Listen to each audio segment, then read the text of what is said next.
Imagine, you've just loaded in, it's round 1, you have only a pistol. You're faced with screams and groans whilst a mysterious intrigue plagues your mind. You've entered a new world, and imagine then solving the mysteries and using them to your advantage to destroy 100 rounds of increasingly faster and stronger zombies. Then imagine doing that on 45 distinct unique maps over 8 different games with different mysteries and different zombified beings. In this video, I get to round 100 on every Treyarch Zombies map, including the newest version.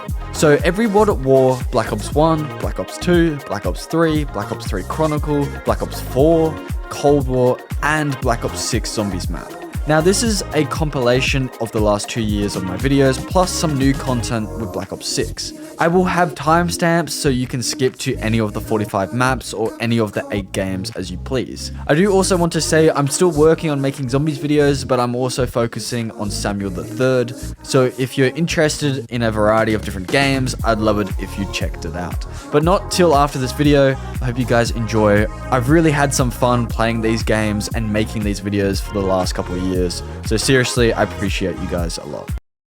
Hey, so I have this idea. Let's do a tower defense game where zombies are attacking a building you're holed up in, and thus the birth of Call of Duty Zombies. Nacht was designed to be difficult, very difficult. We wanted 10 to be the tipping point, with 20 being the point at which if anyone makes a mistake, the game ends. So how hard is Nacht 15 years later? Well, it's not easy by any means. There are no perks, no traps, no pack-a-punch, 2-hit, game over. But 15 years is a good amount of time to master a video game, and some people like Krups have done this, reaching round 5,262, beaten only recently by Baron Nikolai, who decided to upload in 360p. The developers had in mind round 20, but 15 years later the world record is 8,276. This world record is even more impressive because his game ended not because he went down, but because the map resets 155 hours in. So how is this possible? 2 reasons. The first being there is a max of 24 zombies around, and at round 163, every round or so zombies go back to round 1 health. But firstly, you need to get to round 100. A tiny map, unpredictable zombies, no infinite damage weapons, with these constant screams in the gloomy distance.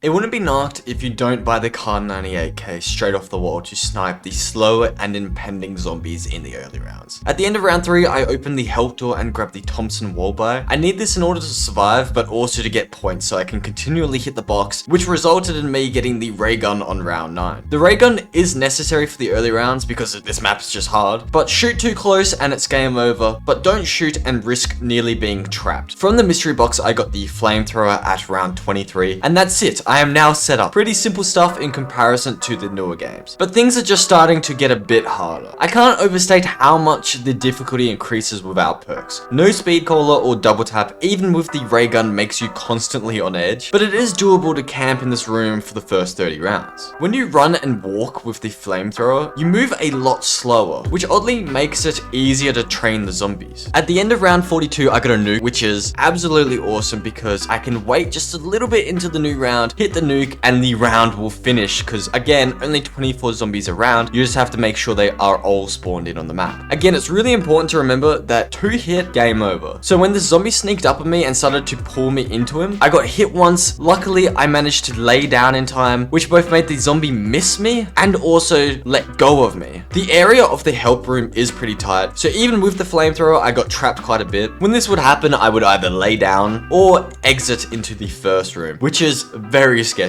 Luckily, at the end of round 98, I got an insta-kill which allowed me to wipe out most of round 99, and so that's how I got round 100 on Nacht Der Untoten. Ironically, we started with the Kar 98K and end with the Kar 98K scoped. I decided to go back one last time to the most iconic camping position from which when I was a child I camped religiously at. I remember playing on my iPod and camping in this spot with the ray gun. But sadly, all things must come to an end.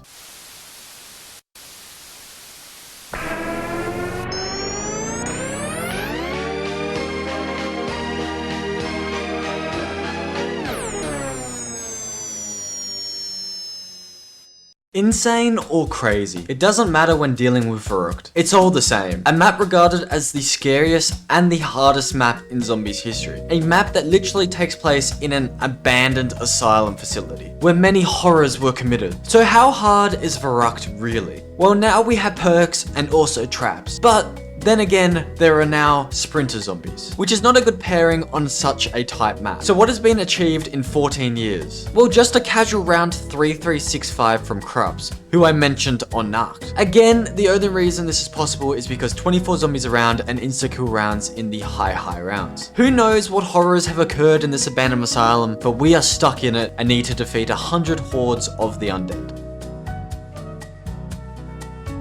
There are two spawn points of Verruckt, one being next to Quick Revive, the other Jug. It is vital that I spawn on the Jug side. Instead of picking up the Kar 98K, I pick up the Gavir 43. It is honestly far superior and only costs 100 points more. At the end of round 4, I proceed to get the MP40. I can then camp in the spawn room till the end of round 8, and now I can continue onto the POW, hitting the switch, grabbing double tap and Jug. Just like on Nacht, I am now in the process of getting the ray gun, which I got at round 12, but differently from Nacht, I decided to use point weapons instead of the ray gun in the early rounds, as the flamethrower seems to be rarer out of the mystery box in Verruckt, leading me to what should have been game over, but wasn't. I thought this was a glitch at first, but it's not. It's simply how Jug works on this map. I guess you have to remember this was the first time we ever saw Juggernaut. Around 29, I still hadn't got the flamethrower from the box, and so at this stage I had to use the trap, as sprinter zombies make it pretty much impossible after a certain round to just play normally. You basically have to use traps. But the craziest thing about this game is I still hadn't gotten the flamethrower at round 38. I was getting very lucky to survive at this point. I was getting insta-kills and nukes, so thankfully I was rewarded with the flamethrower at round 39. So now I'm finally set up. Now you may be wondering, what about the other side of the map, as I've only been on this side? Firstly, this door does not open until the power is on, but once it is on, I don't open this door or this one. This is because the zombies will pretty much spawn anywhere on the map, making it impossible to predict where the zombies will be, thus making it pretty much impossible to go for high rounds. The strategy I used this game was pretty simple. Wait in this area at the start, but not too long, otherwise you will be caught out by the sprinter zombies. If I don't fail at this stage, I activate the trap, leaving me with only one single window from which zombies can get to me. So of course I barricade it whilst using the flamethrower, making sure not to get insta-downed because you can. When the trap is close to finishing, I slowly bring the zombies back, finishing them off with the flamethrower. This is only possible because, again, there are only 24 zombies in a round, and so all the other zombies died to the trap. Though World at War is unpredictable at times, so you might have to clutch like this. The zombies really grab onto you in this game, and so I had to lay down quite a lot in order to beat this map. Flying zombies on Verruckt was very common, though not a threat, so that's how I got round 100 on Verruckt. I failed a lot because the map is so tight and fast, but a bonus of that is it only took me 2 hours. So I was able to fail,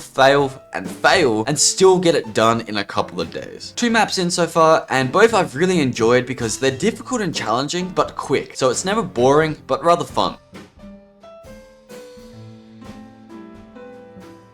Have you ever got to round 1000 on a zombie map? Well, it's pretty easy, but only if you play Shi No Numa, as it is quite literally the easiest map to ever be released. Nacht didn't even have perks or traps. Verruckt was tight and had super sprinters, while Shi No Numa is spacious with no super sprinters with perks and traps. We were even given the Wonder Wolf. The highest round ever recorded in zombies was done on this map by, yet again, and you guessed it, Krubs, reaching round 11,482. I got to round 100, but when looking back it was too easy, so I decided to get to round 1000. And you know what? It was actually pretty fun. Yes, this map is easy, but it's still World at War and quickly your game can end. Again, at the start of the map, I pick up the Gavir 43. This map entails a lot of sniping at the start, and a thermal scope would go a long way, just like on Chronicles. There are 4 huts on the map, each one has a random perk inside. For the high round strategy, I need to leave this hut closed, which means I need Jug and Speedcaller to be in these 3 huts. If you didn't know, in World at War, Quick Revive does nothing in solo, and Double Tap only increases your fire rate, so both were pointless for round 1000. At the end of round 4, I depart and open the storage hut and get Speed Goal. At the doctor's quarters, I get Quick Revive, which means at the comms hut, I need to get Jug, which fortunately I do. The Wonder Wolf is pretty common on this map, so I ended up getting it at round 8. The PPSH can be very rare, but I was lucky and got it at round 11. And now I'm fully set up, and yes, the PPSH will be useful for the high rounds. But for the early rounds, I would just run in a circle in this area and use the Wonder Weapon, which is way better than its counterparts, and you will see more of that in Riese. It is actually kind of insane. I did this strategy strategy all the way to 100. As you can see, it is ridiculously fast. I did speed this up a little bit, but 3 shots to end the round is pretty ridiculous. And so that's how I got to round 100. But what about 1000? Well, I opened the flogger gate at round 100, and now I can use the flogger trap. I honestly think even my dad could do this strategy to get to 1000. I simply wait close to the bridge, and once I could see zombies spawning in, I would slowly make my way towards the flogger, activate it, look at this window here, shoot once, and that's pretty much it. All I had to do now was wait for the last of the zombies to run into the flogger. So now that the flogger is recharging, I just do the same thing but use my Wanderwolf this time. At round 212, I got my first close call. A zombie came out of nowhere. If I missed my Wanderwolf shot here, this would have been game over. From around 200 plus, the zombies would sometimes go back to round 1 health. So this is where the PPSH comes into play, as it has a good hipfire, good ammo, good fire rate, and it's pretty strong. These rounds are obviously very easy, but I must admit, it's quite satisfying. It feels like you're cutting butter with a knife. At the start of the halfway mark, I saw a nuke, and so I waited a couple seconds into the new round, and then picked it up, which near instantly skipped the round. I also picked up the insta-kill before it ended, and got another free round out of it. Though, to be fair, every round is pretty much a free round on Shi No Numa. Now, here is where the true horror of World at War comes from. The blank shot Wanderwolf. As you can see, it shot a blank, nearly ending my entire game that I was 5 hours into. Shi No Numa also introduced dogs, which are honestly harder than the normal zombies on this map. They actually slow down health regeneration, so they are kind of scary. But fortunately, I played the Riese for about 3 months before I played this game. So by this time, I was actually decent at World at War zombies and could control the dogs. At round 999, I got a insta-kill round, so I just mowed down the zombies. At this stage, I was basking in the weird enjoyment I found in this map, and really, this game. I absolutely love the simplicity of the game. I love going for high rounds, and the purpose of this game feels to, go for high rounds and beat your friends. I also just want to quickly mention Shi No Numa is a really beautiful map. Something about the lanterns and the ambience creates a really cool atmosphere. Honestly, the ambience on these maps are some of the best in zombies history.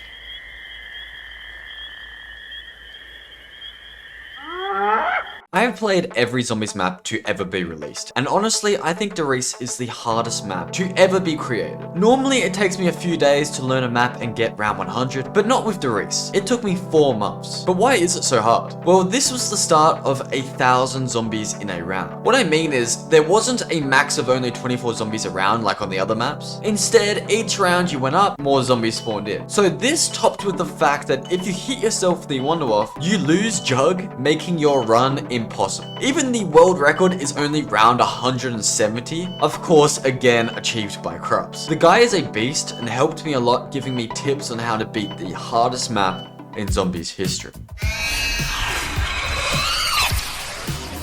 I cannot stress how difficult this map is. It must have taken me around 100 attempts, but at this stage I'd gotten to round 92 before, and so I knew the exact science on how I was going to get to round 100.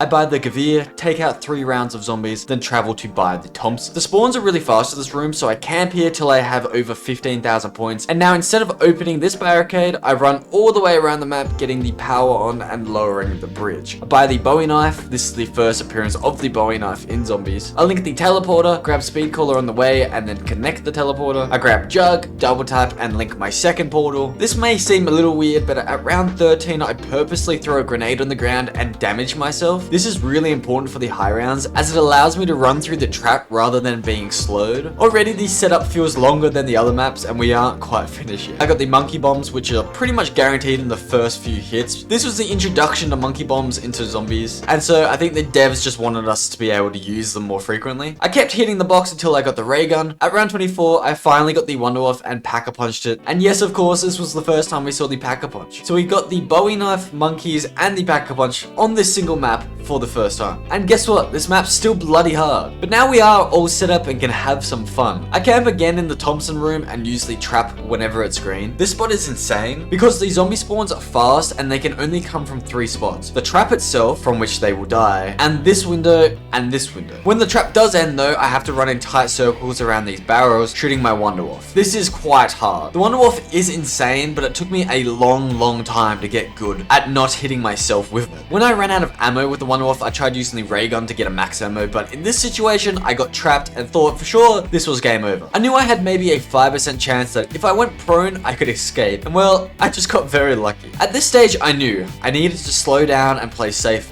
and so I started using the traps. However, because I'm an idiot, when I got a max ammo, I started using the fast strategy again, and it very nearly ended my game. Again, I thought my game was over here, but I thought to double over, and I just got lucky there were no zombies there. This map is so hard. Even on the game I got round 100, I should have failed twice already, and I'm only just halfway. Time-wise, I'm not even close to halfway. Even still, I continued the strategy on round 55. The trap strategy is so much slower that I was willing to risk failing for some extra speed. But finally, at round 56, I decided to drop the ray gun and pick up the Thompson. I'm going to speed this up so you can see the exact route I take to use the traps in this map. You have to be very aware of where the zombies will spawn based off where you are currently, and also the timings, such as where the zombies will be from the time that you move. So it is slightly complicated, but once you get used to it, it is definitely a doable strategy. But there are some scary parts, such as this. At a stage in the strategy, you have to run back through the trap. There is a precise timing to this, but sometimes World at War zombies are just so unpredictable that eventually once you run through the trap, you're gonna have to turn back around and run through it again and just hope there are no zombies. At this stage, you definitely have to use a monkey bomb, otherwise you're gonna get trapped in this room. I did purposely keep the one-off for this exact reason, but it is scary because if I hit myself, it's game over. And even when I do clutch up, sometimes another zombie will appear, and then at this point, it's all about luck. Instead of throwing a monkey, I was an idiot again and just decided to run. And guess what? I got lucky again. So lucky is a good word to describe myself on the day I beat this. And to be honest, this was probably the luckiest moment considering the round. A dog spawned in front of me, and so I had to backtrack, and then I missed my shot, got trapped, and if you've ever played World at War zombies, you know these zombies will pull you in until you are absorbed by them, basically, like in this example. But for some reason, in this situation, I was able to just run out of it. I finished the last couple of zombies on round 98 with the one-off, got an insta-kill, and a dog round for 99. It feels like the game just wanted to reward me for how many hours I spent attempting this challenge. And so that's how I got to round 100 on Riese, and for that matter, round 100 on every World at War zombies map. So I've gotten to round 100 on every Black Ops 3 and Black Ops 2 map, and now it's time for Black Ops 1, by far the hardest game of the three. One clarification is, it is impossible to get to round 100 on Call of the Dead solo, so instead I got to a high round and then played on round 100 on the remaster version. I still, however, got round 100 on Kino Der Toten, 5, Ascension, Shang, and Moon. Every map took me at least 10 hours to complete, and that's not counting the attempts that I failed. And so I think you guys will hopefully enjoy this, as most likely every one of us played this when we were a kid and were scared to hell. I could barely get past round 5, so to get round 100, I don't know if my former self would see me as an absolute loser or this is kind of sick. But the fact that Black Ops 1 is so fun till this day really shows how great of a game it was, specifically dealing with the zombies. 6 maps of timeless enjoyment.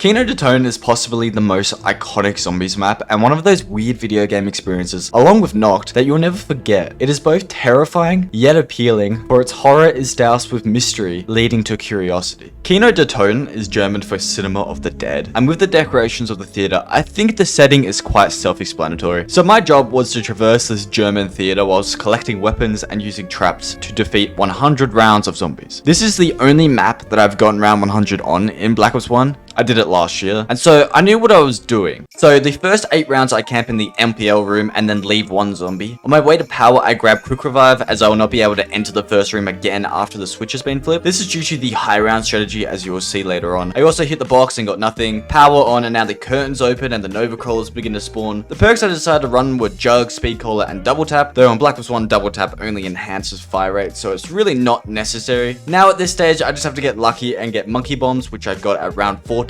and the Ray Gun, which I got at round 18. To continue to go through the rounds and gather points, I camp in the NPL room, making sure I don't open the door to the alley. Speaking of which, the alley is the only part of the map that gives you some hope for light in the darkness. Ironically, it's the location where I end up getting the Zeus cannon, otherwise known as the Thunder Gun. Now that I'm set up, I again stay in the MPL room, and you might have noticed by now that I never pack-a-punched my weapons, and also that there aren't any Nova crawlers on the map currently. If you never enter the first room after turning on the power, no Nova crawlers will spawn when you're in the MPL room, making the time to 100 a lot faster. The consequence, however, is that you cannot pack-a-punch your weapon, and so I have very limited Thunder Gun ammo. You may also notice my points are very low, and this is because the only way to kill kill the zombies in the high rounds is to use the thunder gun or traps. I specifically use the fire trap, as you are able to stand next to it without dying. Also, any other traps that I use on the map, Nova crawlers will spawn. So I have to stay in the MPL room and get ammo with the MPL, again making sure I never open the door to the alley. Kino thankfully has dog rounds, which allows me to fill my thunder gun ammo as you don't get any drops using it. So dogs are the only way to get max ammos on this map, and even power-ups for that matter, in the higher rounds. They also cut down the amount of time and rounds considerably. As you'll see in this video, maps without special rounds are definitely harder. One thing in my opinion that doesn't get talked about much when high rounding is mental fatigue. At this stage in the game, I was about 9 hours in, and it seems evident that I wasn't focused on how many times I was getting hit, while simultaneously I was trying to save ammo, as I needed ammo for whenever I got stuck. As a consequence, I ended up going down here at 87. When I was revived, I was immediately hit from the back and my game was nearly ended. I can't overstate how terrifying it is to go down on Black Ops 1 due to the 2-hit down system. I got pretty lucky as the zombies pathing was mainly grouped together, though I did use my thunder gun twice just to make sure. Going into the cinema from this position is beneficial because I can use the trap and safely grab Jug, which is in an incredibly scary position. At this stage, I really didn't want to fail, so I grabbed Speed Collar and Quick Revive, which means I will have Nova Crawlers spawning in, making things a lot longer and thus harder. However, it does allow me to Pack-a-Punch my Thunder Gun when it's lowish on ammo. With this increase in ammo, I started using the Thunder Gun more freely, and at round 98, I panicked because I didn't want to use my last shot and accidentally downed myself when a zombie to my right wasn't dying to the trap. No words can describe how terrified I was at this stage, as 11 hours of zombies sometimes feels like an eternity, and because the trap was cutting me off from multiple training paths, this is where the dancing monkeys come to the rescue. Though with the trap on, it was still difficult to get out of the room to Jug. Somehow, after using my second monkey, I escaped, however. I couldn't grab Jug straight away, so I threw another monkey at the stage, which, without realizing, only distracted half the zombies, as the rest came sprinting to me, and I had a massive jump scare. I saved myself for the meanwhile until a sneaky Nova Crawler blocked me in a prime example of why I don't like these things on the map. Now, at this stage, I had absolutely nothing to work with and no revives. Again, I got very lucky with how the zombies positioned themselves in a group, allowing me to escape. At this stage, I didn't want to run the risk of getting trapped again by a Nova Crawler, so I ended up hitting the mystery box in an attempt to get the thunder gun back. Because the box was in the alley, it was very uncomfortable to try and train the zombies there, so I had to open the alley door in the MPL room and do an entire route around the map to continue to hit the box. The crawlers do make things very annoying. Like in this example, you don't see them till the last second and they're always hanging at the back. I was definitely in a horrendous situation here. Even my points were nearly running out, but I ended up getting lucky with my mystery box after it gave me the thunder gun again on its second location. However, I still had to get to the box to pick it up, and in the end I just sprinted thinking whatever happens happens, and luckily I didn't get down by the Nova Crawlers. Now all I had to do was train the zombies on the stage with a full thunder gun and then Pack-a-Punch it for ammo eventually, leading me to round 99, which was fortunately a dog round. You have no idea how happy I was to see that black mist come into the map. So that was 1 out of 6 maps completed. I actually did this on New Year's Eve. It took me around 13 hours and it ended up finishing at 12:06 AM. So that says all you need to know about my social life. Going into this video, not once had I played 5, but I'd heard a lot about it, some good and some bad. However, for some reason, the cutscene is somehow ingrained in my memory, so maybe I did play it 11 years ago and just forgot. The map takes place in the Pentagon, the headquarters building of the United States Department of Defense, where President John F. Kennedy, Richard Nixon, Fidel Castro, and Defense Minister Robert McNamara were in a meeting discussing the aftermath of the Cuban Missile Crisis, when the outbreak of zombies, which currently exists in this universe, broke into the Pentagon. Nixon was evidently scared, but Kennedy seemed as if this was expected, as after World War II, Group 935 was captured and running experiments in the Pentagon. So, of course, it was my job on this map to use all of the weapons and the traps in the Pentagon and beat 100 rounds of zombies. The main thing I heard about this map is it's really hard, and I can agree that it's quite a tight map, but I also think there is a lot of ways around this problem. Seeing I'd literally never played this map before, I adopted the early round strategy from Jermaine, so shout out to him because I personally didn't think 5 was that difficult and probably the most fun map thanks to his video, though in saying that Black Ops 1 is filled with quality maps all around, so it's pretty close. First I camp in the spawn room until round 5, then take the elevator down to the war room and pick up the MP5. I then spend a round in this room and once finished take the big elevator down to the secret laboratories. Here I grab the Bowie knife and the trap part. I can also turn on the power, in which, as you can see, opens the doors to the teleporters. I make my way back to the war room and grab Jug and spend some rounds knifing here. The Pentagon Thief spawns in at round 8, so I run at him as he spawns, and this makes it so he walks after we teleport, so I can easily take him out with the Bowie knife. I got Speed Collar and also Mule Kick, a perk that I don't buy 98% of the time I play zombies. One really important mechanic of this map is you can break these windows and also jump through them for shortcuts. At round 16 I got the ray gun and the next round I pack-a punched it, but unfortunately at round 19 I didn't get the crossbow and it ended up going down and restarting. Basically my whole point here is this map is easy as long as you don't get bad RNG, which makes the map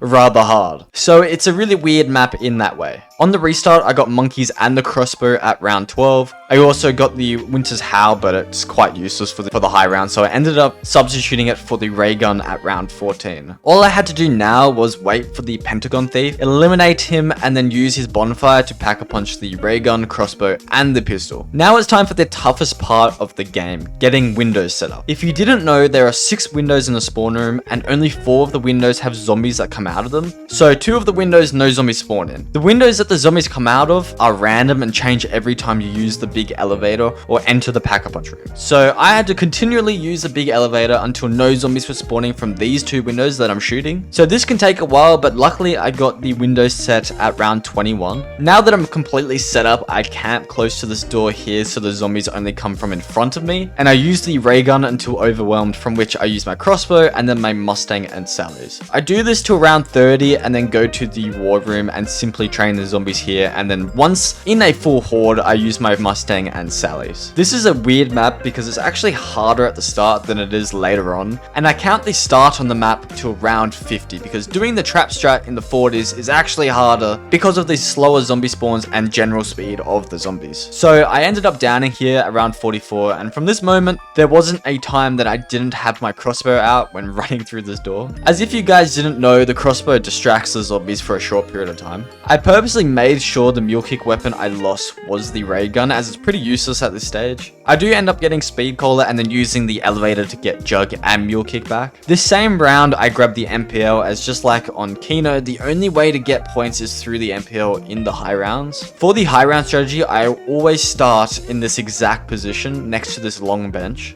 Do some 360s to see where the zombies are, and when they get close, I make my way slowly zigzagging towards this door. Like I said before, no zombies will spawn from the window in front and to my right, and so you can see why I did that. I do then try and stop at the door to group the zombies, and then I drag myself slowly along this wall to make sure again the zombies are behind me and not gonna be on the other side of the trap. I then pull the trap and then repeat. This time I have to jump through the trap, so it's important all the zombies are behind me. I then regroup myself to do the same thing again, but this time the trap will run out, and so I have to make my way to the other trap to use it to eliminate the horde, and then repeat the same thing, having to jump through it this time. And now I'm back to the start of the strategy, and I use the first trap again. And you'll see here things go a little wrong, and I ended up getting a red screen, and I'm not gonna lie, this was kind of clutch. However, because the rounds take so long, it's important to monitor your crossbow ammo, so thank God for the Pentagon Thief, as it's a free max ammo. Speaking of which, he spawned in on round 99, and how I eliminated him was by spamming my Mustang and Sallies, and boom, round 105. Honestly, one of my favorite round 100s I've ever done. There is something so satisfying about this map, and I'm glad that I got to experience it for my first time. This map did take me several days to complete, but once I got past round 50, I beat it first time. So basically, it took me several days just to get one game where I was set up. Like I said, the only difficult part of this map is getting good luck.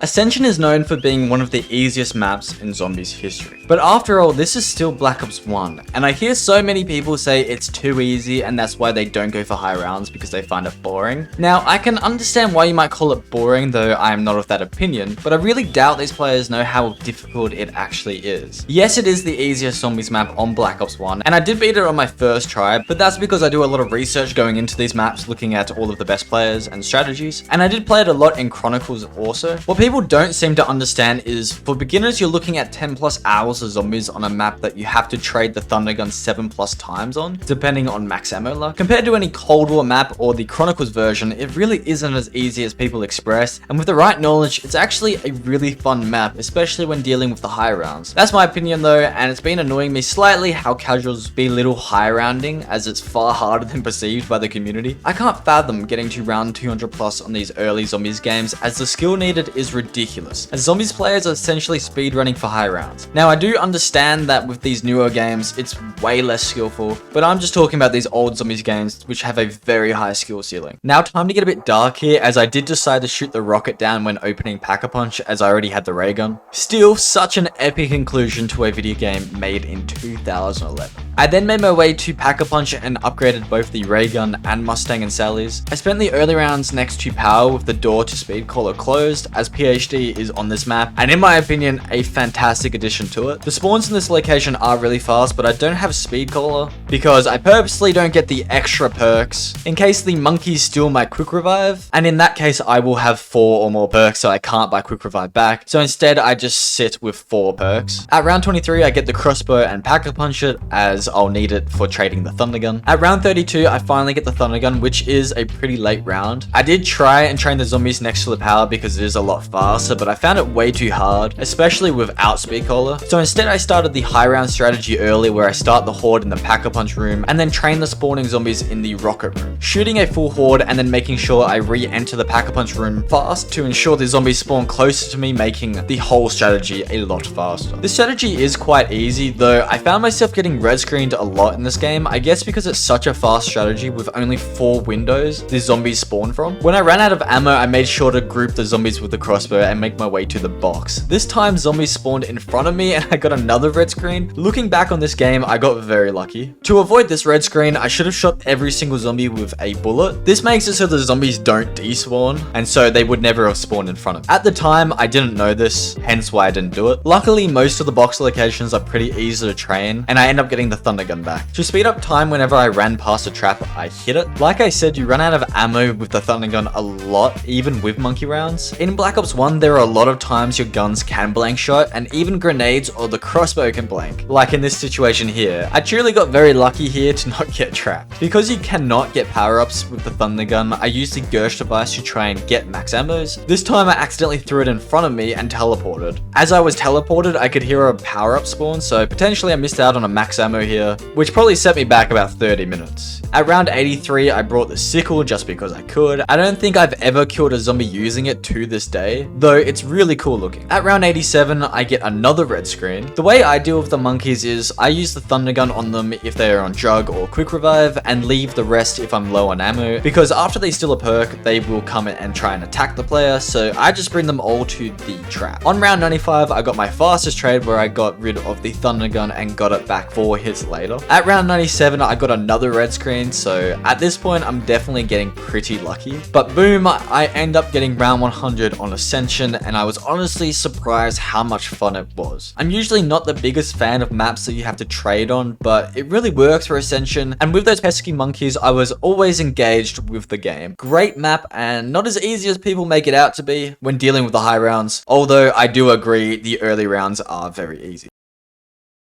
Call of the Dead starts with 4 actors: Danny Trejo, Sarah Michelle Gellar, Robert Englund, and Michael Rooker, being directed by George Romero for a World War II film in Siberia, purposely in this location because George read some old German documents, sparking his curiosity. Michael Rooker makes a mistake in the scene by missing the obviously fake zombie. George calls cut and proceeds to show him how it's done. Then Trejo does, and then finally Gellar comes in with a lovely kick. At this stage, a zombie appears and George tells it to go back to hair and makeup, ironically claiming he doesn't look dead enough. The zombie is of course real and picks up George, turning him into a zombified version of himself. And so just like on 5, we play as 4 unique characters. Like I said in the intro, it is impossible to get to round 100 solo because there's no traps or infinite damage wonder weapons. So instead I just decided to get a decently high round. You can actually get round 100 co-op, and I apologize I didn't do that. I'm pretty sure it takes about 25 to 30 hours of gameplay, and I'd also need to find a duo. I just wish that it was possible just to get round 100 on Call of Dead. It really sucks. This was my first time ever playing the map, and I'm not gonna lie, at first I wasn't a fan, probably because it's so different to every zombies map I've ever played. Though it's grown on me, especially as I got better at it, and so it's not my favorite map, but I still appreciate it for what it is and enjoyed playing it. This was the first map on Black Ops 1 that I did somewhat of an Easter egg outside of getting Pack-a-Punch on. To complete the Easter egg, I did have to get the VR11 out of the mystery box. So whilst I was hitting the box, I ended up getting the other wonder weapon on the map, the scavenger, and also the dolls on the map, as there are no monkey bombs. And these dolls are actually really strong and can take out full hordes of zombies. With the scavenger, I'm able to take George out for extra perks. Usually I do it in this position here, as if he does come to attack me, the water will stop his rage. I ended up getting Mule Kick, which is awesome because I didn't have to drop my Mustang and Sally's or the scavenger for the VR11. After moving the levers and the wheel of the shipwreck, I activate the next step of the Easter egg where I just had to interact with this door again, and now a green light appears from the lighthouse. I take a zombie to the spiraling stairs where a faint green light can be seen and use my VR11, which makes him go hovering up to the top of the lighthouse, eventually exploding and releasing the Agarthan device, which I remember from Black Ops 4 Zombies when I made that video. I then place it in this tube and have completed the Easter egg. A power-up spawns as the reward and gives me the Wonder Waff for a limited amount of time. Though that time is actually quite lengthy. I thought it was going to be a lot shorter. And you know, I don't actually mind this, though if it was retrievable from the mystery box, I could have it forever. Round 100 would be possible. But either way, it is what it is, and in my opinion, it's a big bonus considering the Easter egg is so easy. So every time I eliminate George, I get the power up for the Wonder Waff, and so I found it helpful, especially as the scavenger becomes weaker. I feel like the scavenger should probably do infinite damage, but again, it is what it is. One of my favorite things about Black Ops 1 is that PhD is on a lot of maps and works really well, especially on a map like Call of the Dead. To abuse it, I would train the zombies in this iconic training position. I'd never played the map, but I knew about it, underneath the lighthouse, and spam my scavenger making sure I didn't waste any ammo, and then shooting my Mustang and Sally's to finish the zombies off. As even at round 40, you can run out of ammo and have to start trading. As I did on my first time beating this, I actually had to beat this for a second time because I deleted the footage, which made me rage. Whenever training, I do hold out the VR11 because if I get trapped, I can just shoot it and the zombies will be distracted. One of the most satisfying things on this map is to use the dolls, as they are just really cool looking and also very, very strong, allowing you to save a lot of ammo. As that's basically the map, trying to eliminate zombies while using as little ammo, which is basically on every other Black Ops 1 map except for the trap maps. Though on Call of the Dead, it's a lot more extreme because this is only in the 40s and I'm already trying to save a lot of ammo. So I ended up getting to round 50, possibly the slowest 50 I've ever gotten because these spawns are so slow. But I decided to end it here because I was flawless and I think I proved I could handle the high round strategy. Though the high round strategy I'm talking about in the 70s and the 80s, where you have to essentially trade out your main weapons multiple times around, killing the zombies at possibly the slowest pace on any zombies map ever.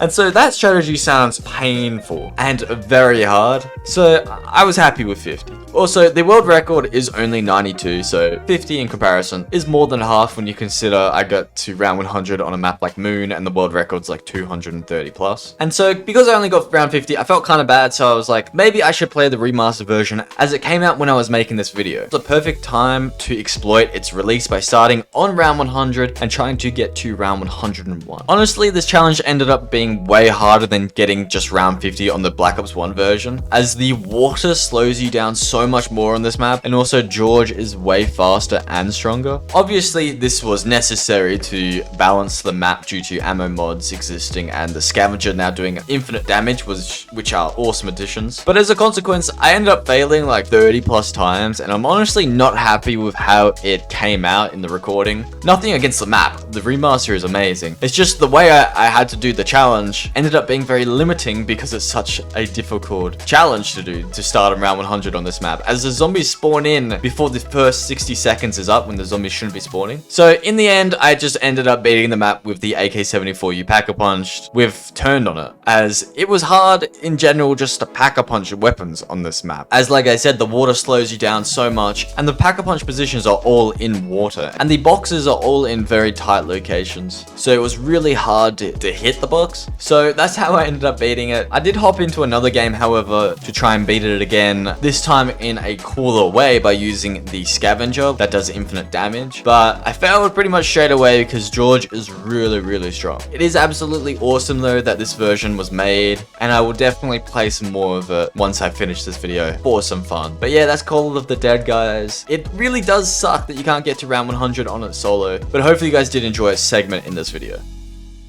Shangri-La has possibly aged the best out of any zombies map created. A lot of people think this map is difficult, and I guess it can be if you don't know what you're doing. But in general, I don't really understand that. I don't think it's that difficult of a map. I honestly think it's the second easiest map on Black Ops 1, obviously behind Ascension. And I'm even saying this when my power went out on round 90 when I was 11 hours in, and I also crashed on round 90 on the Chronicles version when I was making that video. So I'm cursed by this map, but I still think it's a top 10 zombies map or even in the top 5 best zombies maps. One of the main reasons is because I think the layout of Shang at first may seem confusing, but when learnt flows better than nearly any other map I've played, mainly due to the geysers. It's kind of funny though, I didn't even know you can use a minecart on this map, and there's also a waterfall trap that I never knew about, but that's probably because it doesn't do any damage. So aside from some ignorance from me, I really love this map. Like on nearly every map so far, I leave the spawn room at round 5. I left at the perfect time as I was about to go down, but I was saved by the pressure activated trap as the spikes block the zombies hit. And I do hear a lot of people complaining about the mud pit maze, but there's a simple way around it. You can simply just jump over most of the mud and then walk to the other pressure plate. Another appeal of Shang is that it's the first map to be set in the daytime, so it was created to be beautiful, as the name Shangri-La would imply, as Shangri-La is synonymous with a sort of paradise. On this map, I got the Bowie knife just like on 5 and grabbed Jug. I then made my way to the M16 room and purposely don't open this passage. This is important to make faster and safer spawns for the high rounds. You do have to watch out for the napalm zombies on this map, as they can catch you off guard, especially as they have a lot of health in the early rounds, though they can act as a trap, so they're quite helpful in the high rounds. I then grabbed stamina and PhD, so on most of these maps my 3rd and 4th perk did vary. I got monkeys at round 11 and also stood on this pressure plate in spawn, unlocking the staircase that leads to the pack-a-punch machine, so I packed the starting pistol. At round 13, I got the ray gun, and now for these early rounds, I camp in the M16 room as the spawns here are really quick, and I need points to get the baby gun, which thankfully I got at round 20. This is probably my favorite wonder weapon right now, and I hope in the future, maybe we'll get another map with the baby gun on it. I feel like you can do a lot of different things with the baby gun, and I would love to see it on other maps. It is cool though how Shangri-La is so unique with its map flow, and also the fact that it has such a unique wonder weapon. So I said this map isn't as hard as people make it out, and I stand by that, but it's honestly odd how it works because the early rounds are harder than the higher rounds. Just like on 5, though it's far easier in the early rounds than it is on 5. At round 24, I packed the AK-74U as I need it for when I get an insta-kill, as I can exploit it and get through the rounds faster, though this is kind of stupid and shows my impatient side, as for in this example, I nearly go down, and you'd be surprised how many times I did fail because I went down during insta-kill rounds, just trying to speed up the whole process of getting to round 100. Once I kill a horde of zombies, I always make sure to sprint back into the M16 room, so these zombies only spawn here. And in the Semtex room, I do use Semtexes a lot, and so when I run out, I go into the room, grab some more, and then make my way slowly to the AK-74U room. Some zombies spawned in here because I left the M16 room early, but it doesn't matter because all I have to do is run really fast to my right to this window here, and as long as I do that and make my way back to the geyser side and do a loop, I should have all these zombies grouped up, and all I have to do now is wait for them to enter the room, use my grenade, then shoot them with the wonder weapon, and then repeat. This strategy is really fun and quite fast. You do also have a lot of ammo with the baby gun, but trades are necessary in the high rounds, especially if your max ammo luck is poor, and also because the monkeys rarely ever spawn in the high rounds, and so you can't get max ammos from them that way. As you can see here, I use the geyser as a shortcut to the box, which allows me to hit the mystery box quickly and get the wonder weapon back. Now, I had played a lot of Shang at this point, but I was caught off guard here by the napalm zombie because I had no idea he could down me with an explosion when I had Jug. Now, I said I'm cursed when it comes to Shang, but I think the curse lifted in this moment, as I was definitely clenched up and fearful, as again, 10 hours of zombies can feel like an eternity. But like I said, the curse lifted, and I probably should have died here, but I'm glad I conceded and decided to open this passage. I then got my perks back because it's pretty easy on this map to do so, and then once set back up, I started doing the exact same strat, except this time I started right next to the Semtex chalk. This made it so zombies spawned in the M16 room the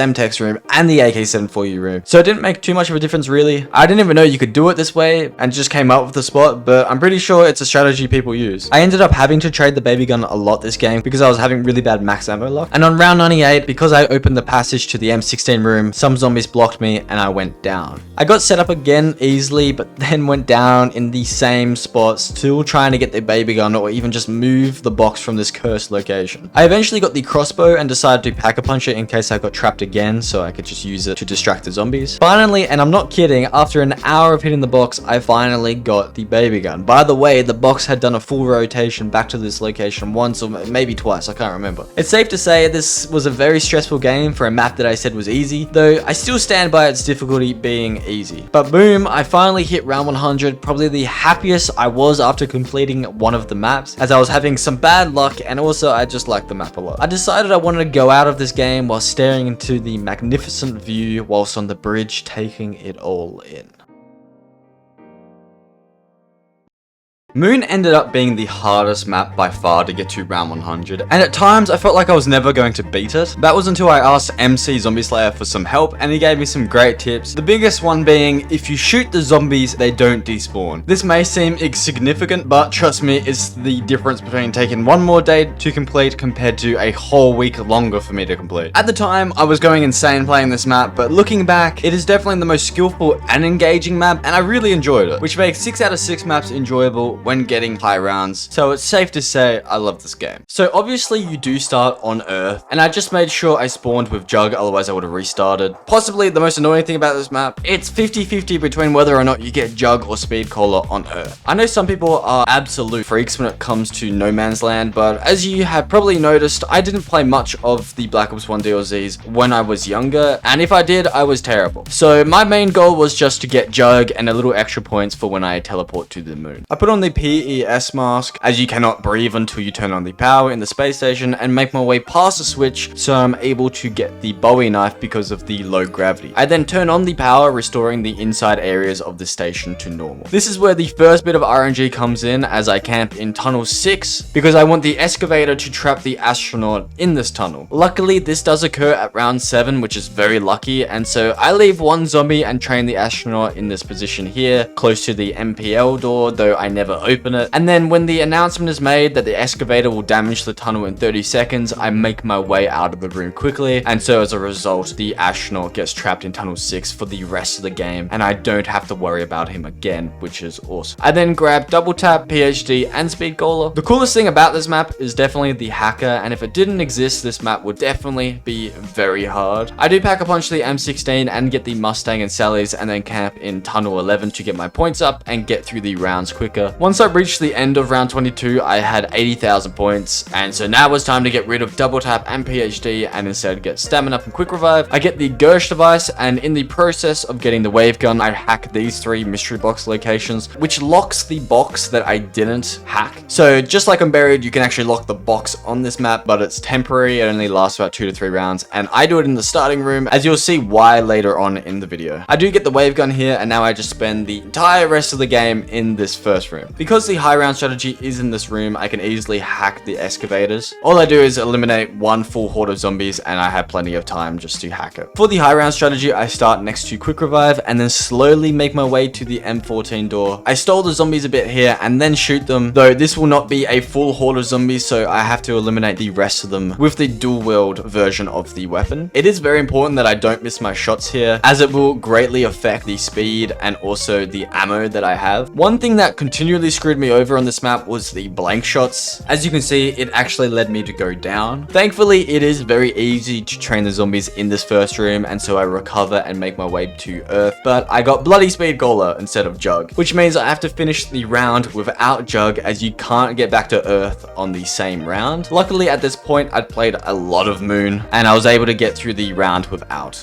Jug. On the next round, I did end up getting Jug. I'm pretty sure you can get Speed Cola again, but I'm not entirely sure, so if you guys know, let me know in the comments. The hardest thing about this map is the lack of ammo and the difficulty of trading the wave gun. So a lot of the strategy is making sure you do get drops, because the wave gun doesn't give you any. So when I have 4 shots left in my wave gun, I use the Gersh device, as this can spawn drops, and then I can hack these drops into max ammos. This seems a lot easier than it really is, and it took me a while to get this down. Sometimes you don't get power-ups from the Gersh just because you get unlucky, and so at this stage I need to trade the Gershes out and also get a new wave gun. So I have to hit the box a lot more on this map because I have to do 2 different trades. Another difficult part about this is the fact that 2 of the box locations are in low gravity areas, and so it's really hard to hit the box in those locations. So instead I shoot every zombie once. This stops the zombies from despawning. It also stops them from turning into teleporting Nova Crawlers, which are ridiculously difficult to deal with on this map. It also allows you to have a massive head start from the zombies, as you have to hack the boxes so that you lock the box back in the starting room. With the box locked in the starting room, if I get a new wave gun, I can literally still do the high round even as I'm hitting the box for the Gershes. So this really helps with the efficiency and the speed of the map, because this map can take forever. I think Moon would really benefit from a monkey round or a dog round or something. The low gravity areas can be super sketchy, as when you hold the hacker, you can't equip the PES mask, and so you can down by just running out of air, especially like in this situation as I started flying up into space. But I got very lucky as the teleporter opened at the same time I was folding, otherwise I definitely would have downed. At round 99 I got another blank shot, but luckily I did not go down. If I did go down and I didn't get Jug, I probably would have failed, so I'm thankful I didn't here. But boom, finally I secured round 100 on Moon, by far the hardest round 100 I got on Black Ops 1 Zombies. I really struggled with this map, but like I said, I do really enjoy this map. I find it really cool when a map is very engaging and also has very, very high skill ceilings with a bunch of nerdy stuff that most people don't know about. So I think this is an absolutely fantastic map. I hope you guys did enjoy this video. It's probably the hardest video I've ever made and took the longest to make as well. So if you guys do want to support me, you can by supporting the sponsor of the video. Thank you for watching. I appreciate you guys.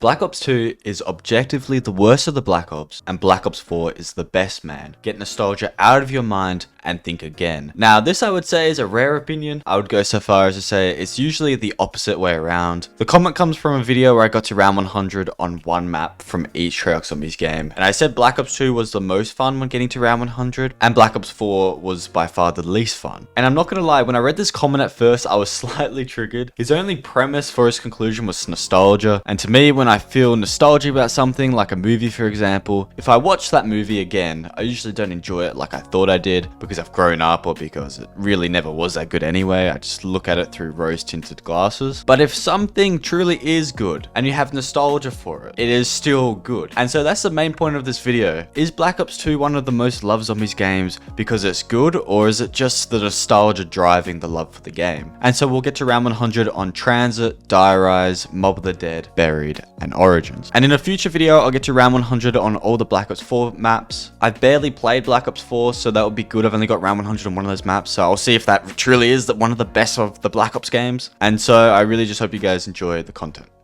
Black Ops 2 released with Tranzit, and most people don't like Tranzit, but there's also a fan base out there that think it's the best map. And I think that pretty much sums up the Zombies community. Whatever opinion you have, someone's going to have a differing one. And so when I do talk about these maps, I'm taking them from the point of view of getting to round 100. And purposely, I did Tranzit last when getting to round 100 on all the Black Ops 2 maps, because I knew it was going to be bloody hard. And going into the map, you can already see I have the blue eyes and the shotties. Love how cool the Zombies levels look. Still to this day, I don't know if anyone knows how they're actually based, but I love them nonetheless. So first thing first, at the start of every game, I check if I have the Diner roof build in the room next to spawn. I don't here, so I have to restart. This is just because I have to leave the farm door closed and it can spawn in the farm. On the restart, I check for the Diner part again and I get it this time. Now I can move on to building the turbine. This map has a big setup, and so I'm going to do what I usually do and go over it really fast. And so here I build the turbine. There's 3 parts and you have to build them each individually. So from further on, I'm not going to show each individual build of every part because it just takes a while. I leave 1 zombie on round 1 because there's a bank on this map if you guys remember, and that makes things a lot easier for the setup. I grab the diner part, use the turbine to open the doors, and then I completely avoid the bus and go the opposite direction it travels and straight towards town. Personally, I think the bank is perfect on this map because it's hard to die in the early rounds anyway, so it pretty much just speeds up the long setup process. On Buried, however, I think the bank is game breaking to an extent, but Tranzit and Die Rise are very unconventional maps, so it kind of works for those two maps. I think this lava here was put here to stop what I'm doing right now, but if you do go to the far right or the far left if you're coming out of town, you can easily run over the lava, even if you don't have jug. I then enter the town, open this door, throw a grenade at the bank door, which then explodes, opening the bank door, and then grab a considerable sum of around 30,000 points. I actually run out of points in the bank here, so I'm kind of glad I got round 100 this game. I then open this door, use the turbine to get stamina up. Now, you don't actually get stamina up until the power's on unless you leave the turbine there. I then use the turbine again to get Juggernog, and then make my way to the power, which is in this direction of the fog. Again, I'm just making my way through running. I open this door and grab the AK-74U. Once in the power room, I then have to build the power switch, which, to be honest, is kind of stupid because all the parts are like right next to the switch. And so I do build the power, but I accidentally forget to turn it on. By the time I realize, I've already gone past the maze, and then I go past the farm, and then I make my way to the diner because I want to get Speed Caller and the Galvaknuckle. So I have to eventually go back and turn on the power here. Using the turbine again, I get Speed Caller and then use the diner part to open the roof on the diner and then grab the Galvaknuckles, which are so important on this map for a number of reasons. Number one being the denizens, which I know most people hate them wholeheartedly, and I kind of do as well, but at the same time you kind of need them for this map to work. I then make my way back to the bus depot and grab the M16 on the way and my first part to the jet gun. I grab Quick Revive and also a new turbine. This is important to get the Pack-a-Punch open. I make my way back to town because it has the only buildable where you can actually build the jet gun. Now this is where I think Tranzit does become pretty cool. I actually quite like Tranzit. I feel like it's one of those maps where when you first play it, you're like, whoa, this is kind of cool, like it's mysterious,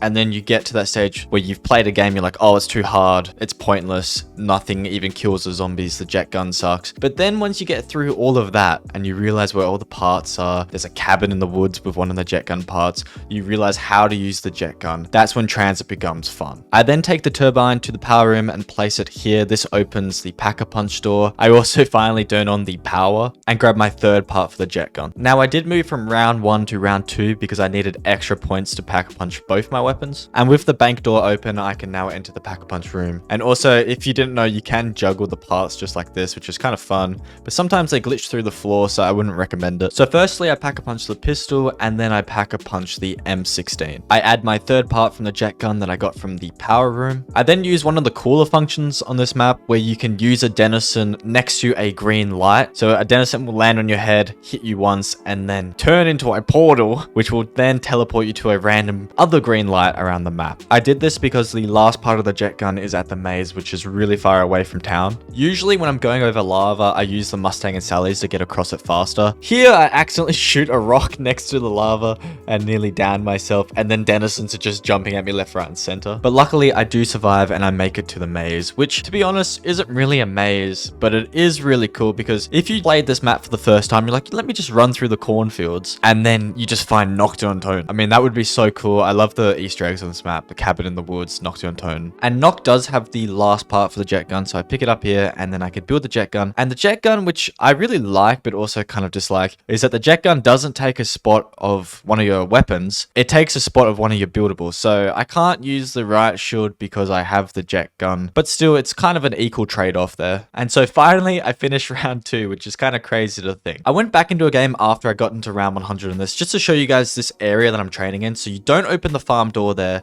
And if you follow this fence here, there's a denizen sign. So as long as you stay within these denizen signs, no denizens will hit you. So this is the whole training area that you have. So it's quite a large area, but there's a lot of zombies, and a lot of zombies really fast because the spawns are quick here. So for the early rounds, I just used the Galvaknuckles because I found I ran out of ammo really fast. And because Transit's so massive, it takes a while to get back to get some M16 ammo. So I used the Galvaknuckles to round 13 because they're so strong that they're a one-hit kill till round 13. From round 13 to 18, I then used the M16 M16. If you didn't know, on Black Ops 2, when you pack a punch it goes from 3 bursts to fully automatic. And honestly, it's going to sound really stupid, but the reload on the M16 and that style of reloading is super satisfying.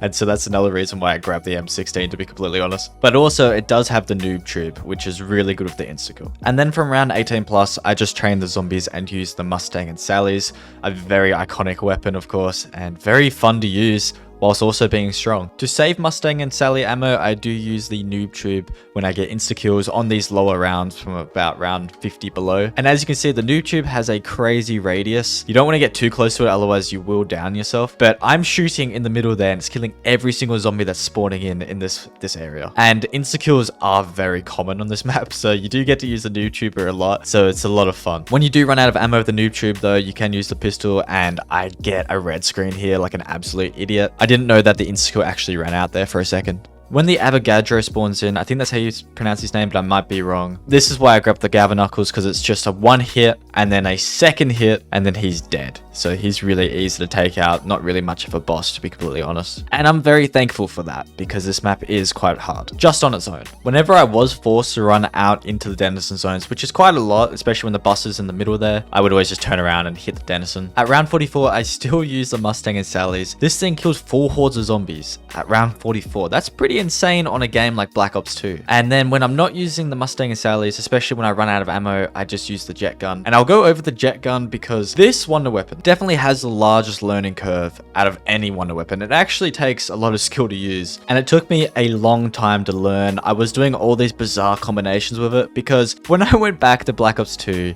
to look at how to get to round 100 on a lot of these maps, I have to say the guides that I found were pretty shocking. No one really went into depth, not any videos that I could find on how to actually use the jet gun properly. So I just watch, you know, world records and things and just try and look at what they were doing. But the jet gun, so much of it is you can't see what you're actually doing. So pretty much you just have to knife, and then it's like a 2-second wait, and then you use the jet gun.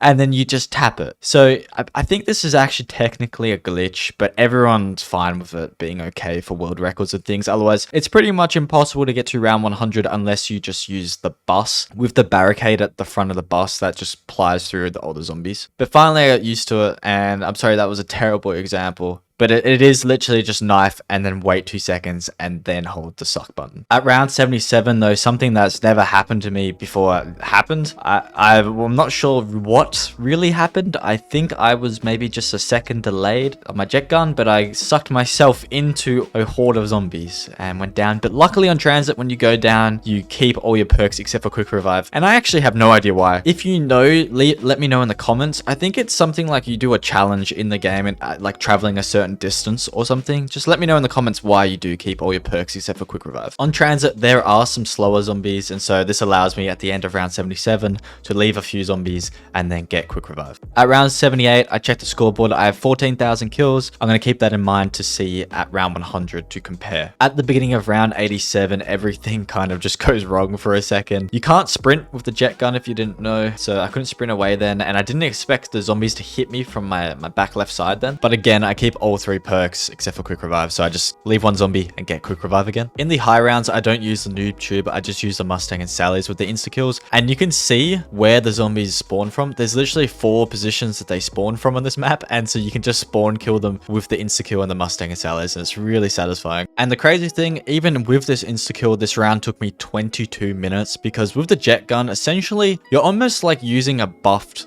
melee weapon that's always a 1-shot kill, and you can kill up to 3 zombies with it every time. But I mean, that's really not that many kills. But finally, I do hit round 100. It took me just over 11 hours, so not the longest round 100 I've ever done, but still a while. And that's actually kind of crazy. It's not the longest, seeing that you do just get so little kills with the jet gun, but I guess you're constantly getting 1 to 2 to 3 kills. And so here I put my M16 in the fridge just because I've never ever done that before, and I thought it'd be fun. And so that just leaves us, how many kills did we get at round 100? We had 30,000 kills. So at round 78, we were halfway there to the amount of kills that we needed, which is kind of crazy when you think about it. If we look at the leaderboards, I'm 1,925th in the world, and the leaderboards are completely glitched on PC. Roller, my friend who was higher than me on the leaderboards, said he's never even played Tranzit on this on this game. But if you do look at the leaderboards here, every single one of these people above me are glitched. I'm sure there's probably like 500 legit ones in there. So I'd say we're probably top 500 around there for round 100 on PC. But that was round 100 in Transit. And honestly, I did enjoy that. It's quite a lot of fun once you get the jet gun down pat. It's one of those maps that once you know what you're doing, that's when you start having a lot of fun. Die Rise is a similar map to Transit. The thing that Transit and Die Rise have in common is they're both very unconventional. Both maps are really hard to traverse. Transit, you have to wait for a bus, and on Die Rise, you have to wait for lifts. But in that, they do have a special quality to them, certain uniqueness that make these maps kind of special. So straight off spawn, I go to the very bottom of the map by using the lift that just slams down. It is important to note that there are armored zombies on Die Rise, so they're a bit scary sometimes, and I just dodged his double hit on me. I then finish round 2 on this corridor and then make my way with this big jump across to the other building. I then open the power room door, but then I remember there's a bank on this map as well in the shower. I never knew this back in the day. I'm quite a new player to Die Rise, so this is kind of fresh opinion, no nostalgia here. I then grab the first part for the liquefier and then make my way to the buildable. I see Juggernauts there, which is perfect. You want to get a good Juggernaut elevator because the elevators are random with the perks, and if you get an elevator in a whack spot, then it's gonna be really hard to get your perks back if you go down.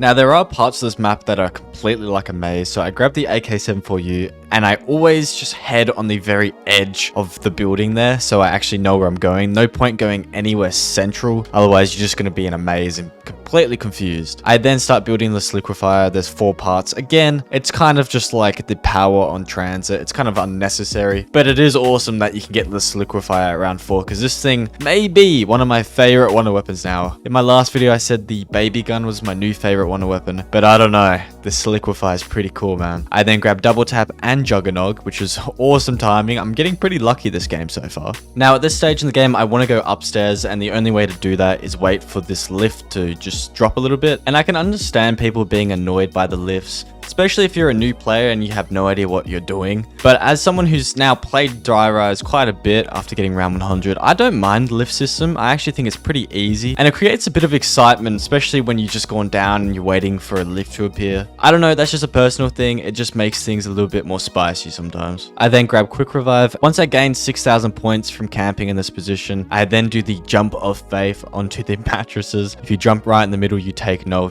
fall damage. And then I make my way to this power symbol, and then I have to traverse downwards, which is always scary, and I downed myself a lot of times going down this way when I first started playing this map. I then grab the Galva Knuckles, which I love, one of my favorite things in all of Black Ops 2. I always wait until the coast is clear for this jump here, because this is where you will go down. The jump onto that barrier there, I really ended my game way too many times. It's so embarrassing just from that one jump. Now the spawns on this level here are by far the fastest, but I still want to get the AN-94. So I have 5,700 points, which is close enough to getting Pack-a-Punch. So then I drop down, grab the AN-94, and this gun is amazing. I love the AN-94 so much in this game. And then I realized it's one of those flapjack rounds. Is that what people call this boss? I don't know, like a Nova Crawlers 2.0, but if you use the Galva Knuckles on every one of them, then you get a free perk. Or if you just don't miss a bullet, you'll get a free perk. So I got Speed Caller there, which is awesome. That's a great perk to get from them. The one perk I don't want to get is Who's Who, because if I get Who's Who, it basically means if I go down, I've lost the game. I think most of you guys know that Who's Who is pretty bad, especially on a map like Die Rise. And as you can see, I have to do another big jump onto one of the lower levels of the map. The only thing I need now is Pack-a-Punch, so I have to actually find out where the hell that is. Luckily, I do find the Pack-a-Punch. It was in the second building on the second last floor. The elevators are kind of confusing, and I think that's because the map in general is quite confusing. And so usually I just hope I get Jug and Pack-a-Punch in really easy elevators to navigate, because even though I've gotten round 100 on this map, I still don't know this map off by heart at all. I often just take the same routes over and over. Here's my attempt of a smiley face with the AN-94, and unfortunately there's like a little bit of a glitch there, so my smiley face kind of turns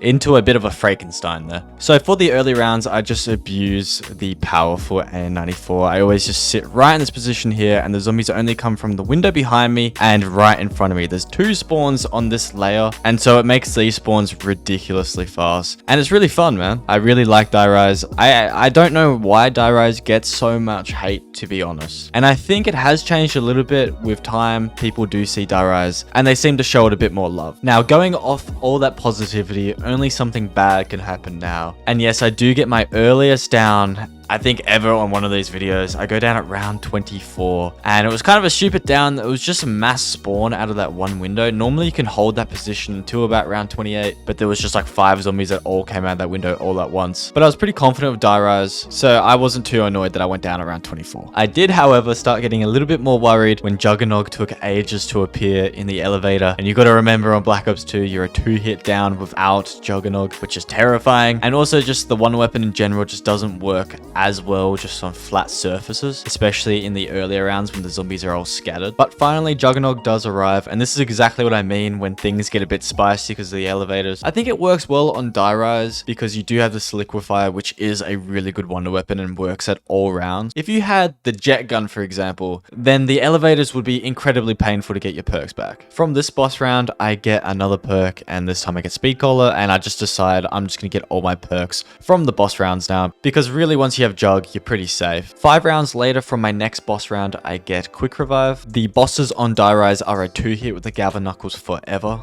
For these early rounds, I just use this liquefier back and forth like this. It's kind of hard to chain the zombies with this liquefier because the spawns aren't as quick, but the spawn down the bottom here where the max ammo is are a lot faster. So sometimes I just go down into this corner here and then just let this liquefier do its thing. At round 40, I then get Mule Kick. And at round 44, I get Double Tap. The high round strategy that I like to do is to shoot this liquefier right onto the wall there, and then I sit down the bottom here. It feels the safest for me.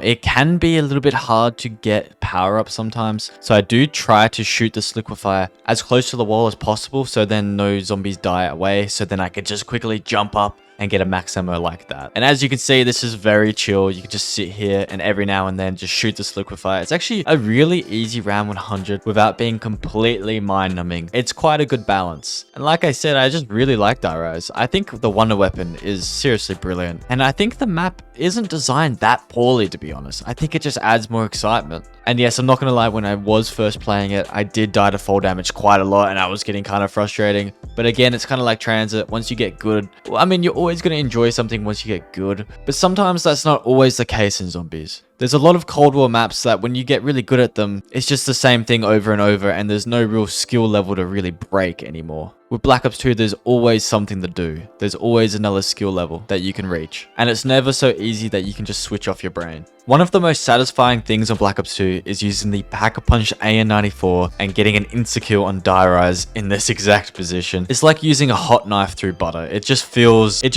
really smooth and really nice. And it really makes the rounds go a lot shorter. Unfortunately, in this situation though, I do kind of get stuck with my own liquefier. The puddle it makes can sometimes just make you slide around. At round 87, I was kind of just minding my own business. Then 3 zombies just jumped over from the ledge, which can happen. It was just really bad timing that 3 of them did at this exact same time. Luckily, in this position, you always have an out. You can always just go right down the bottom of the map. Now, this is where things get really intense. Now, you can see as soon as I get to Juggernog, it goes down. Horrible timing. So now I have to wait for it to go back up. So round 87 with no Juggernog and waiting for the lift to come up. Pretty scary, man. I'm not gonna lie. I really thought I was gonna die, but I saw it coming up and grabbed it last second. Perfect timing. And like I said, once you have Jug, you're pretty much set for this map. But here it does get a little bit intense. This liquefier, even if it doesn't kill the zombies, at least it makes them slip a lot. And so it really does just change the physics of the game a lot, this liquefier. That's just why I like it so much. I leave 1 zombie at the end of round 87. Luckily, I went down towards the end of the round. I then grabbed Double Tap and Quick Revive. At round 92, I used my AN94 to defeat the boss round, and I didn't miss a bullet somehow. I'm not sure how I did that. And so I get Who's Who, which is terrible. So pretty much this means if I go down again, I lose the game. So this is what it looks like to do the high round strategy times 2.5. And it does look pretty cool. And you can see I'm just shooting here and there with this liquefier. You don't have to shoot much at all, just one shot right into that corner of the wall there. And that's the high round strategy. Things can definitely go wrong. The zombies can lag, and past round 100, this liquefier then becomes a 2-shot kill. But if you do want to get to round 100, this is definitely a viable strategy. And finally, the zombies die out and I hit round 100. It only took 3 hours on Die Rise, and it was just a lot of fun. Like I've said quite a lot, I genuinely really like Die Rise, and I'm kind of confused where all the hate comes from. I personally didn't play it when it first came out. I was more of a Transit and Town kind of guy because I didn't buy the DLC until much later on. And maybe I didn't play Die Rise because I feel like it is kind of hard for beginner players. But I did get a boss round on round 100. So I got to round 101, which is pretty cool. And then I just deposited a lot of money into the bank, because if you guys didn't know, and I didn't know this for a long time, if you deposit money in the bank on one map, it carries over to the other 2 maps, because there's a bank on Transit, Buried, and Die Rise. And to end the game, I dolphin dive off the building. First of all, I jumped down the elevator. So I do get 4 downs here, but 2 of them were the actual downs rather than just jumping off the buildings. And if we look at the leaderboards for Die Rise, I'm 716th on PC. So that's pretty good, I would say. And there would definitely be a lot of hackers above me. And so I just want to say, I really enjoyed Die Rise. I thought it was a lot of fun. Personally, I didn't play very much of it back in the day, so nostalgia's not guiding that. I just enjoyed it. It was a good map.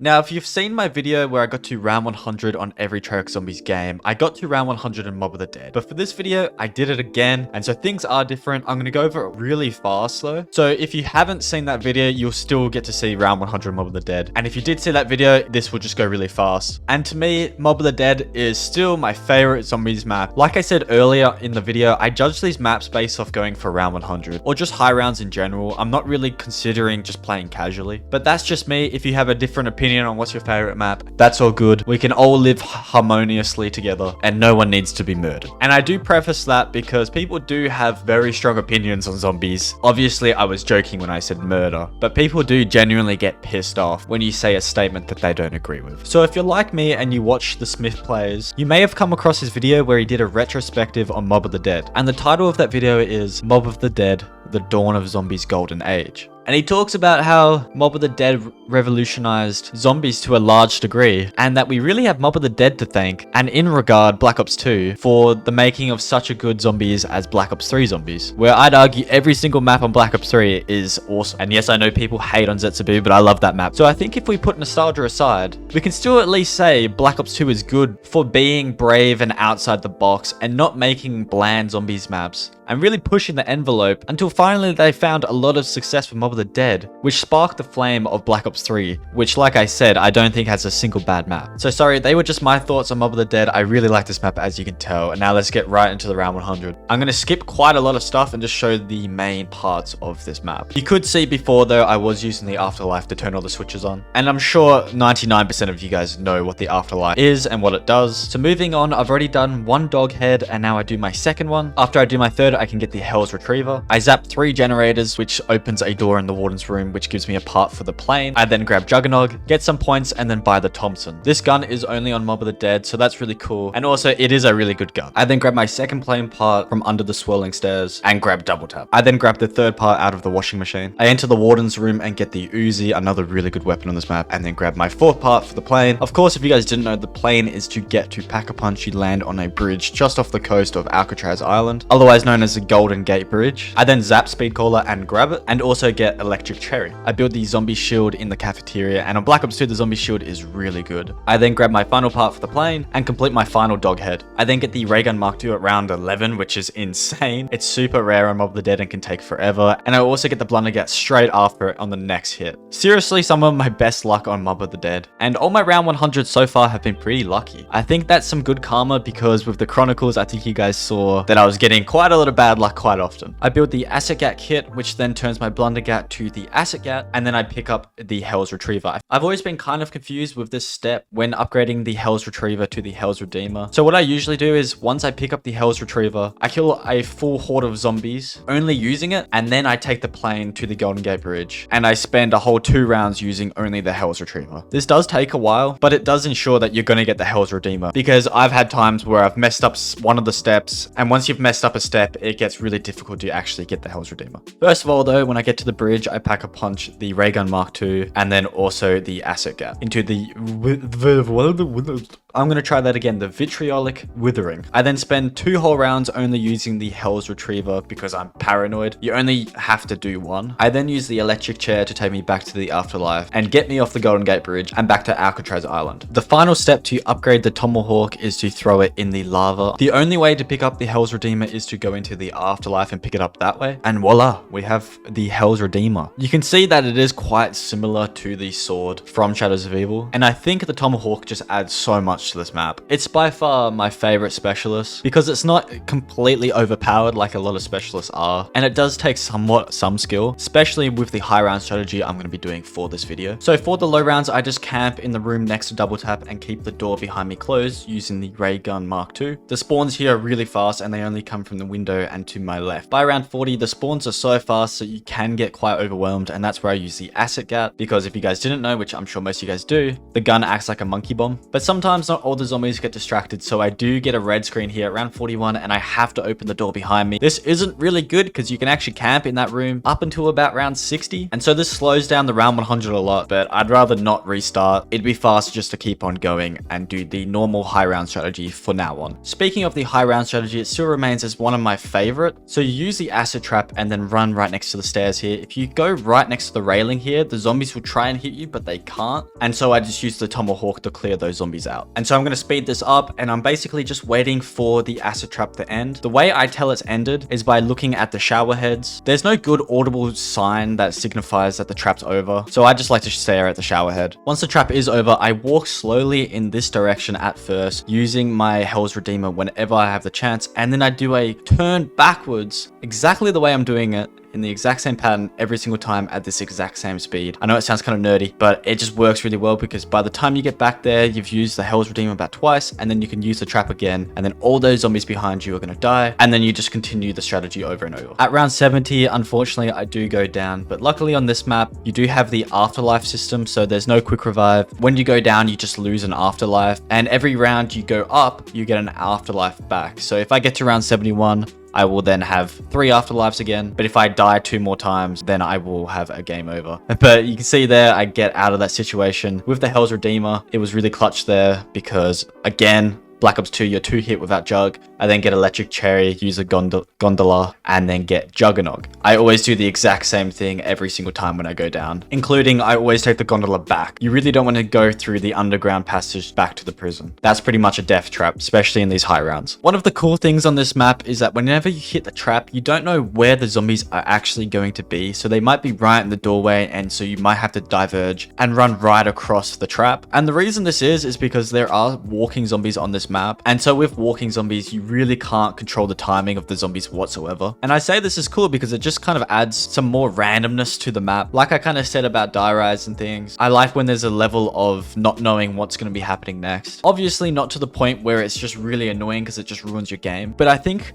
to the level that it actually just makes it so you need to be more skillful at the game. I like that. And I think that's why I like this high round strategy on Mob of the Dead so much. But boom, 360 no scope. Round 100. It took me 9 hours to get round 100 of Mob of the Dead. Second time I've done it now, and this time I had 6 downs. Last time I did it, I had 8 downs. I didn't show all the downs this game, otherwise it just, I don't know, I didn't want to make the video boring for you guys, but I did have 6 downs. I showed it there. And on the leaderboards, I'm 514th, which is kind of crazy. And yeah, I think I can already say that I don't think nostalgia is blinding me on Mob of the Dead. I genuinely just think it's a fantastic map, and I did lay out some reasons why I think that. And so let me know in the comments, do you guys like Mob of the Dead or do you hate it? Buried is the map that everyone regarded as the easiest zombies map up until when it released. Obviously now a lot of zombies maps are really easy, but at the time of Buried's release there was no map this easy. Because the map is quite a conventional map, the bank really broke it. But I do think this map isn't as easy as people make it out to be. I remember talking to my friend and he was like, yo, we should play Buried. That map's so easy. One time I got to round 375 on it and I'm like, what? The world record's 233. And the amount of times that people say, oh yeah, all you need is the AN94 Pack-a-Punch and the Paralyzer or the Ray Gun Mark II and just camp at Juggernog. The highest round you're going to get by doing that is 40. The map really isn't that easy. But if you do want to get to round 100, you can just use the buildables next to Juggernog. But I would say it's not as easy as just placing a buildable. You have to replace them constantly. So my take on this map is it is the easiest map on Black Ops 2, but it's nowhere near as easy as people make it out to be. And as a child, when I used to play this map, I learnt the ramifications for alcohol with good old Leroy, the poor abused giant, who I really love on this map, and I think everyone does. If you don't like Leroy, you are weird. And that is a fact. On the other hand though, I can see why people would be annoyed by always having to go and get alcohol after every round to open up the map. But really, once you get the Paralyzer, which is very easy to get from the mystery box, it's very common, then you don't really need Leroy at all anyway. And Leroy has a lot of things you can do with him. He's very innovative and I just love Leroy, like I said. From my very first hit of the box and Buried, I get the Ray Gun Mark II. This map has some crazy rates with the wonder weapons. I get the Paralyzer and the Ray Gun Mark II every 5 or so hits. Maybe that's just me, but that's just my common experience. Maybe you guys find that Buried actually takes a long time to get wonder weapons, but I'm pretty sure the rates are just way faster on Buried. And so while I was speaking, I did turn on the power, get Juggernog, and also give candy to Leroy, which then he stamps the box so it won't ever move. I get the monkey bombs at round 3, which are a lot rarer than the wonder weapons on this map, and then get the Paralyzer at round 4. I then use the Paralyzer to climb the building because I have no doors open in it, and then grab Speed Collar. And so once you do have the Paralyzer, you can traverse the entire map without having to use Leroy again. I then grab Double Tap in the Witch's house. The Witch's house is awesome, man. I love it. I remember being a kid and playing this. I think I must have been like 12 or something, or 13, and being terrified of the Witch's house. And I used to think it was a lot more confusing than it really was. Now that I'm older, I realize you just take the same path every time. The first time you go through the Witch's house, you're just like, what is going on? But ultimately, you do get a free perk from it at the end. Now that I do have the Paralyzer as well, I don't have to run through the maze. I can just fly over it. I then grab Stamina Up and Pack-a-Punch the Paralyzer and the Ray Gun Mark II. And after killing all the witches, I then get Quick Revive, which is a really good perk to have, of course. I then make my way to a tunnel where it's actually kind of an underrated camping spot. I feel like most people don't know about it, but you can camp here, leave the door behind me, where I am right now, behind me closed, and the zombies spawn from that window and then also from the ground there. The reason I camp here instead of Jug for the early rounds is that the spawns are a lot faster. So I came back to the witch house because I was running low on Ray Gun Mark II ammo, and so I was hoping I would get Mule Kick from the witches, but sadly I fully ran out of Mark II ammo. And if you didn't know, the Paralyzer and the grenades don't damage the witches, so I ended up just dropping the Paralyzer and getting the AN94 anyway. At the time I felt like this would just speed up the rounds because the Ray Gun Mark II runs out of ammo ridiculously fast, and I found the Paralyzer pretty ineffective of killing the zombies at the lower rounds.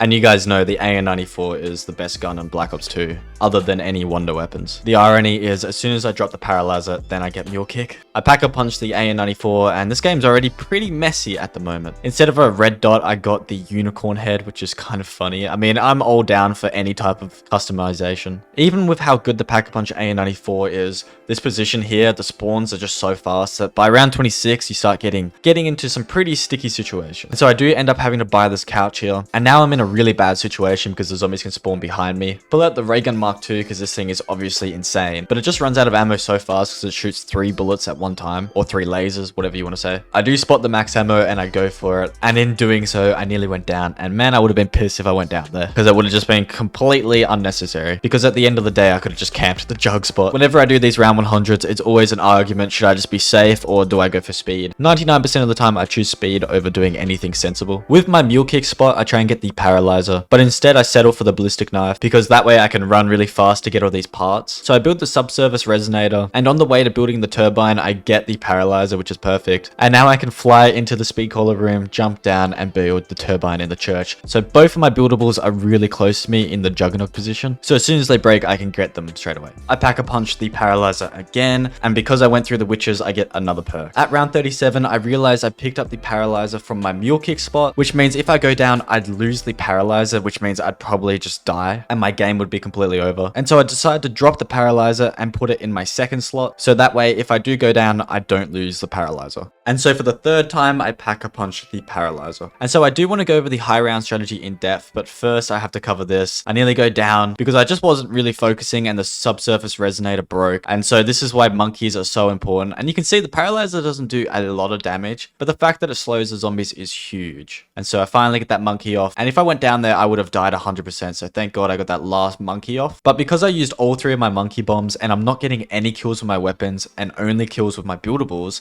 I'm not getting any power-ups, so I'm not going to get any max ammo to get my monkey bombs back. So at the end of round 63, I hit the mystery box and I do get the time bomb. And the time bomb substitutes for the monkey bombs, even though I don't have them, it does. And so now I can get the monkey bombs from the mystery box again. There is another way to get max ammos on this map though, and so I pick up the Galva Knuckles and then paint them on this position here.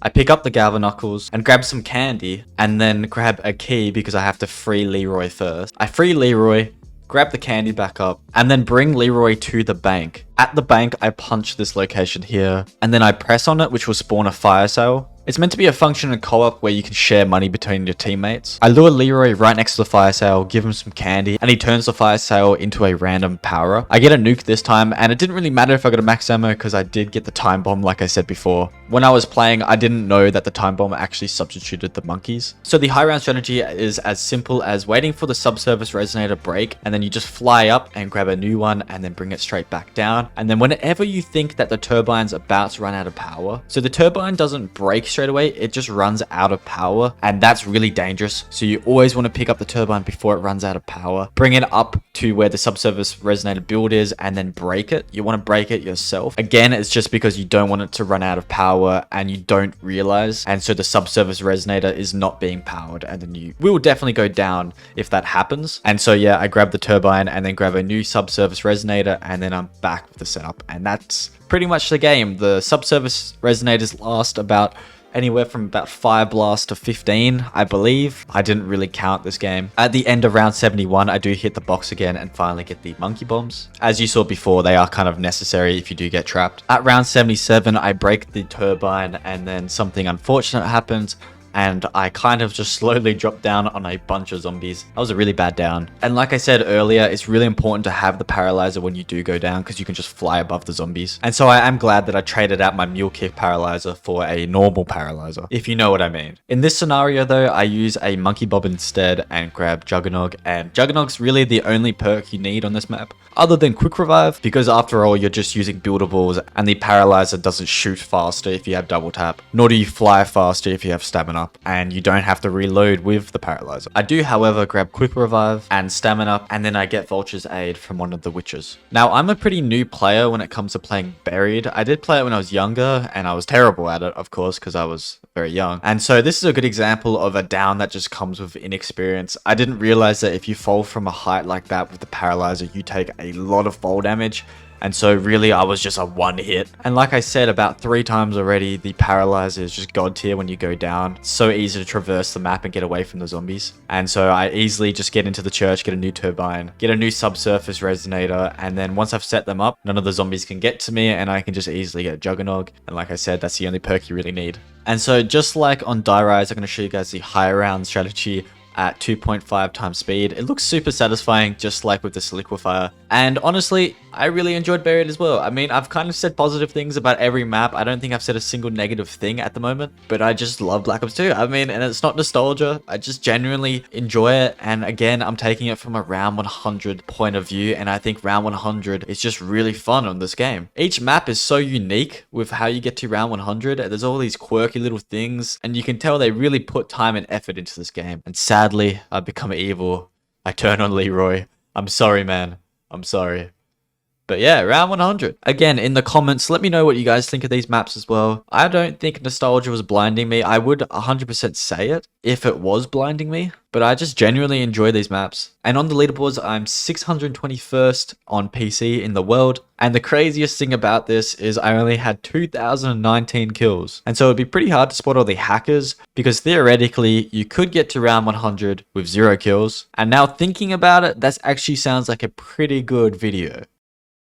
The finale to Black Ops 2 was Origins, and it may not be my favorite map, but it's almost like it's in a different category. There's no denying there's something special about this map, and after all, it is one of the most loved zombies maps. And yes, I have gotten to round 100 on Black Ops 3 Origins quite a lot of times, but this was the first time I got to round 100 on Black Ops 2 Origins, and it seriously is a completely different beast. The map plays nothing like the Black Ops 3 version, and although Black Ops 3 Origins is very good looking, it doesn't have Black Ops 2 Origins grit and kind of surreal feel about it. And that's one thing that I always go back on when I think of Black Ops 2, and that's the atmosphere. Black Ops 2 atmosphere is always fantastic, and Origins is the epitome of that. So for Origins, I want to do something a little bit different and show you guys all my downs, because I went down a lot of times with Origins. This was by far the hardest map that I got to round 100 on Black Ops 2. So first down, round 82, and don't ask me while I was using the ray gun there. So often when I run out of ammo with my ice staff, I would go to the crazy place and train the zombies with the wind staff until I got a max ammo, and then I would chuck a monkey bomb down and try and get the max ammo with my ice staff. Unfortunately, well, not really unfortunately, like a dickhead, I just run into the middle of a bunch of zombies. I even had an insta-kill, so I could have used my ray gun Mark II just to kill those zombies in front of me. I then leave the crazy place and then die at round 69. This down at round 49 is pretty stock standard. Whenever you go down in this position, you are dead. For some reason, I thought I shot my ice staff and I didn't. And as you can see, as soon as you go down there, you're dead. And this has got to be top 3 fails on Origins for me. That's how many fails I have, and this fail's bad. I have 1 shot left of my ice staff. All I need to do is hit all of the Templars with that 1 shot, and I accidentally miss. I throw down a monkey bomb thinking maybe I can kill the Templar with my ray gun Mark II, and then I fully panic because zombies start getting in the way. And then if you didn't know, monkey bombs are super questionable on this game, especially on Origins, so I go down because of that. I have to give myself a bit of credit here.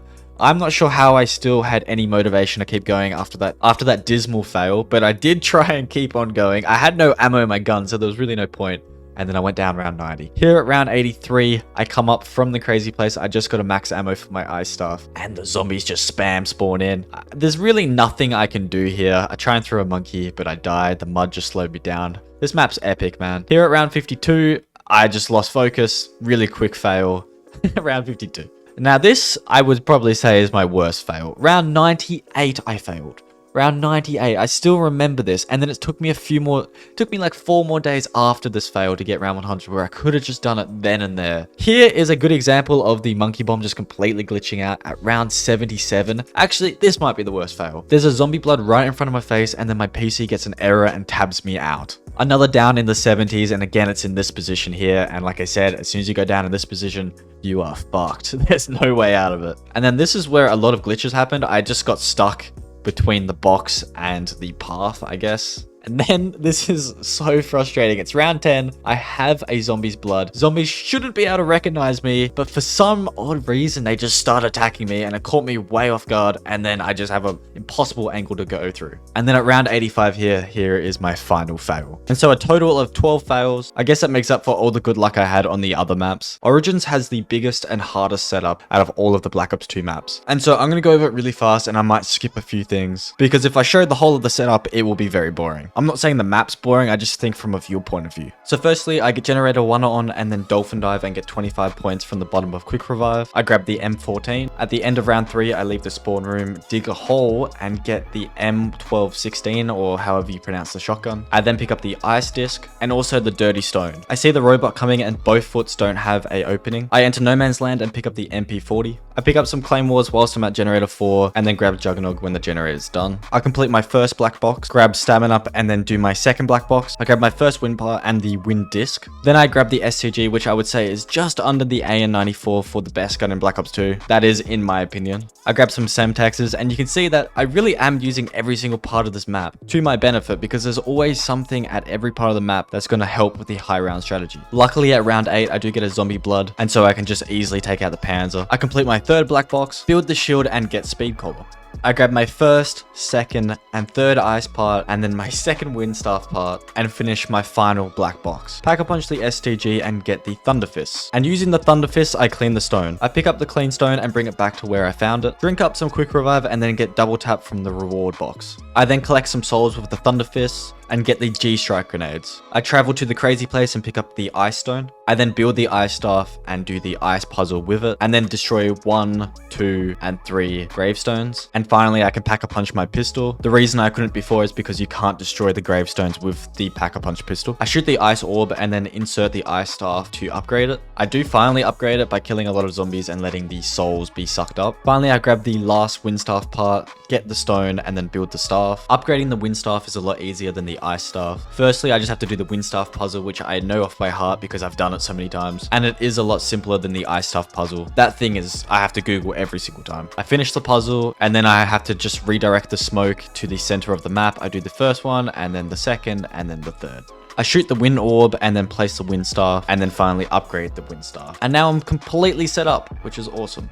Although Origins is a very popular map, I don't think many people know about this position here, so I'm just going to take you there. So pretty much if you sit between these two holes here and use a 3-shot charge of the ice staff and then pull up your claymore, the spawns are really fast. It's by far the fastest spot on the map, and it's not that hard to do really, and I do use the claymore because I'm pretty sure it kills the zombies just slightly faster because the game thinks that you're damaging the zombies with the claymore or something when you hold it out. I think it is slightly a glitch, but it only helps the game just a little bit. And so as you can see, the spawns are really close here, and generally it's kind of just a fun strategy. I actually enjoy it a lot. When you do get an insta-kill, you can just spam the semtexes over in that direction. I always tend to look in that direction. The zombies are spawning behind me, but I tend to look in this direction because the panzers spawn that way, and you just never know when one of those guys will pop up. And speaking of panzers, I eliminate them by using my pistol and just spamming them in the head. I do have double tap, which makes it a lot easier. Just gotta make sure that the ice staff doesn't run out under you. This strategy is all about timing with the ice staff. After a while, you just get used to how often you have to use the ice staff and also how long you can hold the claymore out for. In this situation, there are Templar zombies on the map, and so I'm trying to use as much ammo and get as many kills as possible before getting the max ammo from the Templar zombies. I purposely avoid all the nukes because the nukes will kill the Templar zombies and I won't be able to get the max ammo. But like an idiot, I just wasn't focusing on the game and the Templar zombies ran across me here.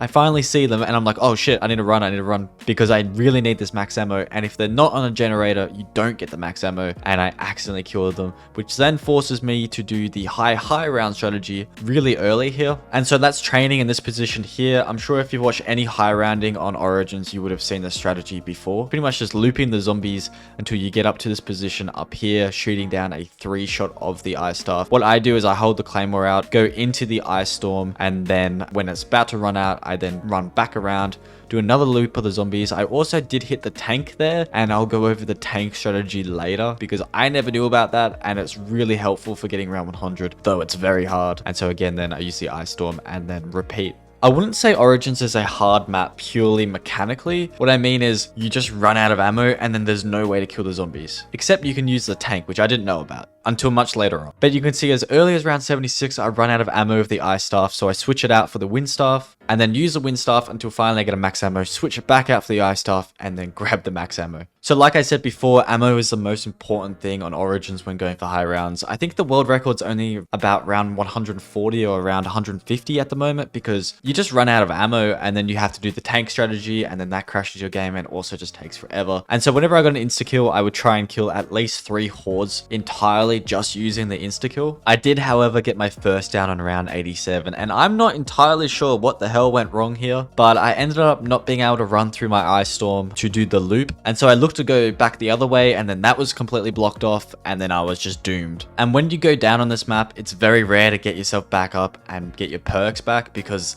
a lot of the time the zombies just stand on you when you're down. Thankfully this time that didn't happen and I could use my G-Strike grenade. I then use a second G-Strike grenade to get Generator 4 on and get Juggernog.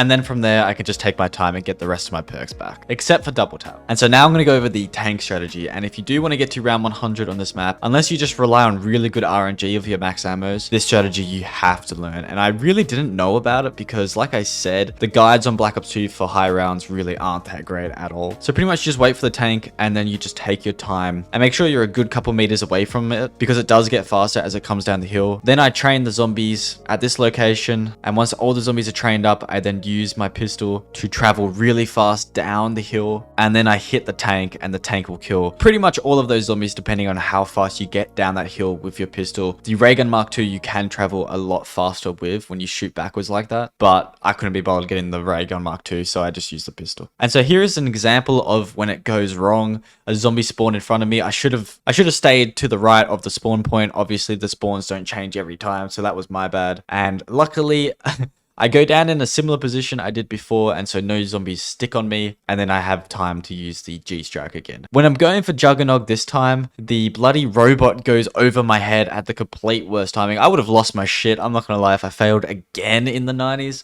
This would have been like number 4 in the 90s. And I'd failed about 3 times in the 80s as well. The generator wasn't still on, so I had to use another G-Strike. But finally, I do hit round 100 on Origins. Maybe my favorite round 100. Not because it's my favorite map, but because it was so hard to do and it is such an iconic and ruthless map. It's not an easy map whatsoever, and my younger version of myself, who played this when they were like 13, was dreadful and couldn't get past round 10. And it seems like whenever I get to round 100 and use only my weapon with some tank kills here and there, I always get about 30,000 kills. And you can see I have a 1 million score there, which is satisfying as hell. And on Origins, I was 927th in the world, which is surprising to me. I thought I would be higher than that.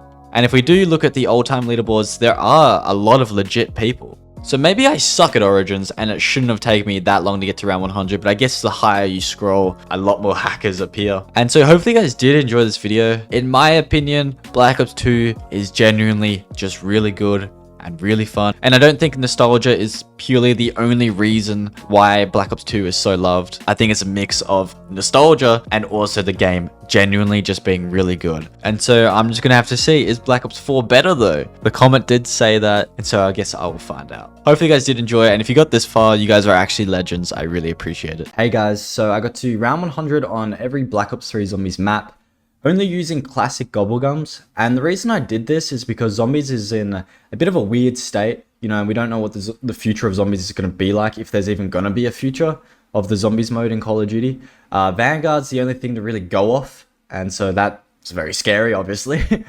So I went back to Black Ops 3, got to round 100 on all the maps. And on the surface, you know, Black Ops 3, it can seem quite mysterious and confusing to someone who hasn't played Zombies before, obviously. And that's what I really like about it, because once you really delve deeper into Black Ops 3, you realize the creativity and just the passion that was put into this game is honestly brilliant, and I really enjoyed doing this, so hopefully you guys do enjoy. You bear the mark. You are cursed. You must place your hand upon the stone. This can't be happening. Okay, so the first map of Black Ops 3 is Shadows of Evil, and it's arguably one of the best maps of all time. It honestly felt great playing this map again, and immediately I began the setup where you do the 4 rituals and get the 4 gate worms, which enable you to open the Pack-a-Punch room. At round 1, I was also making sure Juggernog wasn't outside of the waterfront district, otherwise I would have restarted, because I want to keep that door closed for the high round strategy. I then ran back to the start room, got the RK5 for safety, and got the Fumigator that I forgot was even on this map, to be completely honest. Then I get my first red screen at round 4. I then proceed to get my second gate worm, and on my way to my third, I pick up stamina. I pick up the third gate worm, and then I have to take the train to the waterfront district, because I'm not allowed to open that waterfront district door for the strategy. I pick up my fourth and final gate worm and build the riot shield in the waterfront district as well, so it's nice and close. With the 4 gate worms, I open the Pack-a-Punch room, grab Widow's Wine, and then go into beast mode to unlock the sword. This map is already awesome, and the sword just makes this map so much cooler, especially once you upgrade it, which I'll be doing later. I then place the 4 gate worms to begin the final ritual. Every single time I wall ran, I was absolutely petrified that I would fall off and die, because I was not used to wall running on keyboard and mouse compared to on controller. So this is the final ritual that opens the Pack-a-Punch room. And to be honest, I'm just showing this all really quickly because it's just a setup, and then we can get into the cool strategy.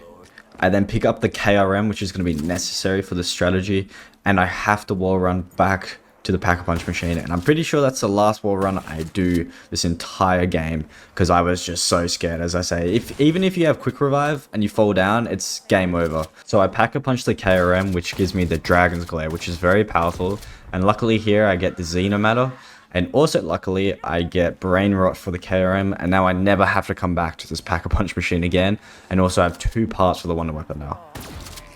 The final part for the Wonder Weapon spawns in these pink plants, and luckily I get it here. The first part of the Wonder Weapon I got from killing a Margwa at the start of the game, and now I can build the Apothecon Servant. And this gun honestly made me fall in love with zombies. I remember watching the relaxing end on round 115 using this weapon, and I'd played zombies before, but I'd never seen it like this, and I was like, what the hell? Straight after getting the Apothecon Servant, I was able to get the Apothecon Sword, so I had my favorite Wonder Weapon with my favorite specialist. This is when Shadows of Evil starts to become a lot of fun, because at this point, it's pretty hard to die. Even going through these zombies like that, I was never going to die. So here we finally upgrade the sword. Now, this is what I meant at the intro, where if you're a beginner and you're just playing this map for the first time, there's no way in the world that you would know you'd go through this long process to get this epic sword. After I upgrade the sword, I go back to the spawn to get quick revive, and now all I need to do is get the little Arnies and upgrade them. It took me a while to get, but I finally got them, and now I can do the coolest Easter egg in the history of zombies for me. So I'm just going to show you guys.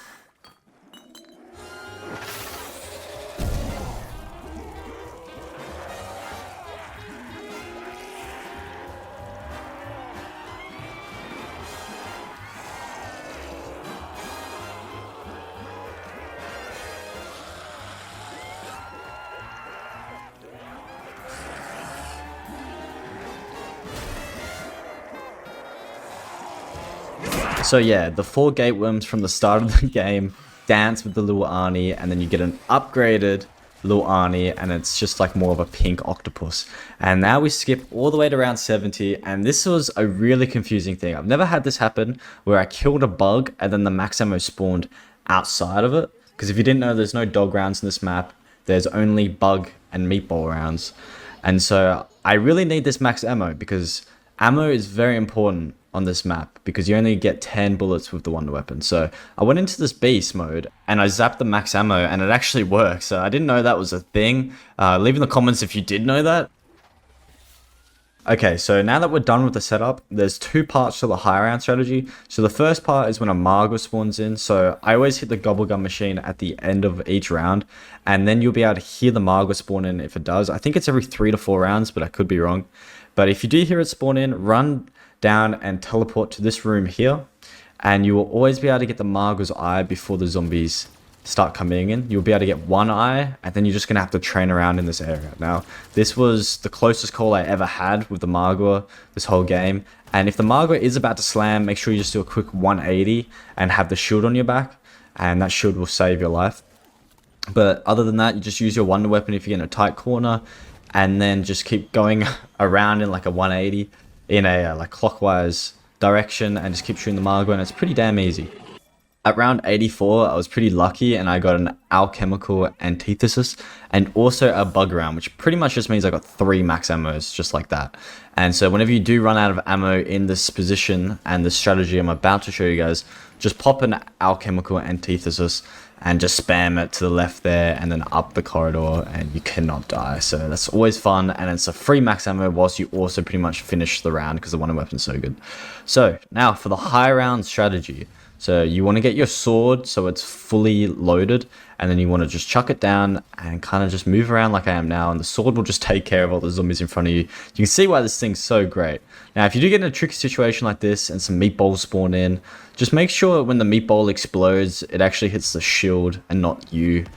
Just that way, it just makes so you don't waste Widow's Wine, which is kind of like a safety net, and also you just don't take any damage as well. So just kind of turn around and let the meatball hit your shield. You kind of need a little bit of good training. Sometimes the sword does just go AFK and just doesn't do anything. But once the sword runs out, then you want to just do a few loops. And I know most of you guys would know this, but this is just the strategy that I was using. It's a really fun strategy, really fast. And honestly, as long as you're conserving your ammo and always hitting the Gobblegum machine, you're going to be pretty good. You can use Brain Rot on the KRM whenever you want, but for me, I just like to do 2 shots of the Wonder Weapon, or 1 shot with the Wonder Weapon and 1 little Arnie, and then you'll get your sword back, and then you just repeat the strategy. So round 99 here, and I killed my final zombies, and I'm on round 100. It's a great thing. I think it took 5 hours, and I finally jumped off the wall run to end the game. Okay, so now we're on to an absolute classic, the Giant. So first things first, we check what perk is under the snow. So this is a secret perk, and I can set stamina up.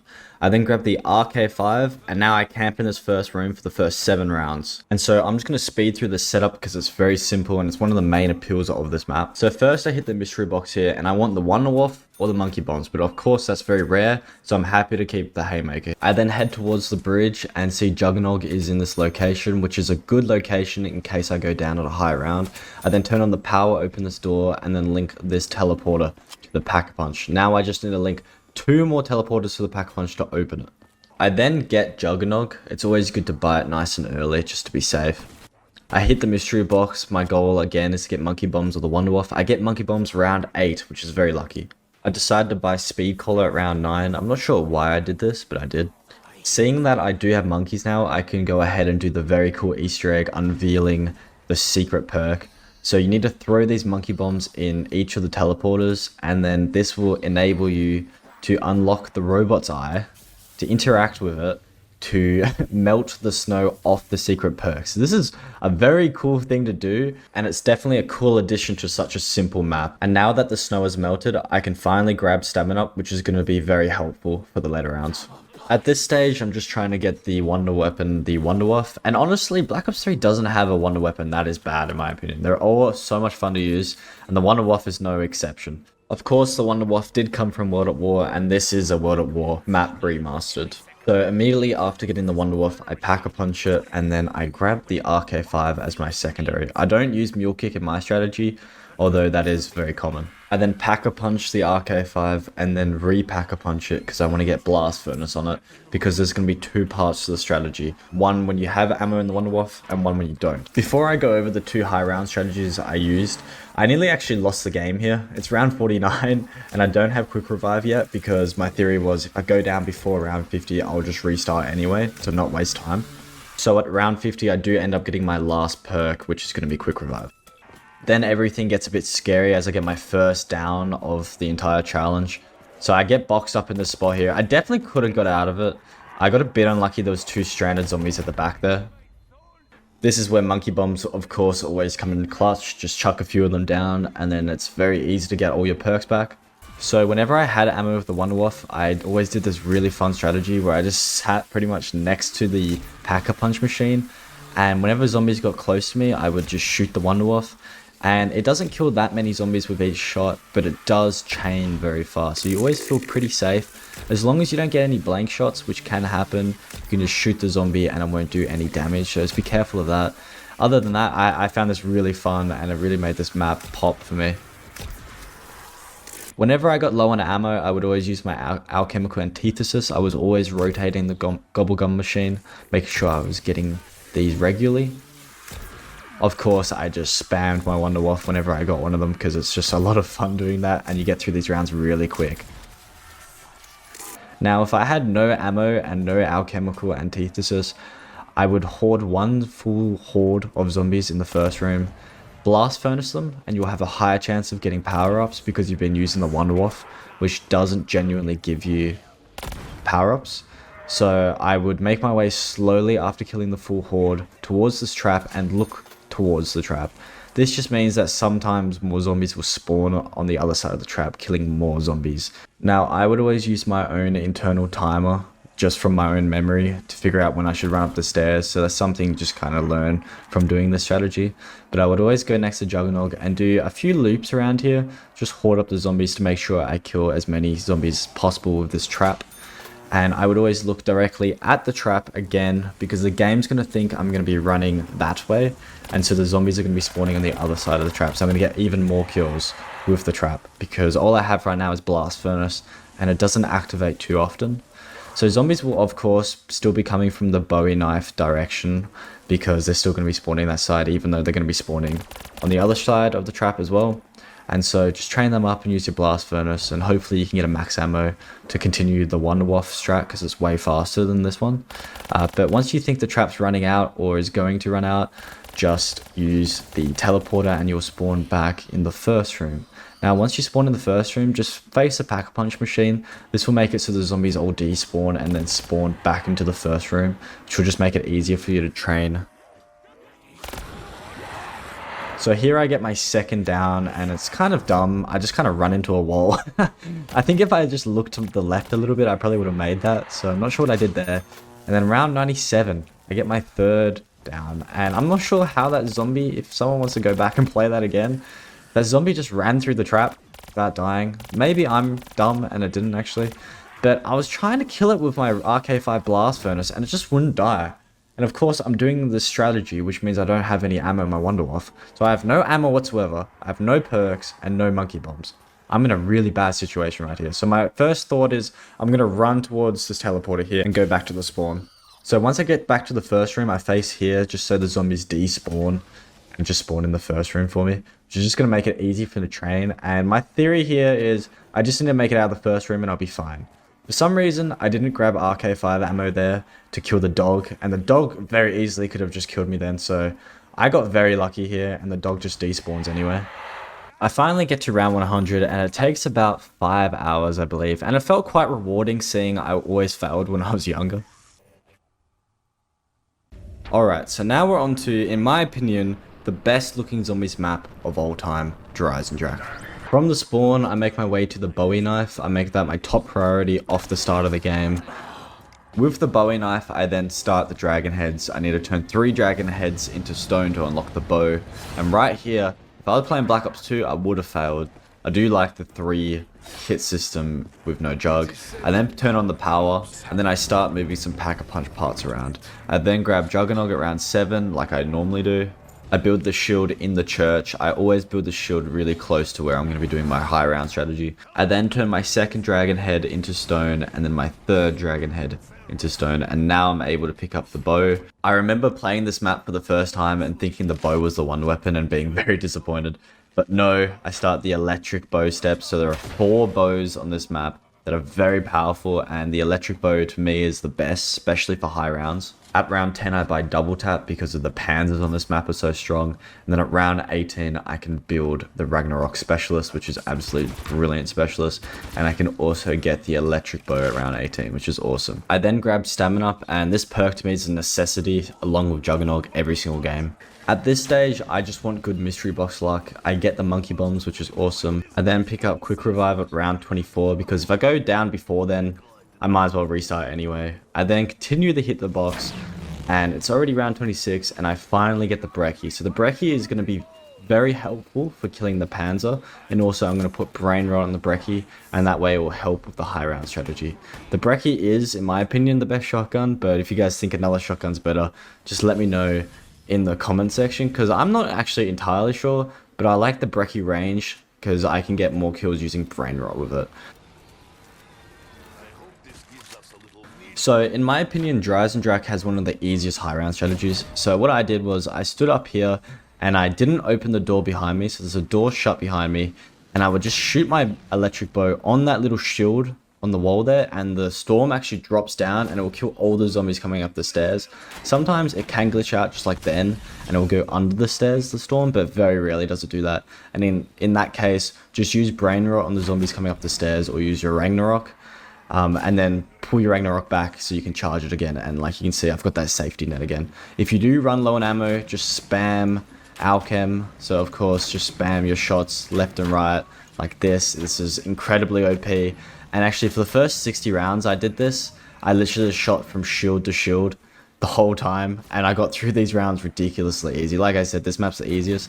Do be careful though, sometimes the zombies glitch out like this. These 4 zombies here just wouldn't die for some weird reason. So I shoot them with the storm. They just run straight through it. This is the first time this has ever happened. So I'm like, oh, I'm screwed here. These zombies actually won't die. I could have probably used my monkey bombs, but luckily I just jumped down and ran out and then used the trap and it killed the zombies. Now, at the end of every single round, I went to the Gobblegum machine, hit it once, just to rotate the Gobblegums to get the alchemical antithesis a lot. And then I would stand next to this doorway if it had been 5 to 6 rounds since I killed the Panzer, because it comes every 5 to 6 rounds. And it will always spawn in this location if you're standing there. And then all you gotta do, turn on the trap, and then he's like one clip, and then like 5 bullets, and he's dead if you shoot him right in the center core. And that's pretty much True Eisendrache. Round 100, very easy, very fun, and very good looking map. Now, in my opinion, this map is very underrated. I love Zetsubou, and it's kind of the most fun I had on Black Ops 3 the whole time I was doing this challenge. So, first of all, what I did was I saved up 20,000 points in the first room. They only spawned from these 2 windows, and so I had 22,000 points by round 9. I then got the blue water, and using the blue water, I turned on this side of the power. You have to turn on 2 sides of power. I then picked up the HVK as well. I also grabbed the ICR and then grabbed the green water. So you need to grab blue water, charge generator A. Then with the green water, I charged generator B. Then I can finally open this mysterious looking door here. I then get the power on at round 10 and get Juggernog at round 10. Always getting Juggernog first and always getting it nice and early. For the spider webs, you have to destroy them by using grenades or by just slashing them. So I just threw a grenade and picked up double tap there. I then pack-a-punch the ICR, which in my opinion is one of my favorite weapons and possibly one of the strongest weapons in the game. I then build the shield at generator B. Now you might be noticing in the video by now that I always do similar things. I always buy Juggernog early. I always build the shield near my high round strategy, and I always get stamina up, as you can see right here at round 16. I then pack-a-punch the HVK, another really strong weapon. Pretty much every weapon is good when you have all the attachments. On my way to the skull room, I water a plant with blue water.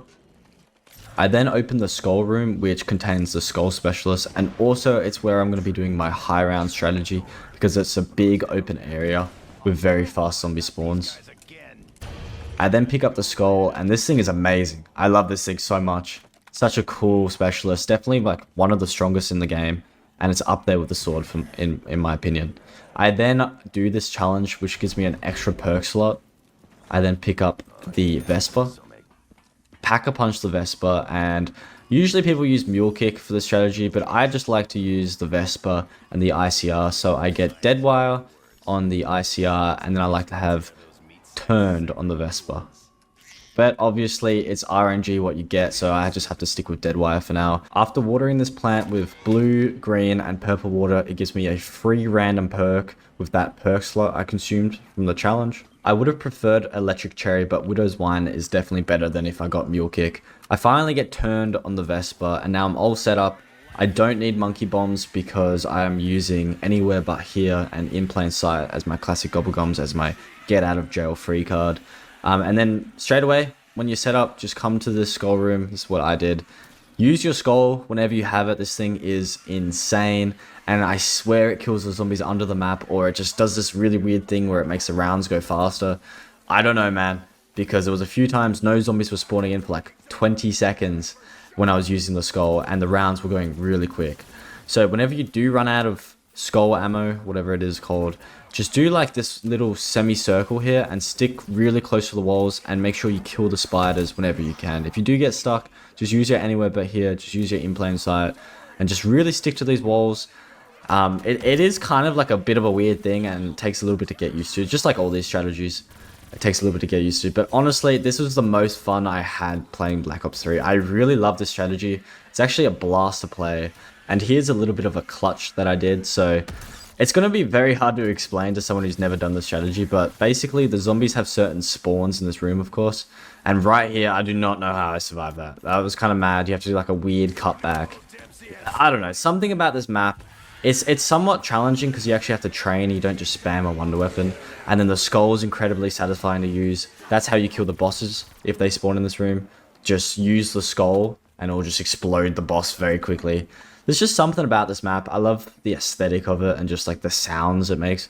That sounds a bit lame, I know. But it's honestly a really good map. And this is when I needed ammo. I would always do this run. So if you do want to do the strategy, just follow the exact run. And this is why I'm using the Vesper and the ICR as well. Both really good guns though, especially for the little spiders. And this is the worst case scenario. The spider blocks off that section there. It's not really a problem. Just cut back and then run the same direction back to the skull room. Now, this is my first down and my only down. I really messed up, man. I got a bit complacent. You know, it takes like 5 to 6 hours to get to round 100 most of the time in Black Ops 3. Of course, this does depend on the map, but Zetsubou took about 5 hours. So I got a little bit lazy there. I really shouldn't have gone down. I would have been a lot more happy with a flawless run. And also, if you do go down, especially without monkey bombs, got to be very careful to get your perks back. That's why I'm showing myself getting them back, because it's honestly terrifying, especially when you have a boss spawning under me just like then. And then this double tap. I risked my life so much for this double tap.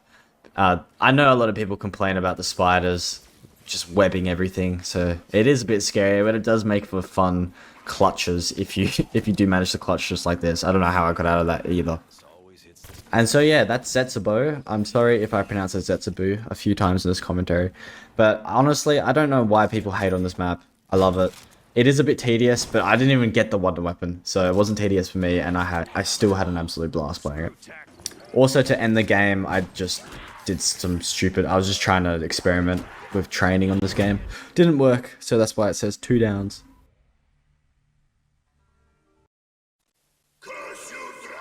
Okay, so now I'm on to the hardest map on Black Ops 3, whilst also being the easiest map on Black Ops 3.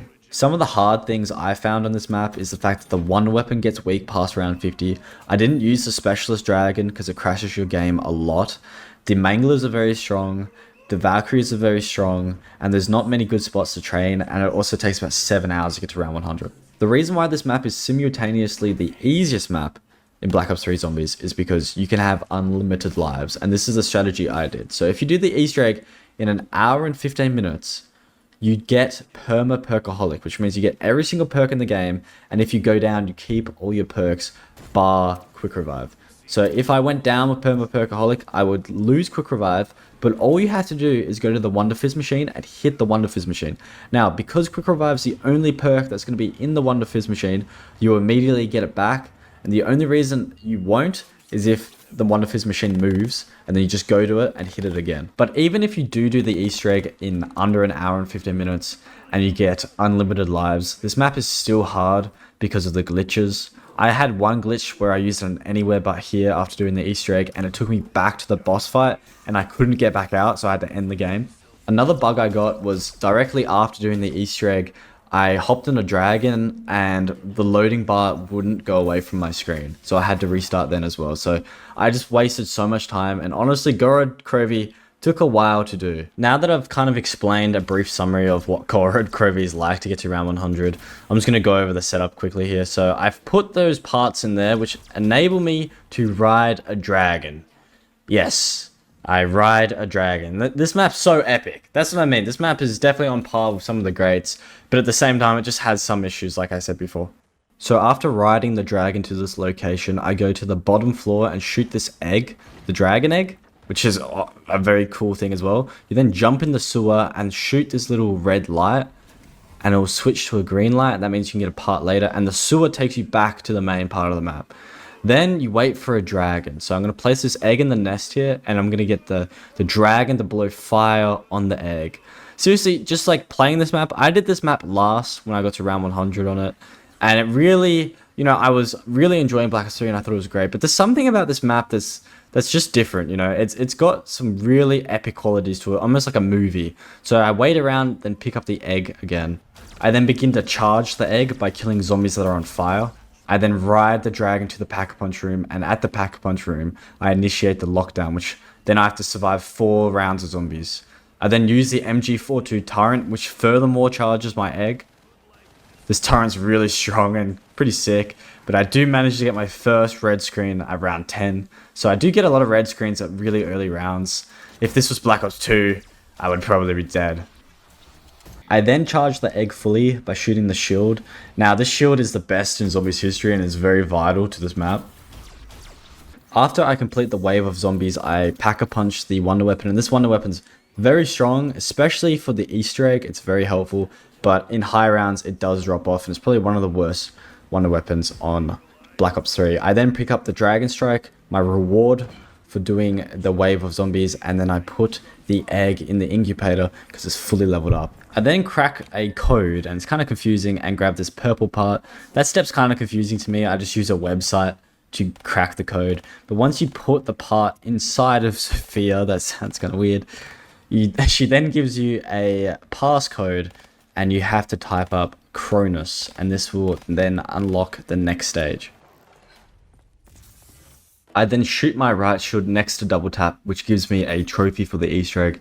I then pick up double tap and then pick up the trophy. I hit the gobblegum machine and get in plain sight. Now this gobblegum makes the boss fight incredibly hard to very easy. Again, this map is just weird like that.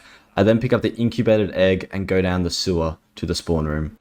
Whilst in the spawn room, I can then get the Gauntlet of Siegfried. This thing's very strong, but I don't use it in the high rounds because it makes your game crash. I pick up Jug at round 12, only because I am doing the Easter egg and I'm trying to speedrun it. I then get my last trophy through using the Dragon of Siegfried, and then place it, and now I'm onto the trophy stage. Now, if you've never done this Easter egg, you have to do these 6 challenges to please Sophia, so she'll give you a part to complete the Easter egg. So the first challenge I had to do, and it's in random order, I had to bring a green mangler, the mangler's eye is green, over to this magnet here, and the magnet will suck up the mangler, and then you'll do the first challenge. The second challenge I got was the bomb challenge. With this challenge, all you have to do is simply defuse 6 bombs in a certain order. I failed this challenge before because I forgot the order, so all you have to do is just write down the order in which the bombs are defused. If you do the wrong bomb, it will explode on you. Now, the third step I got was the Valkyrie escort step, where I had to escort this broken, wounded Valkyrie all the way from the spawn room to the magnet where I put the mangler. This step's pretty easy as long as you have the wonder weapon and pack-a-punch it, because its left weapon shoots out a portal which just slows down the zombies, which just makes it very easy.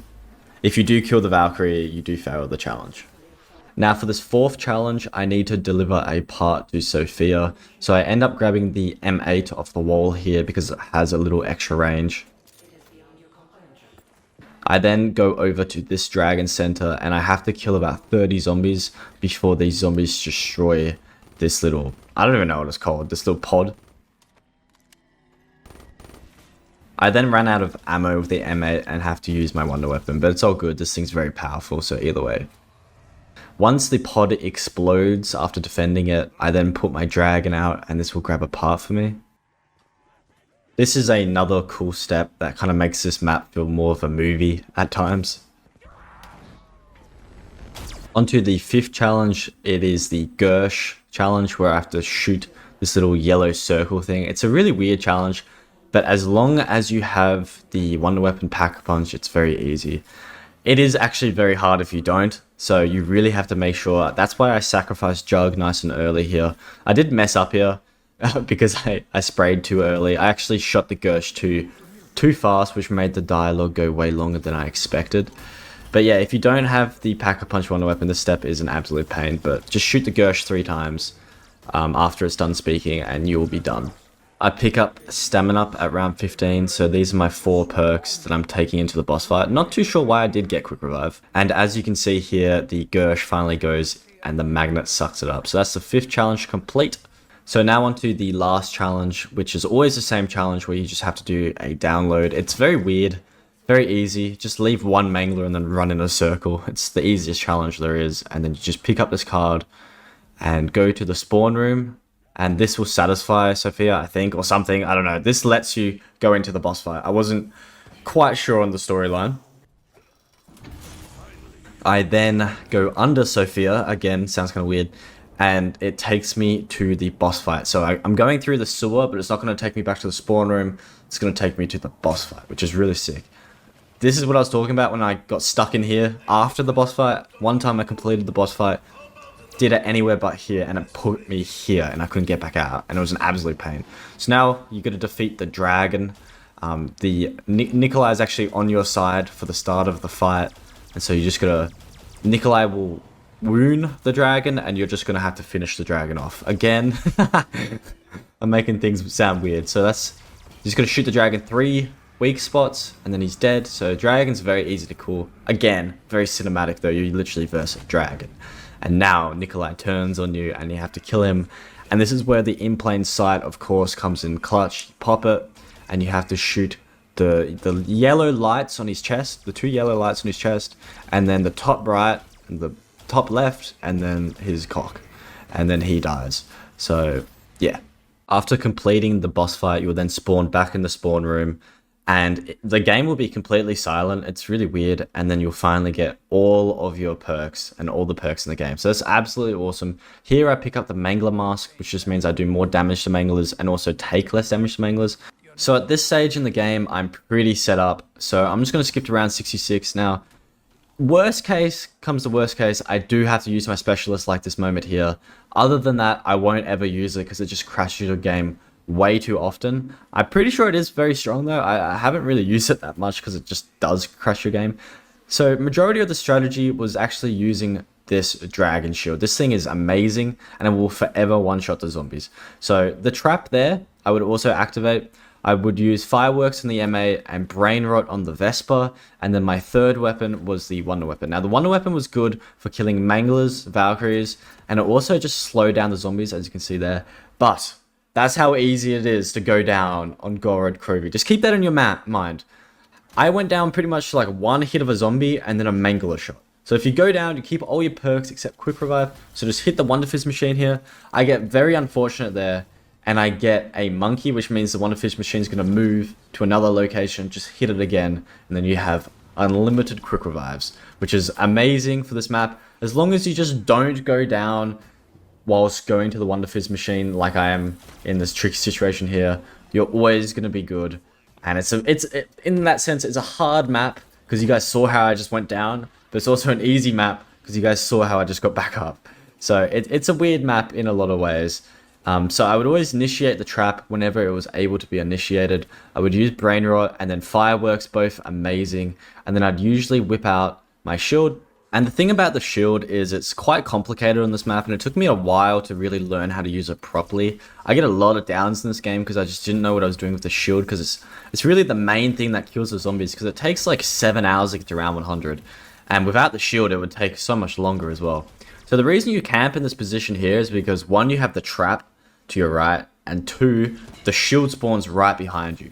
So what you want to do is you want to shoot down the wonder weapon, and the slowing effect will always work on this map, I think, up until about round 160. So the wonder weapon will do really well at slowing all the zombies coming to you, so you just have a bit more time. You can use your fireworks on the slow zombies, you can use your turn on the slow zombies. But what you really want to do is hit the slowed zombies, and this will break your shield so you can buy a new one, and now you have 3 fresh shots in your shield. So you want to be shooting your shield, and by the time you have 0 bullets in your shield, you want to make sure that your shield breaks, and then you can get a new one. One of the bonuses of using the right shield is you don't have to use alchemical antithesis, so you can use it in plain sight or anywhere, or don't use anywhere but here actually, because it will take you to the boss fight, and then you won't be able to get back out. So just use in plain sight, which is going to be very good because you can't really go down if you do use Widow's Wine, unless you run out of Widow's Wine, or like you saw before, the Mangler do that ridiculous thing where they do so much damage in this map, man. Honestly. So yeah, that's pretty much the high round strategy for Gorod Krovi. Like I said, this map is weird. It's quite a complicated map, and you just gotta get used to it. So here's some more footage of me just doing a nice little clutch up here. And you can see that I am breaking my shield because I have no shots in my shield left. So I'm trying to break it, and everything's going a bit haywire here. I'm getting pushed all the way to the back. I use my wonder weapon, but then I have to reload it. So it gets a bit scary, but luckily you can see the riot shield's just very good, and that's why I said it's the best riot shield in Zombies history. And here, I finally get to round 100. It took about 7 hours, and I think I did the Easter egg in 50 minutes, it will say here in a second. So I did the Easter egg in 49 minutes, and the game went for 6.5 hours.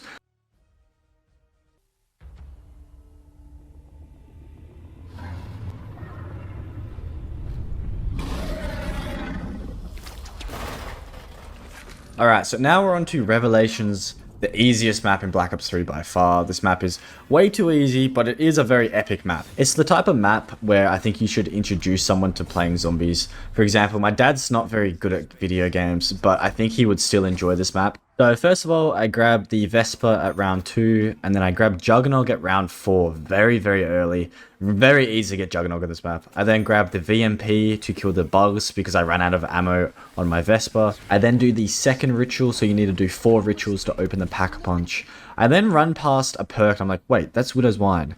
I honestly never knew Widow's Wine was even on this map. I then do the 3rd ritual, and then the 4th ritual, and now I can get the Pack-a-Punch open. And I actually forgot about this. You have to catch this monster to open the Pack-a-Punch. And this is the coolest Pack-a-Punch room of all. You're inside a monster's stomach. And I think you shoot... I don't know if the Pack-a-Punch is in the heart, but you shoot the Pack-a-Punch out of this heart, or it's like the stomach or something, and the Pack-a-Punch machine drops down, and you can finally Pack-a-Punch your weapon. So I Pack-a-Punch the Vesper, and the Pack-a-Punch camo on this map is my favorite on Black Ops 3. It's very nice, especially with the wonder weapons, and you'll see that in a second here. So I re-Pack-a-Punch it, and I get Brain Rot, or Turned. I then grab Stamina up at round 13, and then I grab Double Tap. So you can notice my 4 perks, I don't have Quick Revive, so I'm trying to do this flawless. I then get Little Arnie's at round 14 as well. So I have very powerful stuff already, and round 16 I get the Thunder Gun. I'm already more powerful than I would ever be if I was playing the Giant, for example. Then I get the Apothecant Servant on top of that. This map's crazy at round 19. I'm so overpowered. I've got literally everything I could possibly want in zombies. I then begin to start to upgrade the Apothecant Servant. Yes, you can upgrade it on this map, as most of you guys would know. It's bloody OP. So you shoot these little square things in the sky. Whoever found out that if you shoot these square things, you can upgrade the Apothecant Servant, that's pretty insane. But you have to actually make sure you do hit them. And here I shoot the last square thing out of the sky, and then a Panzer spawns in. And remember here, I don't have Quick Revive, so I'm going to be actually quite careful, because the Panzer is very strong, and I haven't Pack-a-Punched my Thunder Gun yet. So, you might be... I was thinking I'm safe here. Boom. I'm 1 hit away from my game being completely over after getting all of the good stuff nice and early. But here, I go back to the Pack-a-Punch room, or Pack-a-Punch stomach, I guess you can say, and I Pack-a-Punch the Apothecant Servant, and this thing looks... Just look at that. That just looks ridiculously good. It just looks way too good. It's just such a satisfying weapon. And it's too overpowered though. It literally ruins this map completely because it makes this map way too unbalanced. And when a map's too easy in zombies, you just don't really want to play it again, per se. It's just, if it's just too easy. So at the end of every round, of course, I hit the Gobblegum machine because I want alchemical antithesis. But if you're unlucky, sometimes a Panzer will spawn if you have really bad timing when you hit your Gobblegums. And this is an example of that, where I have to accidentally run down the stairs, and then I'm kind of in a bad situation. I'm still pretty confident here. I'm pretty sure it's 2-shot to the stomach with the Thunder Gun upgraded, but boom.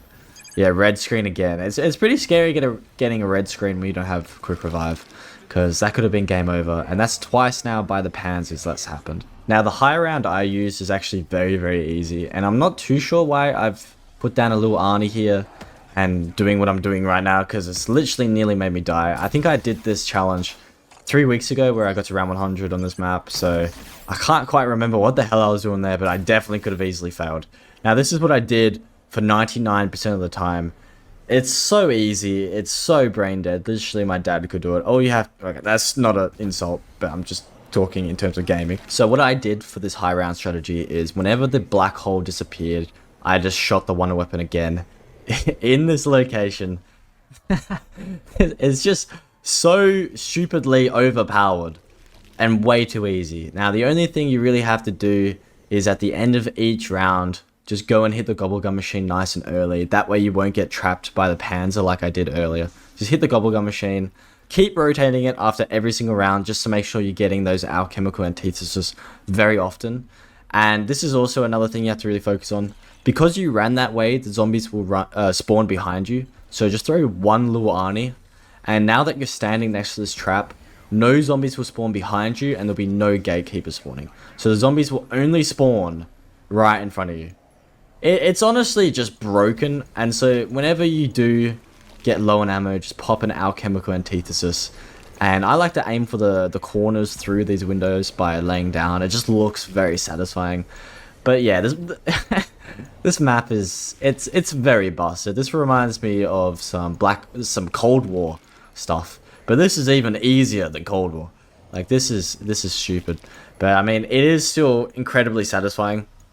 But I will admit, the whole time I played this game, I literally had my phone next to me playing music. I had my headset off, and I was literally just listening to like Michael Jackson or something. I don't know. I was listening to some random Michael Jackson's awesome, but just some random artist. And yeah, so here I get to round 99, and this whole game I had no audio whatsoever. And it was just that easy. It's kind of stupid. Maybe I'll do a thing where I get my dad to get to round 100 on here. So I got 3 hours and 17 minutes to get to round 100. Hopefully you guys did enjoy the video. Hey guys, so I got to round 100 on every Chronicles map in Black Ops 3 Zombies. And there's a reason why it's one of the best selling DLC in Call of Duty history. Because it's just good, to be honest. The difference between Black Ops 3 and the original games isn't so much that it ruins the maps, but it just makes it more fresh to play and a lot more fun in a lot of areas because of gobblegums and things like that. But to me, ever since Nacht Der Untoten, the purpose of zombies has always been to survive and to get to high rounds. That's always where I get the fun out of. And some of these maps are definitely easier than the originals, I would say most. And this might be controversial, but some of these maps, I would say they're actually harder than the originals. And I'm going to say that 2 of these maps in the Chronicles are the hardest maps I've ever gotten to round 100 on, ever. I just want to clarify, 2 of these maps are the hardest maps I've ever gotten to round 100. There's still a lot of maps in Zombies history I haven't done, so this could easily change. And by the way, I was only using classic gobblegums because Mega Gobblegums borderline it's borderlining cheating, I would say. But hopefully you guys do enjoy this video. I got to round 100 on Nacht Der Untoten, Verruckt, Shi No Numa, Kino Der Toten, Ascension, Shangri-La, Moon, and Origins. So hopefully you guys do enjoy. Okay, so we're going to start with Nacht Der Untoten, and I always grab the Shiva straight away because this map may be the slowest map I have ever played. It was slower than Advanced Warfare, and that took me 13 hours to get to round 100. So I don't want to spoil how long this took, but I want to go over it pretty fast because it's pretty simple. And so one of the first things I always do is grab a gobblegum, better be safe than sorry. And then at the start of round 4, I make my way to grab the Kuda in the box room and try and get the Ray Gun Mark II and the Thunder Gun. But first I build up my points using the Kuda. This is all very slow and boring, so I'm going to just skip right through it. Like I said, this map is very slow. Now I had bad luck with the mystery box, so at round 9 I make my way up the stairs. I deliberately open this chair in the stairs. I don't want to open the other chair on the other staircase.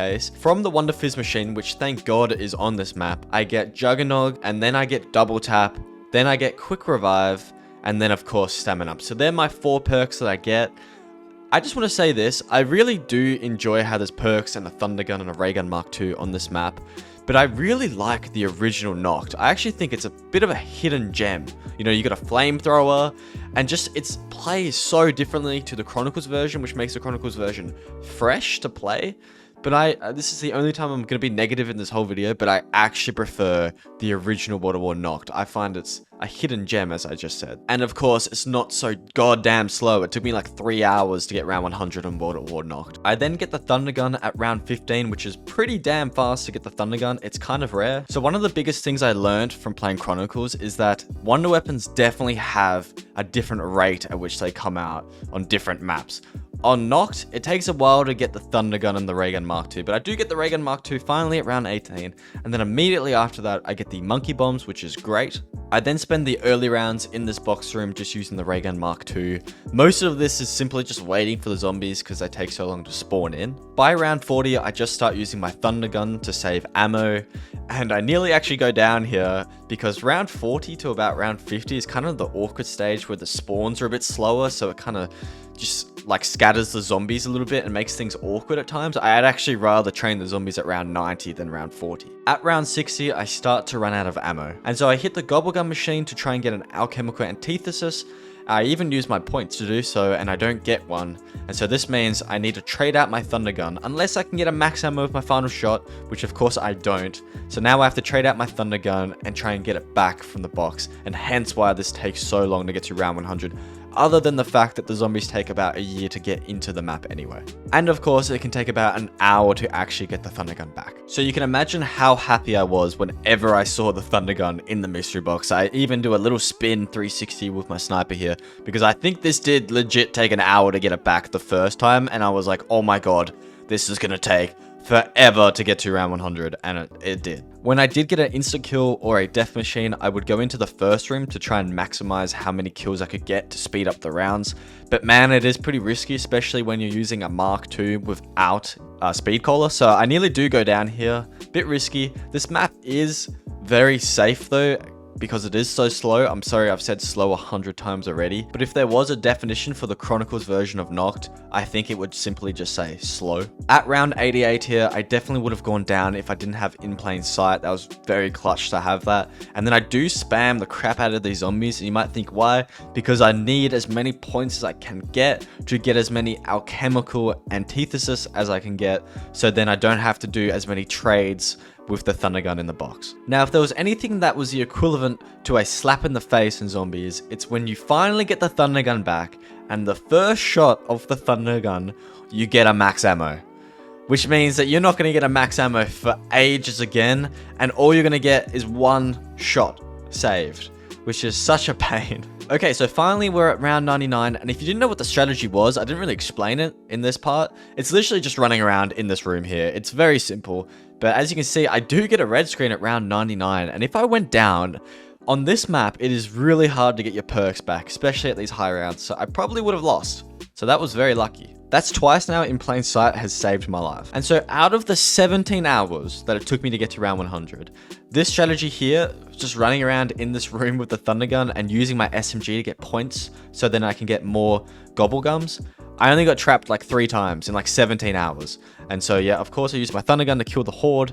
And then here, you can see I only have 1 shot left with my thunder gun, but I have 515,000 points from using my CUDA all the time that I can hit the gobblegum machine on round 99 using 512,000 points, and I'm trying to get alchemical, but of course I get in plain sight, and then I get blocked off at this point, and this is kind of scary, man. I don't think I had a worse kind of situation, and of course it happens at round 99. So I just have to train the zombies, and so I do get boxed in here. I have to use my thunder gun. I don't get a max ammo, which means I'm gonna have to do another trade out, but as you can see, I only have 3,410 points. So I'm gonna have to use my CUDA a lot here to get a lot more points, and have to pray to get a thunder gun really quick here. And so I'm actually going to speed up this bit here so you can see just what it looks like to actually do a trade of the thunder gun. You know, sometimes it can take literally an hour to get the thunder gun. Sometimes it takes 3 hits. It's really RNG based, and there literally was someone who got to round 255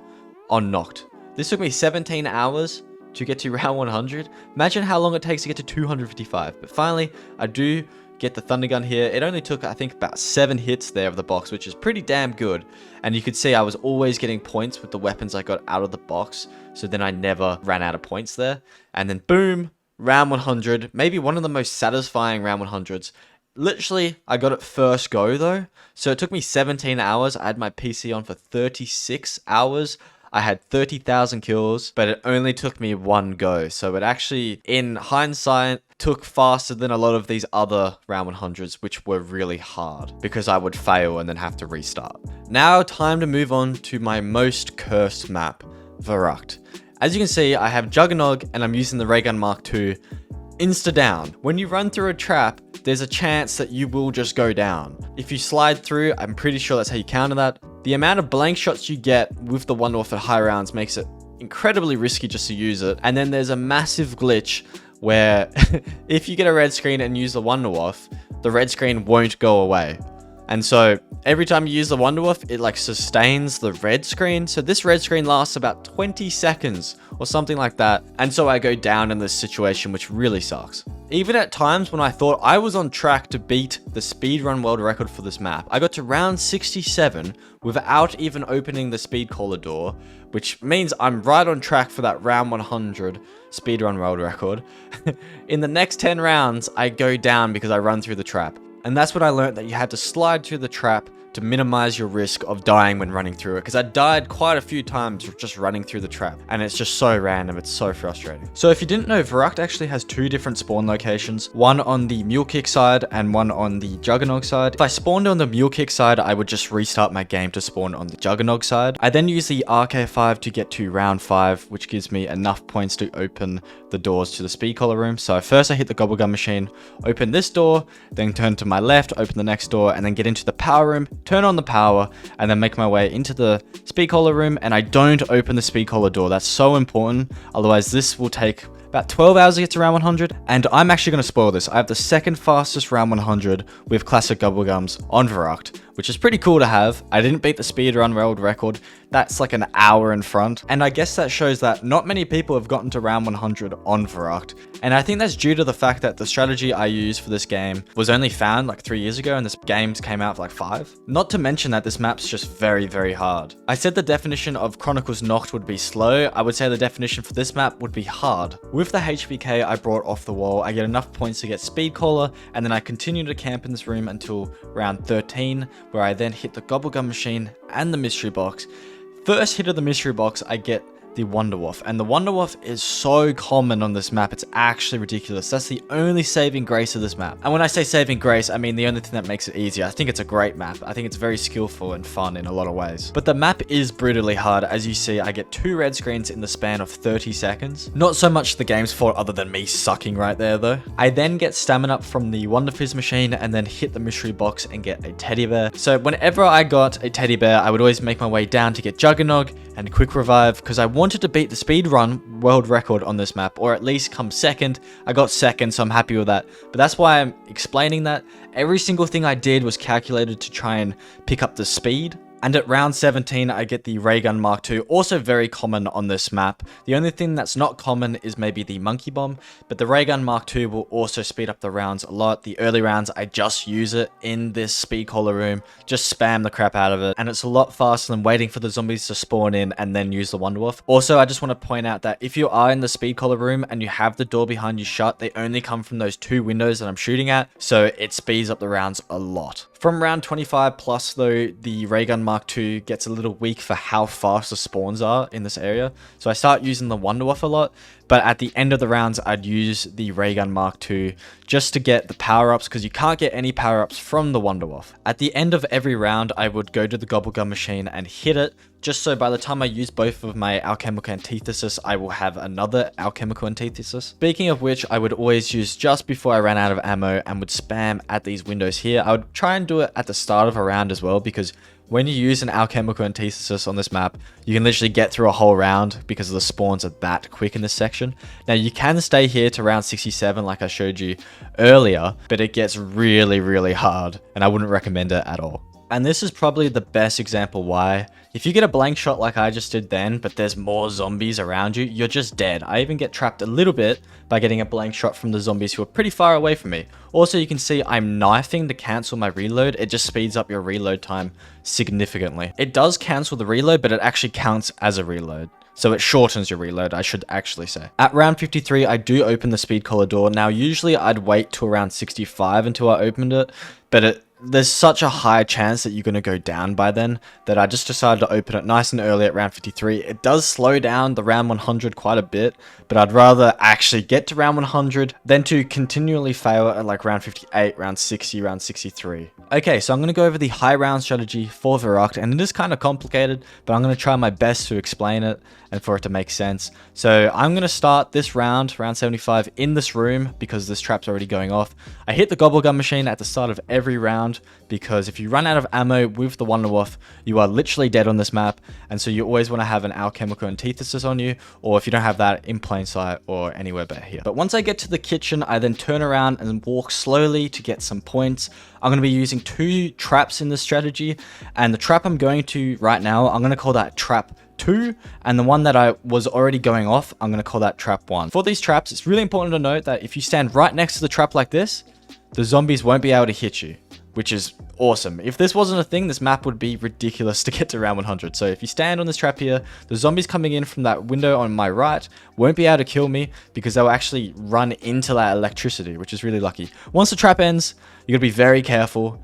You want to run straight through that door. Sometimes you'll be able to run without using the Wonder Waff, sometimes you won't. That time I had to use 2 shots, which isn't very good, but it's better than going down, of course. After that trap ends, I run straight to the kitchen and then run to the speed collar room. I do a loop here, which makes it so more zombies will spawn in the speed collar area rather than closer towards the trap and then block me.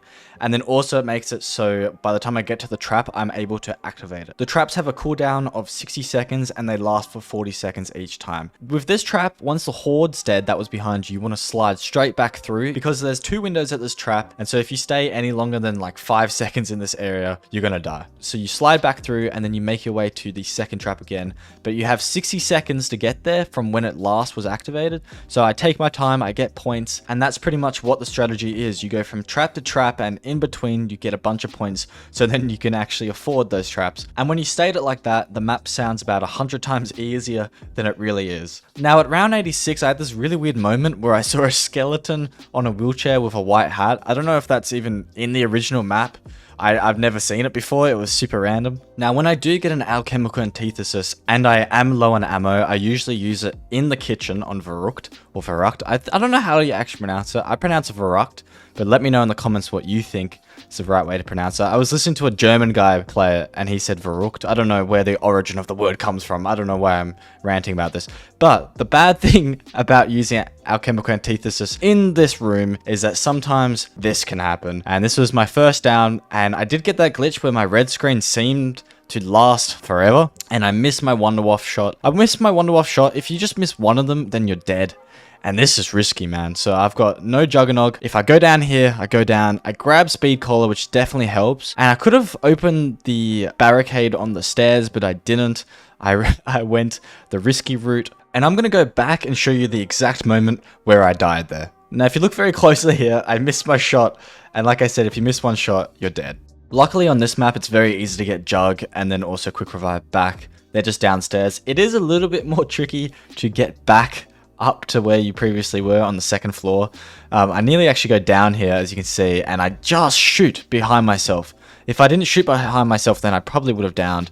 That's the one thing with the Wonder Waff. You don't know where it's going to chain. At the end of the round, luckily, I'd leave the trap just when there's one zombie left, just so I can get stamina up back. This is not the easiest strategy without stamina up, so I finally get it back at the end of the round, which is perfect. Now, here's an example of how risky it is running through this door after the trap ends, and another example of why the Waff is kind of confusing because you can't see where it's training with the electricity a lot of the times. Normally, all the zombies in the area will just stop still, but look at that, man. Holy crap.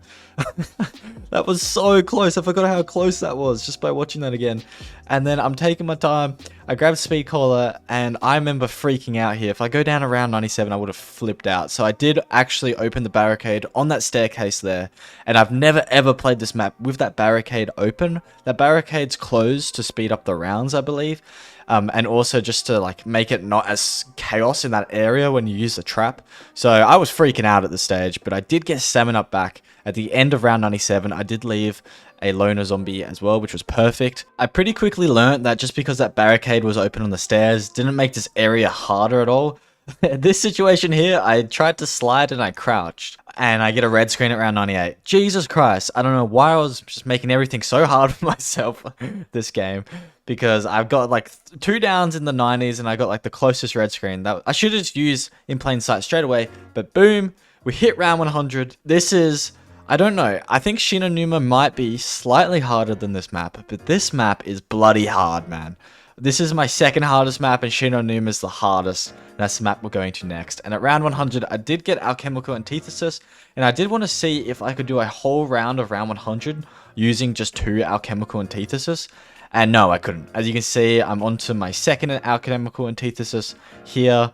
And then I run out of ammo with that. And then I run out of ammo. So I didn't have enough ammo to get through round 100 with the Wonder Waff with 2 alchemical antithesis, which I thought was pretty interesting, to be honest. I do have some bit of fun training. It's funny, once you get to round 100, for some reason you like are good at the game, but when you're on round 93 and 96, you suck at the game and you'll just go down to the dumbest ways. And then I just kind of backed myself in a corner just for a bit of fun. Boom, round 100 Verruckt. I was so happy to see this done. Okay, so I know I said Shi No Numa is the hardest map I've ever gotten to round 100, and I'm going to stick by that. And it's partly because it takes like 2 hours to get a game that you could actually properly play, because if Speedcaller or Juggernog or the mystery box goes to the fishing hut, and I'll show what I mean later, I have to restart. So I restart there. Now I just want to go over one of my worst fails on this map. So I go down at round 96. Now the trap at round 52 plus on this map actually disappears, so you can't see when it's active, but you could hear it. And this is because of the fog on the map. There's too many effects going on. But here is where it gets really rough. So I run around these zombies here, and I'll get hit twice. So I get hit twice. I think I'm safe. Boom. There must have been a zombie to my left there, otherwise there was a ghost that hit me. And as I said, this map is just full of restarts. So here I get Mule Kick, which means Juggernog is probably at the fishing hut. So I restart my game, and this is finally the game that I get round 100. Now, first of all, I just want to say this. I actually think this map is harder than the original. This is one of those maps in the Chronicles that actually is. I do grab the Shiva here, and I use the thermal scope, by the way, just because this map is super green, and it just helps you see the zombies a lot better. Now, I summarized the Chronicles versions of Nacht and Verruckt with one word each. Nacht was slow, Verruckt was hard. I'm gonna say Shi No Numa, the one word to define it is just restart, because you just have to restart so often. But finally I got a good game and I didn't have to restart, and I finally got round 100 on this map. And I'm stating that again because there was a point where I literally thought maybe this map was too hard for me to get to round 100. But I persevered, and from failing so much, I knew that from round 5 at the very start, very similar to Verruckt in a way, I would open up the map. So first I would go to this hut. This is the common room hut, and I get Juggernog, which is perfect. So there's 4 huts on this map, and the fishing hut is the one where you don't want Juggernog or Speedcaller to go. You need that closed. So now I go to the storage hut, and I want to get Speedcaller. Unfortunately I don't. I actually get double tap, but that's fine. I still have one more hut, and in this hut I need to get Speedcaller. I don't think I even mentioned that yes, the perks are random on this map, which makes this completely RNG based. But thank God I did get Speedcaller. Now I just have to hope that the mystery box doesn't go to the fishing hut. I then grab Juggernog at round 7 and also Speedcaller. Now there are dogs on this map, so that makes it a little bit easier in Verruckt in that sense, but I still think the map is harder, even with dogs. I then grab Stamina up from the Wonder Fizz machine and then start hitting the mystery box. I'm trying to get the Ray Gun Mark II and the Wonder Waff, but they're really rare on this map, to the point that the mystery box usually ends up in the fishing hut and then you have to restart. Luckily here I get the Ray Gun Mark II at round 11, and then I get the Wonder Waff at round 12, which is very early to get both, which is absolutely awesome. So for the low rounds, I just use the Wonder Waff in the storage hut, just like this, and use the trap whenever I'm able to activate it. Once I've hit the trap, I then use the Ray Gun Mark II to get all the power-ups and also to save Wonder Waff ammo. There's only 2 windows in this hut, and the trap kills all the zombies trying to come in. By round 52, we're still doing the exact same strategy, and you can see I'm using the knife strategy to cancel my reloads. I have 2 shots on my Wonder Waff, so I use the alchemical, and if you actually look closely, there is no electricity coming out of my Wonder Waff now. So yes, there is a thing at round 52 where electricity on the map just disappears. It still works, but like I said before, with the mist on the map, it just makes it disappear. So the trap there, it's working, but the electricity is just, you can't see it. So I'm just going to show you exactly what I mean. So I run through the trap and I get zapped when there was no electricity because the trap was actually on. I always hit the Gobblegum machine, by the way, at the end of every round just to make sure I get alchemical antithesis as fast as possible. Honestly, if they never added alchemical antithesis into Black Ops 3 zombies, it would be way different. Okay, so now I'm going to go over the high round strategy on Shi No Numa. So I go to the common room hut at the start of the round because the storage room hut trap was cooling down. I use the trap in this hut and then train the zombies around. By the time the trap's about to end, that's when I leave. This time I couldn't leave. It was a bit awkward, so I had to do another loop around the hut, and then I left. By that time, the trap was over, so all the zombies that were behind me didn't die. So that was a bit of a mistake. I then make my way to the second trap of the strategy, which is going to be the Flogger trap. I really take my time so all the zombies are right behind me, and I do a few loops just to gather them up so there's not any weird spacing or anything. I then use the Flogger trap and then lay under it. This is kind of risky, but I enjoy doing it this way because I always feel like I'm getting more kills out of it. As the zombies come towards me, I back away, and then as there's no zombies, I go forward so the zombies behind me don't hit me. When I feel like the Flogger is about to end, I then get up. And as you can see, sometimes there's a lot of zombies that will be there. I nearly go down there. That was kind of risky. But now I'm making my way to the third trap, which is in the storage hut. I use the trap, train the zombies. It is a tight hut, like I said earlier. But when I felt like the trap was about to end, I would then run through it, I would stick to the left side of the trap because usually there's less zombies on that side. And all the zombies that I trained in the hut behind me all die to the trap. And now I make my way back to the flogger trap. Again, I do this slowly. I initiate the flogger trap and then go back under it and repeat the process. So whenever I did get an alchemical antithesis, I would use it in the storage room, but it is super risky to use it, but it also speeds up the rounds so much that I think it's worth it. Now you'll see I do get a red screen in like a millisecond. You've really got to watch both your sides and you got to be very careful you don't get a blank shot. It's just like Verruckt. If you miss a single shot, you are literally dead. You might have a little bit more time on this map. Now here at round 90, I get my first down, and I put this down to sheer just cockiness. I was at round 90, no downs, and at this point, you know, you're about 7 hours in, and you're just kind of getting a bit more fatigued. You get a bit lazy. You're like, oh, I haven't gone down yet. I'll be fine. I stayed under this trap for so long. This is the most risky trap by far, because you can actually still get hit by the zombies when you're down here. That's why I'm moving back and forth, trying to like get away from the zombies so the flogger can hit them. But I was under the trap so long that the flogger ended and the zombies literally came up behind me and hit me. Now I said Verruckt's saving grace was that the wonder weapons were super easy to get. Well, on Shi No Numa, the one saving grace that makes the map a little bit easier is the fact that the perks are pretty easy to get on this map. So I go and I get Juggernog. First I use the comm room hut trap just to be careful, and then I grab Juggernog. I always go for Juggernog first. I mean, who wouldn't if you're on round 90 on Shi No Numa and about to fail? Although this map actually has quite a lot of area to it, a lot of it's just filled by swamps, and you can't run through them, but you can slide through them. So there's a little trick I learned. I just did it right there. There's definitely something difficult about the 90s on Shi No Numa and Verruckt. I nearly go down again on round 92. Usually I'm pretty much fine during the whole game, and then I get to the 90s and I start going down. It's pretty bizarre. Here, I don't know what just happened. What the fuck? So you might have heard me laugh there. I'd actually forgotten that that even happened, to be honest. But I do remember when it did happen, and I kind of freaked out for a second, and then luckily I had it in plain sight. Otherwise, I literally would have died from the most random glitch that just like rocketed me like 2 feet up in the air. Seriously though, so lucky I had it in plain sight then. Otherwise, I probably would have broken my headset if I died to that. But the way I actually go down is even worse. I try to go prone and I miss the button, and so I just walk into the trap. At round 98, I've failed this map more than any map I've ever attempted to get to round 100, and I've done quite a lot of round 100s. So at this point, the flogger's going off. I have nowhere to go except for to train in this room, and I've never practiced training in this room except for on World at War Shi No Numa, because I've never had to train in this room with the flogger going off. So that's just to get you in my headspace at the time when I was doing this, because I did not want to restart, because I'm going to be completely honest, if I failed this, it would have taken me a couple more days to get to round 100, and that's, you know, that's like a waste of time, man. Obviously, if the video is good, it's not a waste of time, but I just, you know what I'm saying. I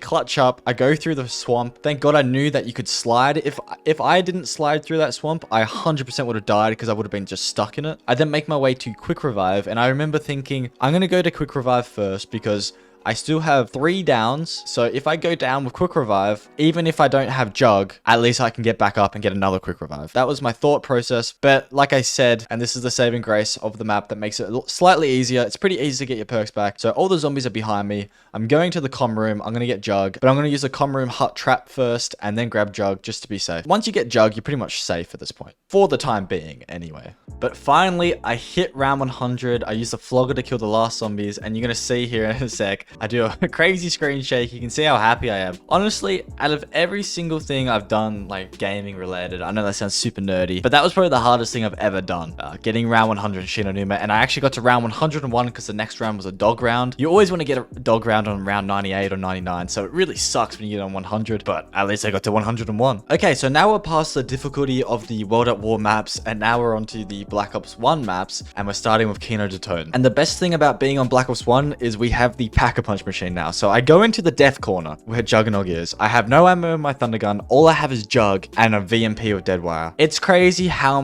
good the ammo mods are on Black Ops 3. Again, if you took out ammo mods on Black Ops 3, this game wouldn't be nearly as easy as people claim it to be. I somehow get out of that corner just because of ammo mods. So they did patch the fire trap strat, and I didn't know that, so I ended up learning the hard way. At this point, I feel like everyone's gotten to round 20 at least on Kino Der Toten, so I'm going to go over these early rounds really fast. I grab the RK5, I grab a Gobblegum. I can see the mystery box is towards the street side. I'm heading that way anyway, so that's absolutely perfect. I grab the VMP in the street. Now the street is where I'm going to be spending all of my game. The spawns are really fast here, and no Nova Crawlers can reach you here, unless you make them spawn in the first room and drag them there. And that's why I really like Chronicles, because the original Black Ops 1 is completely different when going for round 100 than the Chronicles version. It's a completely fresh thing. I've gotten to round 100 on Black Ops 1 Kino, and it was a lot of fun. So was the Black Ops 3 version. I turn on the power, I grab Jug, I then get Pack-a-Punch, and you can see here I'm just kind of playing with the camera on the screen. I love the theater room. And then I grab Speed Collar. I also grab Stamina Up and then start to build my points in the street with the Pack-a-Punch VMP. I then hit the mystery box trying to get the Thunder Gun, and I'm going to be completely honest, the Thunder Gun is a lot better than the Wonderwaffe on Black Ops 3. And I get the Thunder Gun on my second hit of the box. The Thunder Gun's pretty rare on this map, so that was very lucky. I Pack-a-Punch my Thunder Gun, and now we're fully set up and we can just have a bit of fun. So for the early rounds, I just train the zombies in the streets. I always have my Thunder Gun out.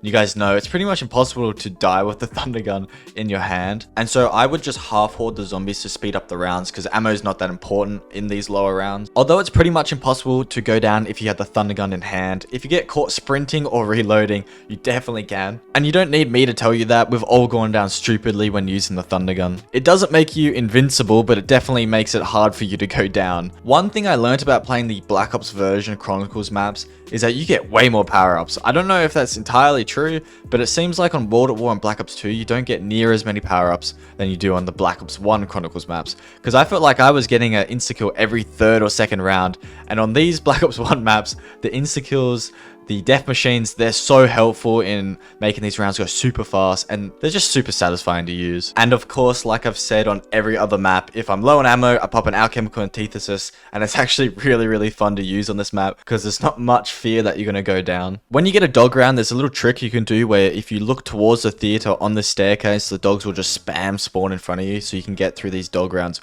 really quick. And if you look at my perks, you'll see that at round 67, I still don't have quick revive, so I do grab it now. I think I was just confident, and that's why I didn't grab it until this stage. And also, if I go down at like round 60, I'll probably just reset anyway, because 60 is not even really halfway, and so you only have 3 more lives from there. And if you're going down at 60, well, chances are you're not going to make it to 100. For the high round strategy, I would train up a full horde of zombies, shoot them on the steps, and then turn on the fire trap. And then I don't have to do that until the fire trap has fully recharged after it's been used again. And so for now, I'd just train up the zombies, try and do a full horde of zombies. If I can't do a full horde of zombies, I would just do a half, just whatever I could. But I mean, the street is a pretty big area, as you can see, and so it's not too bad. Like right there, I kill a full horde of zombies, and I have Speed Collar as well in case I miss a few zombies and I have to reload. Kino Der Toten was the first map I actually got done for this video, and I think I was actually a lot worse of a zombies player at the time. I think I've improved a lot by doing the 8 maps.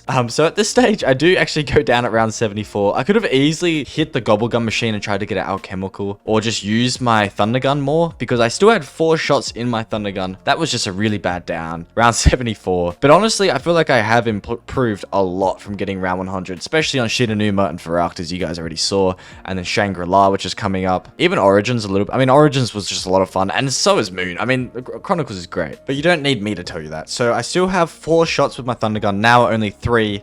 So it's pretty easy to get Juggernog back, and then I use this trap here. This is the death corner, so you always need to use the trap, otherwise you will die. So I'm not sure how I made this mistake, but I accidentally picked up Deadshot Daiquiri instead of Stamina Up. In the Wonder Fizz machine, Stamina Up is kind of like a yellow-green, and Deadshot Daiquiri is like a grey-green. But I do choose Stamina Up over getting Speed Collar, so I get Juggernog, Deadshot, Stamina Up, and Quick Revive. I know I said it's pretty much impossible to go down if you have the Thunder Gun in hand. Well, that's true unless you suck like me. I can clearly see those zombies are dropping down and I run straight into them and go down. That was a really bad down as well. I then re-grab Juggernog from the death spot. I then grab Stamina properly this time and not Deadshot. I grab Widow's Wine though, and I'm really glad I did. I think that really helps, and also Quick Revive. In the 90s, I started to run out of ammo a lot, so I would go to this back side of the street next to the gate and train the zombies. This strategy people do without Widow's Wine. I have no idea how. It is such a hard strategy. But with Widow's Wine, it's variable for me. And I was very lucky that I did decide to grab it just kind of off a whim at the time. And I still can't decide if Widow's Wine is an overpowered perk or not. Sometimes it does ruin strategies though. So I don't know if you can really call it an overpowered perk if on some maps it actually sucks. So let me know in the comments if you think Widow's Wine is overpowered, because I think it depends on the map. After playing Chronicles, I've kind of changed my mind on it. I don't think it's as overpowered as I thought it was. But here is a great example of how awkward it is. Just take note of how many times I'm getting hit and the space in between how many hits. And in the end, I get a really cool looking red screen, to be honest. And so this is going to be a throwback to where I said earlier, this was my first game in the Chronicles, and I think I've improved a lot, because this is also another terrible down. I actually suck at zombies. I don't know if you guys have noticed.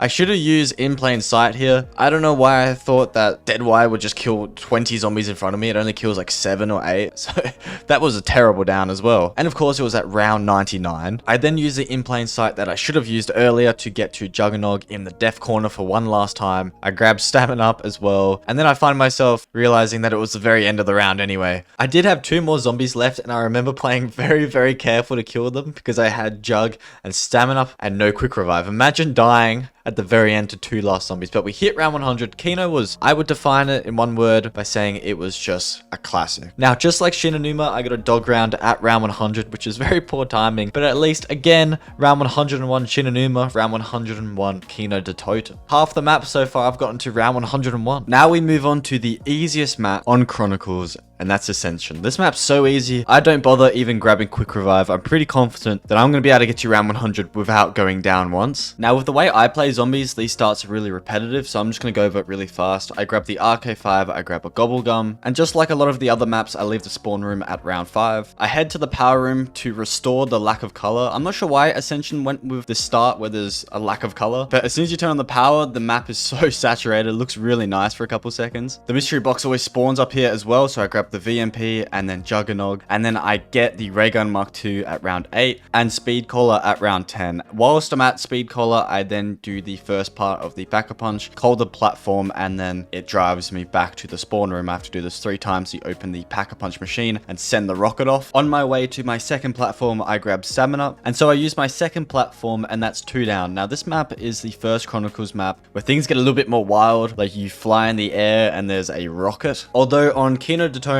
and Riese you do teleport, so I guess that's pretty wild as well. I take my third and final lander, and this is back when zombies was really easy to Pack-a-Punch, so that's literally all I have to do. Black Ops 1 Pack-a-Punch systems were super easy compared to what happens in Black Ops 2. I then launched the missile, and I could shoot the missile down with the Ray Gun Mark II, but I thought I'd be peaceful and just let it on its way. Pretty crazy that on a zombies map you can launch a missile into the air. I would have loved to see people's reactions back in Black Ops 1 when they first launched the missile into the air. I couldn't imagine what it'd be like because zombies just wasn't crazy as it is now. With the Pack-a-Punch open, I Pack-a-Punch the Ray Gun Mark II, and I'm going to keep it for as long as it kills the monkeys, because if I run out of ammo with my Thunder Gun, I need something to kill them, because the monkeys have a lot of health, especially in the high rounds, and they do a lot of damage. They're actually pretty strong. And if you haven't played Ascension, the monkey rounds are essentially just the dog rounds, but the monkeys still perks. All I need now is the Thunder Gun. I do get the Gurch device now, which is just a very overpowered monkey bomb, and using the Gurch device, I get the Thunder Gun. I just distract the zombies with the black hole. But I do grab Widow's Wine, like I said, instead of Quick Revive. It's super overpowered on this map, especially with the Thunder Gun. And speaking of the Thunder Gun, I then Pack-a-Punch it. And this area here, you can actually get to round 100. This could be the high round strategy. People usually use it for the Black Ops 1 strategy because you can see the spawns are really quick. And I'm kind of just making the most of that whilst I'm here. But for Black Ops 3, seeing that you have Gobblegums and you're not really going to run out of ammo that often until round 90, you can just camp in this spot here. We'll train the zombies. I camp for the early rounds and literally just spam my Thunder Gun back and forth, and you can get through these rounds ridiculously fast. Just keep spamming the alchemical antithesis, or the Gobblegum machine I should say, which is literally right behind you. You don't have to move for like 90 rounds. This is super overpowered. Again, hence why it's just so bloody easy. Whenever I did get a death machine, I would go to this corner here and face my crosshair in this exact position. And this is one of the most satisfying things to do in zombies. The only thing that would make it a bit more satisfying if I had an insta-kill with the death machine. Although I would be lying if I didn't didn't say, it is a little bit gruesome up this close, seeing all the blood everywhere. Once a death machine runs out, you do have to be pretty careful. But now I'm going to go over the second part of the strategy. So the first part was me just camping in that position, spamming the thunder gun back and forth. That works up until round 60, but at round 60, you're going to have to start training the zombies. And what I like to do at round 60 to about round 80 is you half train them. So you do a little loop like this, you go behind the zombies that are dropping down, and then you shoot, and then you just repeat. So that's all I did from round 60 to round 80, just do it a half horde.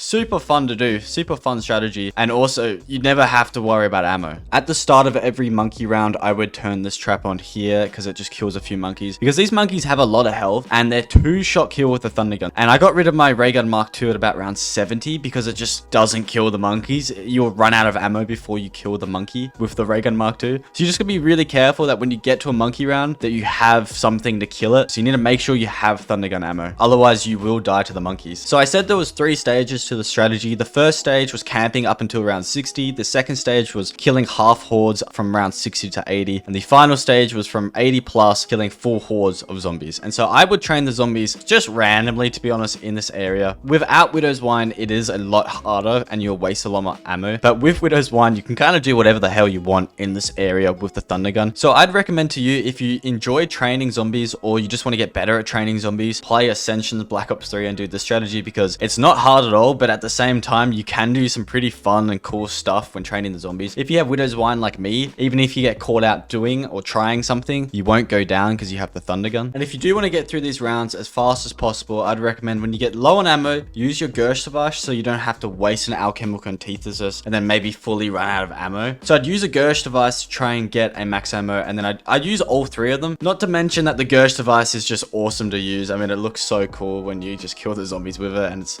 quite pretty. This time, however, I didn't get a max ammo, so I instead pack-a-punched my pistol to get dead wire. I still had 5 shots in my thunder gun and an alchemical, but I just wanted to be safe than sorry. So if I did run out of ammo, I did have the dead wire pistol. In this situation here, I do find myself in a bit of a pickle. I only have 3 shots, and remember, if I go down, I lose, and if I get stuck up here, game over. So I have 1 shot left. I do have 3 Gershes, but I decided not to use them because I think by the time I used them, I probably would have downed. So I just need to train myself out of this position, and I do, which was awesome. But a bit too close for my liking. On this map, there's plenty of spots that have large areas where you can train. I chose this position because the spawns are pretty fast and it's just very, very safe. And so I used my deadwire pistol just to get a max ammo back, just from going back and forth around these zombies. This is why this map is so easy. If you really want to get to round 100 and you aren't very good at the game, literally just do this. Just run around in a circle. And this is the end of the round though. So round 96. At the start of this round, I do get an alchemical antithesis, but I still want to get a max ammo because after a while, I feel like one's just coming. And sure enough, I did get a max ammo after like 2 more minutes of training these zombies. And then boom.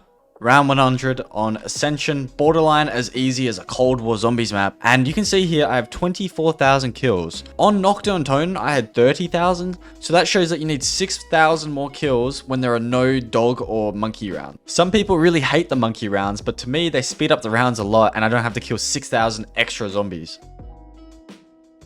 Moving on to Shangri now, and I have a massive soft spot for this map. I didn't actually play the original. Back when I played Black Ops 1, I was too young to realize there was even DLC on the game. But this map, after playing it on the Chronicles version, is so unique. And I think that's partly because of the wonder weapon is so unique as well. And just like the other maps, I'm going to go over the setup really fast. I grab the RK5 and I grab a gobblegum. At the start of round 4, I leave the first room and go through the trap tiles and make my way to the power.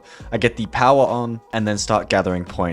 I get a red screen at round 4, and the way I see it is 1 less red screen in the higher rounds. So it's kind of like I'm getting the red screens out of the way, or at least that's what I tell myself. I grab stamina up at round 5, and I run back to spawn to see if the floor has surfaced, and it has, so I just have to stand on that to unlock the pack-a-punch. I grab Juggernog, and using a monkey, I try and get a double points, and I do succeed. I love these monkeys on this map because they give you perks and insta-kills whenever you want. Like, they're super overpowered. One of the things I switch up in this setup is I grab the Bowie knife, and this is mainly because the wonder weapon on this map, the baby gun, is super rare. And also I don't grab double tap on this map. So by having the Bowie knife, I can get a lot of points really early. So then I can maximize the amount of hits of the mystery box before it gets into the higher rounds, because if you don't have double tap and you don't have the wonder weapon, you're going to go down. So I'm trying to maximize the amount of points so I can hit the box at the low rounds. At round 7, I grab the Kudo, and you can see I've gone for an all purple fit. I've got the purple Bowie, the purple RK5, and the purple Kudo. From round 10 plus, the Bowie Bowie knife is no longer a 1 knife kill. So I shoot a little bit before I knife, and you can see I have 35,000 points by round 12. So if you guys do want to point haul, this is a good little strategy you can do, and it's super safe as well. At round 12, I leave the last zombie alive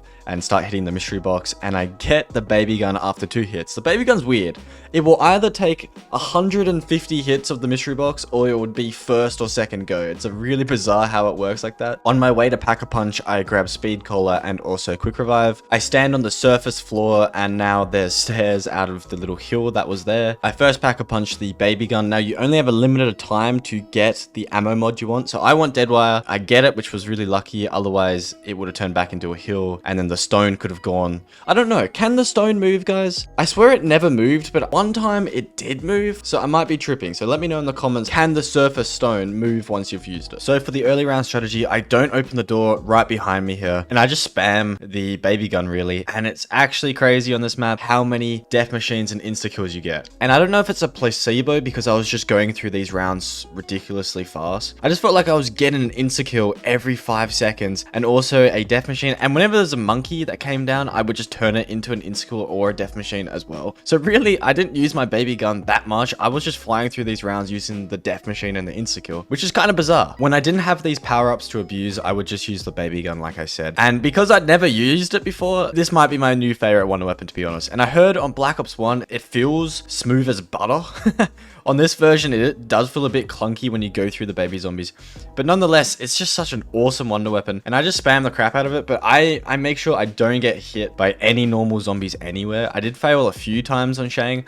I heard a lot of people saying Shang's really hard. I don't really think so. Not the Black Ops 3 version anyway. I didn't think the Shang was that hard, but I've seen a lot of other YouTubers say really struggling with the map. In the higher rounds, the insta kills and the death machines get a lot less frequent, of course, because there's less power-ups, because it takes longer to go through each round. But at this stage, I only had 2 shots in my baby gun, so I had to use an alchemical antithesis. And this is the only map where when you have an alchemical antithesis, you have to still play completely normal, because with this map, you can go down if you get hit by baby zombies too much, because the baby zombies are still hitting you. So if you spam the baby gun with alchemical antithesis and never have a break from being hit by the baby zombies, you will go down. So you need to have like 1 second breaks from killing the zombies here and there. When I mentioned that the monkeys were overpowered, some people were probably like, oh no, they're annoying, they piss me off. But right here is a good example. I get a free insta kill, and an insta kill, you can pretty much go through half a round at round 70 just with the insta kill in this room, because they do last a long time. But if you get hit by a monkey, so sometimes the monkeys will just go and hit you. If you get hit by a monkey, the monkey will cut down the power up time by a lot. So you really got to watch out for those monkeys that just are there to hit you instead of going for power ups. They're the annoying monkeys in my opinion. So now I'm going to go over my high round strategy. So I actually came up with this myself. I don't know if anyone else does this in the zombies community. Maybe they do. The high round strategy videos that I watched for this map, they weren't doing this, and that's why I was struggling. But then I started doing the strategy, and I was like, oh, this is so easy, and I save so much baby gun ammo. How the strategy works, if you watch carefully, it's very simple,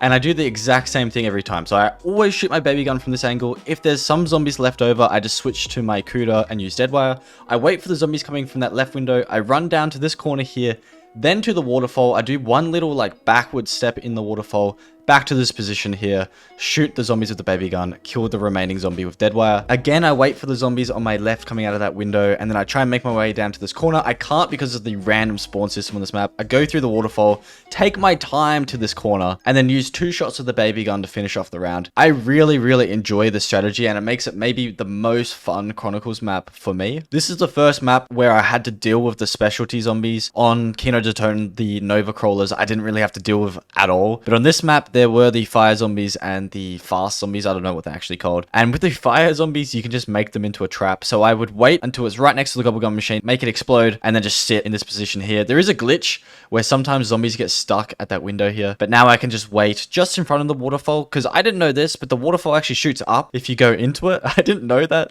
for the longest amount of time. It's actually such a good escape. So I quickly just want to go over the game before I got round 100. I crashed on round 94, and it was already midnight by the time I crashed. And I was so pissed off that I restarted my PC, got straight into a new game, which I don't normally do, and it finished at 5 a.m. So I completely ruined my next day. But hey, at least I did get to round 100, and this is just the last horde of zombies here. I really, really, really like this map. I want to go, right after editing, I might just start playing the Black Ops 1 version and getting into that, because I do have it downloaded. But let me know what you guys think of Shang. I think some people don't like it. I don't know what people's opinions are on Shang. I think most people know it is a good looking map. And I'm sure if I play the Black Ops 1 version, I'll make it to round 20, because it's probably really hard. But yeah, round 100 on Shang, we got 30,000 kills, the same amount that we got on Nacht. Now, I forgot to give Ascension and also Shang a word. I gave Nacht slow, Verruckt hard, Shi No Numa Restart. And just before anyone calls me out, Restart, in my opinion, is harder than hard. How can you ever get to round 100 if you're continually restarting? Kino classic, Ascension I'm gonna say easy, and Shang I'm gonna say unique.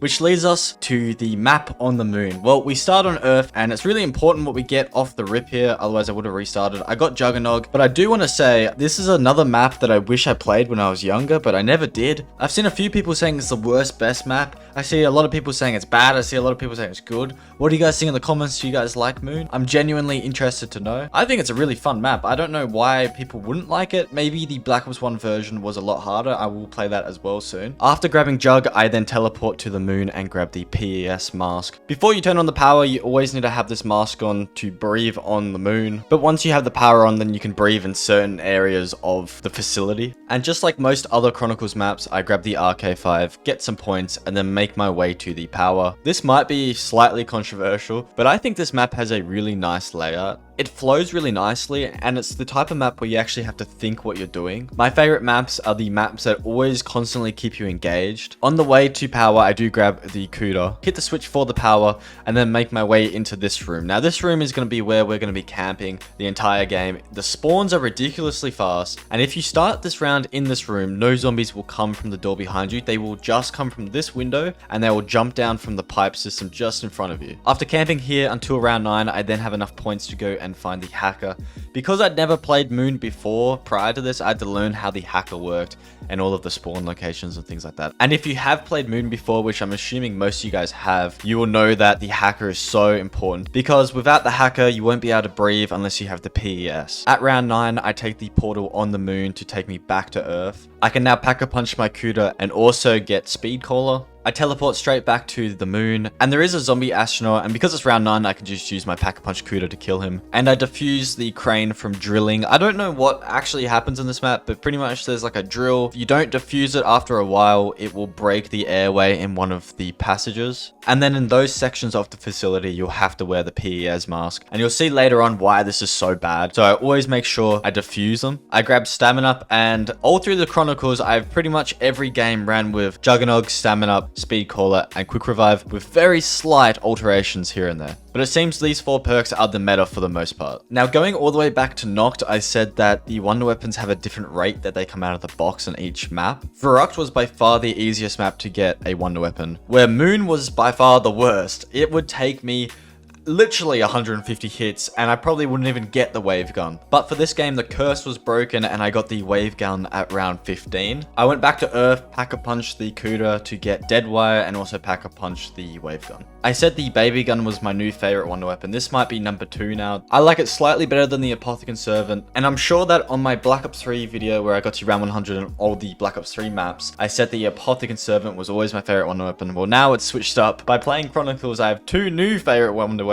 And really that shows just I'm kind of a noob to zombies. I played a lot of zombies, I just never played the DLC when I was younger. I would say out of all the games, Black Ops 1 is probably my least play zombies game. That's the one game where I really haven't played much DLC, which I feel is kind of a pity, because I know so many of you guys really love Black Ops 1 zombies and it's your favorite game. But if you were to ask 100 different people who play zombies what's their favorite zombies game, I think there's a lot of separation. Some of you guys might even hate Black Ops 1. But I will probably be making a video on Black Ops 1 soon, so that's why I bring that up. On this map, it's not only the wave gun that's super rare. The Gersh device, I get it at round 31 here. I don't know how many times I hit the mystery box to get it, but round 31 is kind of absurd to finally be set up. What you'll find on this map is you run out of wave gun ammo really fast, so that's why I did get the Gershes, to make sure I can get some power-ups and then I can hack them. Here I do get a max ammo. And I finished the round, and so whenever I'm running around the map, I always have my Cuda out with the dead wire. That's why I got it. Just in case those zombie astronauts are anywhere, because they're a pain in the ass. But they are very easy to get rid of if you just run around with the Cuda in your hand at all times. The high round strategy on Moon is the fastest strategy in all of Chronicles, and it's literally just stand here and shoot where I'm shooting right into that wall. The strategy itself, I would say anyone can do it. It's everything outside the strategy on Moon that makes it hard. For example, whenever you have to hack the drill,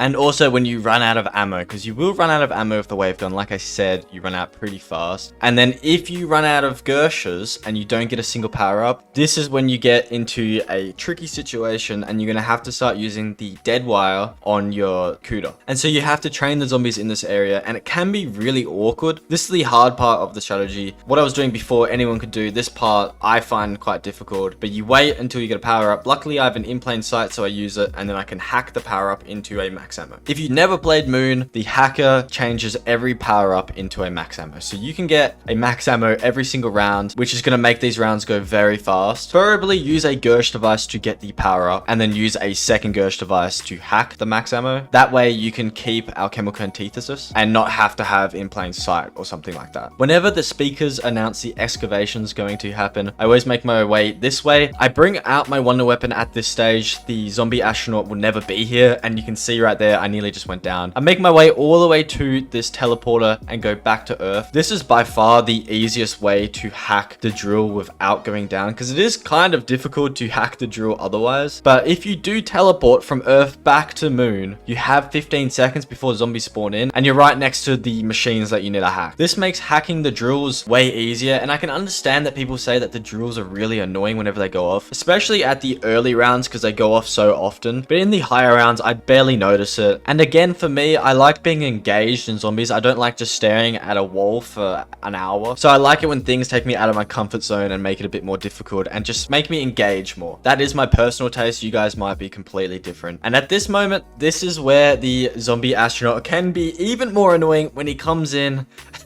and you're training because you ran out of full ammo. I don't know how I actually got out of his grasp then. This was kind of clutch. And at this stage, I have no ammo except for the Porter X2 Zap gun, and I've honestly never used this thing before. I don't know how to use it. I think there's just a one-shot kill, and I get stuck. These little gremlins just spawn on me. Look at them all. They spawned on me very aggressively there, and now I just have to stay alive. So I go through into this massive chamber, and this may be one of the easiest spots in the world to train, and then I make it to the portal and go back to Earth, and I really need to get Juggernog here. It is a 50-50 between Speed Collar and Jug, and I get Speed Collar first, which is super rough. But again, No Man's Land's really easy to train, and so then I teleport back to the Moon. I get Quick Revive, and then I get Stamina up. This room's a little bit iffy, so I had to use my Dead Wire with the Cuda. I got a power up, so I use my Gersh device, so then I can turn the power up into a max ammo. I don't have Jug, which is so weird getting Jug last, but that's just how this map works sometimes. Here I float up in the air on accident. That can kill you, especially I didn't have Jug, so if I didn't land on the platform I could have died. I then make my way onto the portal, go back to Earth. I don't know if you can get Speed Collar twice if you already got Speed Collar the first time. I don't know how it works, but I did get Jug,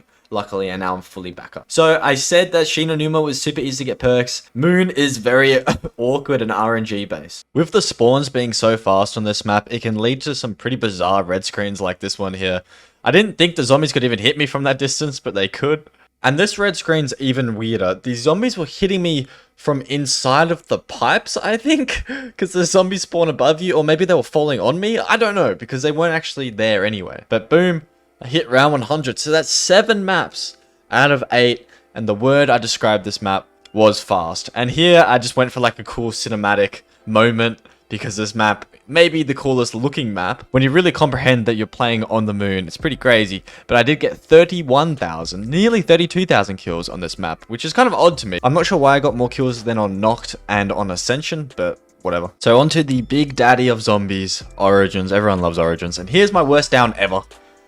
Yeah, I failed at round 80 because I got stepped on. Origins is the first map and the last map of the Chronicles where things get a lot harder to set up. The process of getting everything you need to get to round 100 takes a while. And I'm sure most of you guys know how to set up on this map, so I'm going to really skim through it just like I have with a lot of these other maps. I open this first room door and then turn on the second generator. I grab my first riot shield part. I knife the zombies to maximize points and grab my ice disc. The map then starts snowing, so I start digging holes. I get 1, 2, 3, 4 bonus points. I grab my second shield part from the fire tunnel. I turn on my third generator. I've used all of the dig holes from generator 2 and generator 3. So I end the round so more dig holes spawn. I then finally get my first ice part. I open the door to the main area of the map. Grab my third and final shield part. Got my second ice staff part. God, there are a lot of steps on this map. I then open the door to the 6th generator and I get this weird glitch where you can see my whole body just disassemble itself. But luckily I didn't die and grab my third and final ice part. I grab the STG, which for some reason I feel like is stronger on this map than every other map, and then turn on generator 6. I grab the fire disc, turn on generator 5 and get stamina.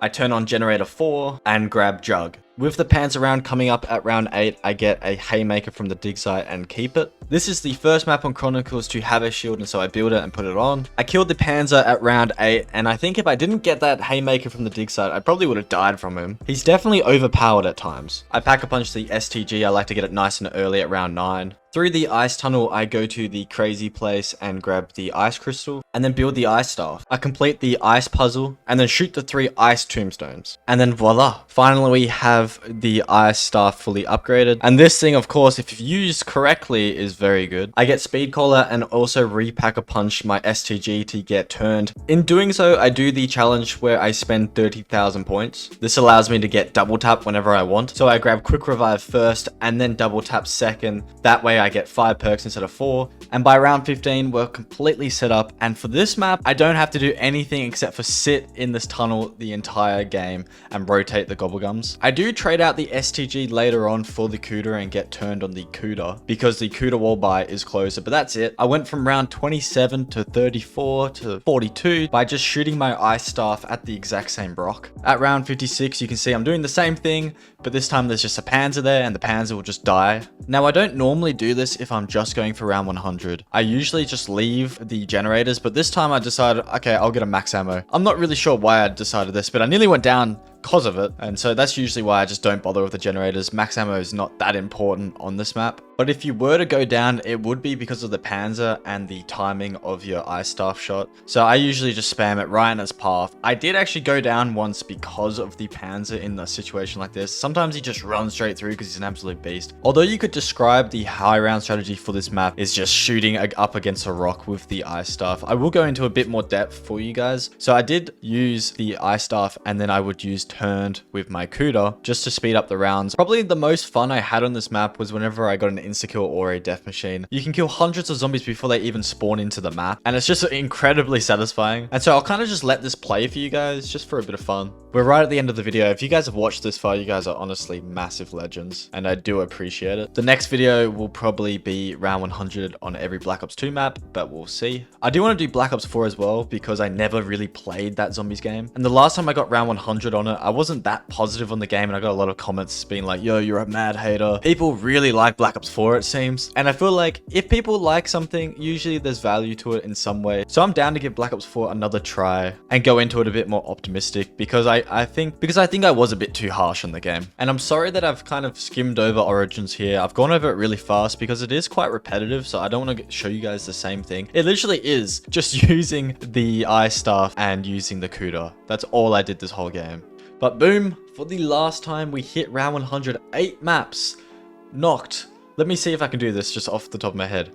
Nacht, Verruckt, Shi No Numa, Kino Der Toten, Ascension, Shangri, Moon, and Origins. So I hope you guys did enjoy this video. I really did enjoy putting it together.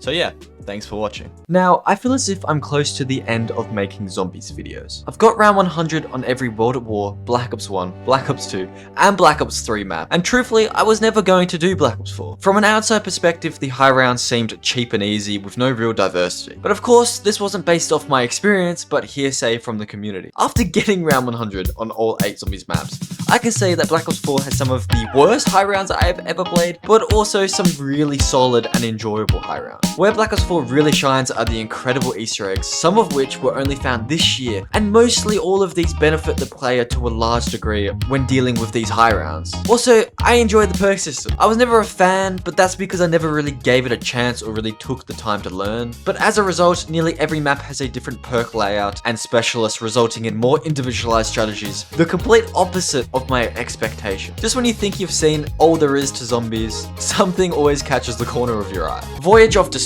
It is hard to deny how cinematic and beautiful this map is, and our journey to round 100 for the most part encapsulates this. Firstly, I activate the Sentinel artifact and then activate the 4 Pack-a-Punch pedestals. It may be surprising, but it's very important that I do the clock Easter egg, where I am given a symbol and match it to a time and then place the times on these wheels. With this done at round 9, I can do one of the most bizarre Easter eggs in zombies history, only being found 6 months ago. You have to stand in this corner, holding down interact, wait 1 second, then start moving while still interacting and crouched, and walk this exact path that I do. And you do have to be very accurate, otherwise it will fail. But once you are at this point, you knife twice, stand up, and then switch weapons. And if done correctly, you will be given the Kraken and the Homunculus. I honestly couldn't believe this worked because it's just so bizarre, and it reminds me of a mystery box troll video. Moving on though, I use my shield to hit this device off a safe, pick it up and place it on another safe. The device gives me a number, and now I need to find a piece of a skeleton which corresponds to the number, and then place it in the safe, or should I say portal. I need to place some more bones in 3 more safes, and now I can interact with this skeleton driving a car, and it goes downwards, teleporting into the sky and flying around the map, dropping power-ups. A very pretty Easter egg,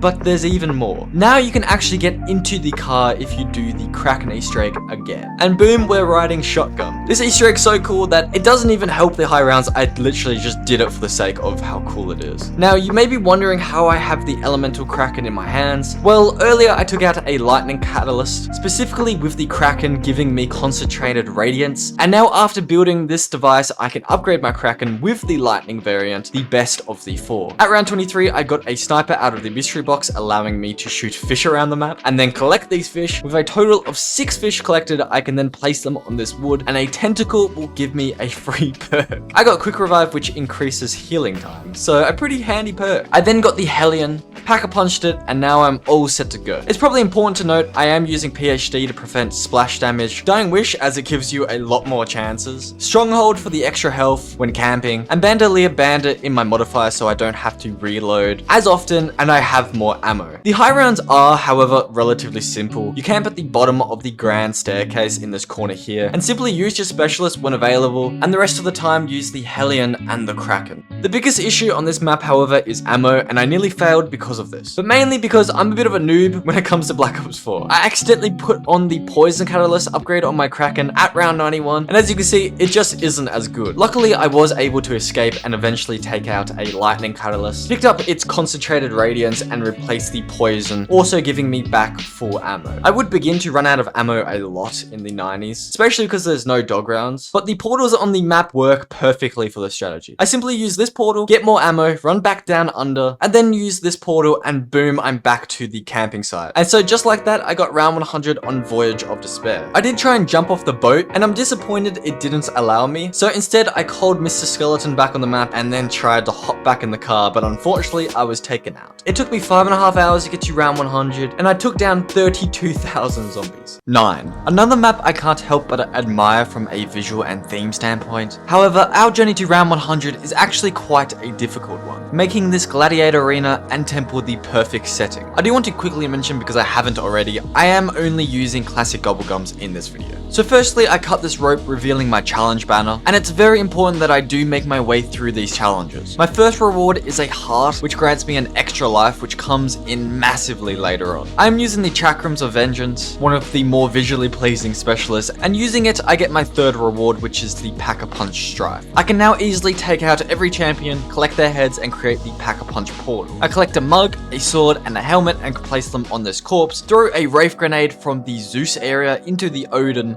landing on the corpse and lighting it up. After 7 rounds, I get a random perk as a reward, that being Zombshell, which is not what I wanted, but I guess when there's 17 perks, not counting Secret Source, I can't really get my hopes up. I then build the Acid Trap, and using it, I need to take out the 4 different types of Catalyst zombies, and also a Tiger, and then slide under the Acid Trap whilst active, and the Roller Trap, and now whenever I run through fire, I do not take any damage, which obviously makes a massive difference when training in this first room. I got Blaze Phase as my second free perk. If you crouch for a certain amount of time, you can then do a dash that will go through enemies in a blaze of fire. I did get the Hellion at round 30, pack a punch it, and for the early rounds camped in the flooded crypt with this and this door closed. However, I'm not running camping perks, so instead I end up mainly training the zombies in this area with my shield out because I'm using Victorious Tortoise and also stamina up in my modifier, allowing me to have infinite sprint and also shoot while sprinting. This strategy is only bearable till the zombies begin to sprint, and then it becomes way too hard, so I started to train these zombies back in the Gladiator arena. This is easy, but I found it very frustrating, as it is rare the zombies will group up evenly, mainly due to the frequent bosses, tigers, and catalyst zombies, making this whole situation a nightmare for your ammo. And also, I had to run all the way down to the temple to get a new shield, and I had to do this what felt like every 2 minutes. So this is where my time slip comes into play. It increases the speed at which traps recharge, and so now I could do a new strategy. I use the Acid Trap,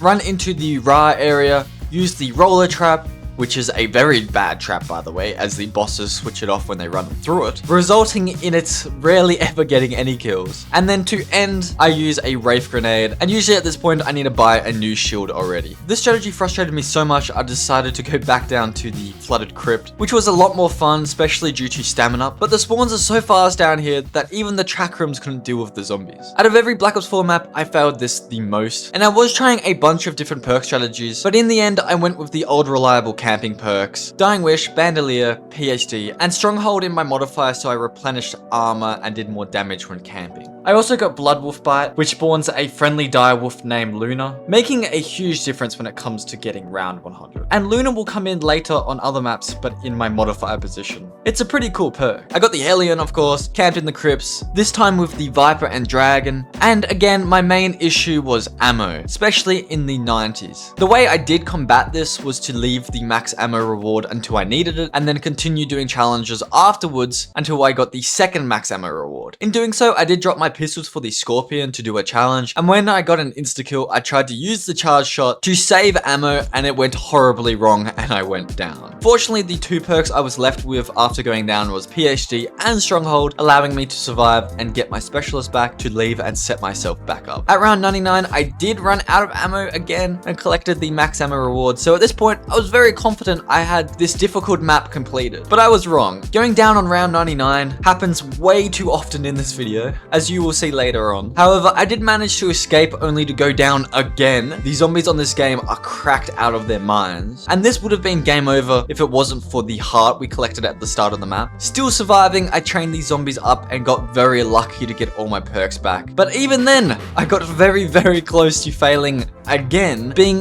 one single hit away from failing, but my shield blocked it and the zombies then became distracted. This did happen to be the last zombies in the round, and so that's how I got round 100 on 9. And I often hear people saying this map is easy, and it definitely is for the first 60 rounds, but once the super sprinters come in, paired with all the bosses and catalyst zombies, it becomes a tricky map. Round 100 took 3.5 hours, and I took out 23,000 zombified beings. Blood of the Dead. When I said I go down a lot on round 99, I really meant it. So how hard is the map with one of the most difficult Easter eggs in Zombies history? Well, it turns out, not very. Firstly, I turn on the power, slice my way through the catwalk, creating a Path of Sorrow. This is possibly the most enjoyable specialist when upgraded. I get the second power on, and for this game, the perks are coincidentally very similar to 9, except Time Slip is the modifier, allowing me to get the Path of Sorrows back quicker. It's very important that I do build this shield here and leave this door closed. I need to collect some spirits so I can blast this switch, making the spirits spawn in and bring the Pack-a-Punch machine into our world. I get the Blundergat from the box, place it in this fireplace, collect zombie souls till the 3 skulls light up blue, then take the Blundergat from the fire and replenish the blue flame at the end of the weapon as I make my way to new industries and place it in this machine. The spirits then help to forge the Magmus, and now I'm all set up. The high round strategy is simple. You activate this trap and sit in a corner and no zombies will attack you. Then Then when the trap ends, pull out the shield, run up to the other end of the building and do a loop, and then go across, shoot the Magmus, distracting the zombies for a second, and then hit the trap again. Then rinse and repeat. The trap does charge really fast because of time slip. When my shield was low, I would whip out my blade and slice my way to get my shield back, and also just to have some fun with it. At the end of the specialist life, I would hit the trap, and so you can see this is a pretty easy map, all thanks to this utterly overpowered trap paired with time slip. The round 99 curse must be strong if it happens on Blood of the Dead, but fortunately I ended up getting a dog round at 99, making it hard for me to choke, and so that is how I got round 100 on Blood of the Dead. A map that's both very easy and hard at the same time. It took me 4.5 hours and I got only 6,000 kills. Classified. One of the easiest and most consistent, yet absolutely boring and tedious round 100 strategies I have ever witnessed is on Classified. And you guys know I love zombies, so for me to say this, it must really be bad. So I tried to get to round 100 in a much faster and enjoyable manner, trying to put some more life into this map. As if you guys saw my latest video, I ranked this map very low when ranking every single map in zombies history. And to be honest, even after 100 rounds, I still stand by the ranking. So the first thing I do with this more enjoyable journey to round 100 is take both lifts downwards and get the Bowie knife, just so I can get some extra points quick. I get my perks, which are the standard camping ones, and now I can kind of start the strategy by camping in the elevator and slowly leveling up my death machine. I was very fortunate this game as I got the Hellion and the Winter's Howl out of the first box spawn. The Winter's Howl is actually really good on this map. And then build the teleporter signal amplifier, pick it up and place it on this portal. I activate the DEFCON switches, and now I can travel to the Pack-a-Punch area that we all remember from Moon, of course. Except this version has a bunch of stuff around that will eventually go away if you stay in this area, but for this game I just upgraded my weapons and teleported back. Now this high round strategy becomes insane when the zombies start sprinting, and yes, it is very similar to other Black Ops 4 maps where you use the Hellion, your specialist when you have it, and then whatever wonder weapon is on the map, which happens to be the Winter's Howl. I will say the strategy was actually a bit of fun though, just based off how ridiculously fast it is. With all this said, this strategy is so fast that it becomes very, very difficult. And in the end, I got caught out trying to reload and ended up going down, resulting in a loss of PhD, from which I ended up downing myself. Now, I got somewhat close to round 100, so I thought I may as well show you guys the other strategy, whilst pretty much guaranteeing round 100 the next game for myself. But sadly, and I do feel as if this happens a lot, especially on this map and doing this strategy, I lost connection to the servers. To show how simple this strategy is, all you need is to get your perks. I was running Winter's Whale, Victorious Tortoise, Stronghold, and Time Slip in the modifier to get my specialist quick, which is very important. And from here, all you need is a shield. So really all you need are perks and a shield, and then run the Ragnarok specialist, and then simply camp next to the shield bench. The zombies won't be able to hit you when you have your shield out because of Victorious Tortoise. And so you can just easily kill the zombies with the Wraith Grenades and the shield's weapon, and when the shield breaks, simply just buy a new one as you're standing right on the buildable, and continue doing this until you get your specialist. Then place the Ragnaroks down, and boom, you will get round 100 so ridiculously easy as long as you don't lose connection to the servers. So that is how I got round 100 in Classified, a map that just isn't for me as it's not how I like to play zombies. It took me just under 4 hours and just under 26,000 zombies to complete Classified. Dead of the Night. I'd imagine most people watching this don't know about the absolutely insane newly found Easter egg on this map. Heck, I didn't know about it either until the YouTuber Jolts told me about it. Also, just a big shout out to Jolts. He helped me a lot, basically being my coach when getting through these maps. He does make some very good zombies content, so check him out. The reward for this Easter egg is absolutely insane. You get given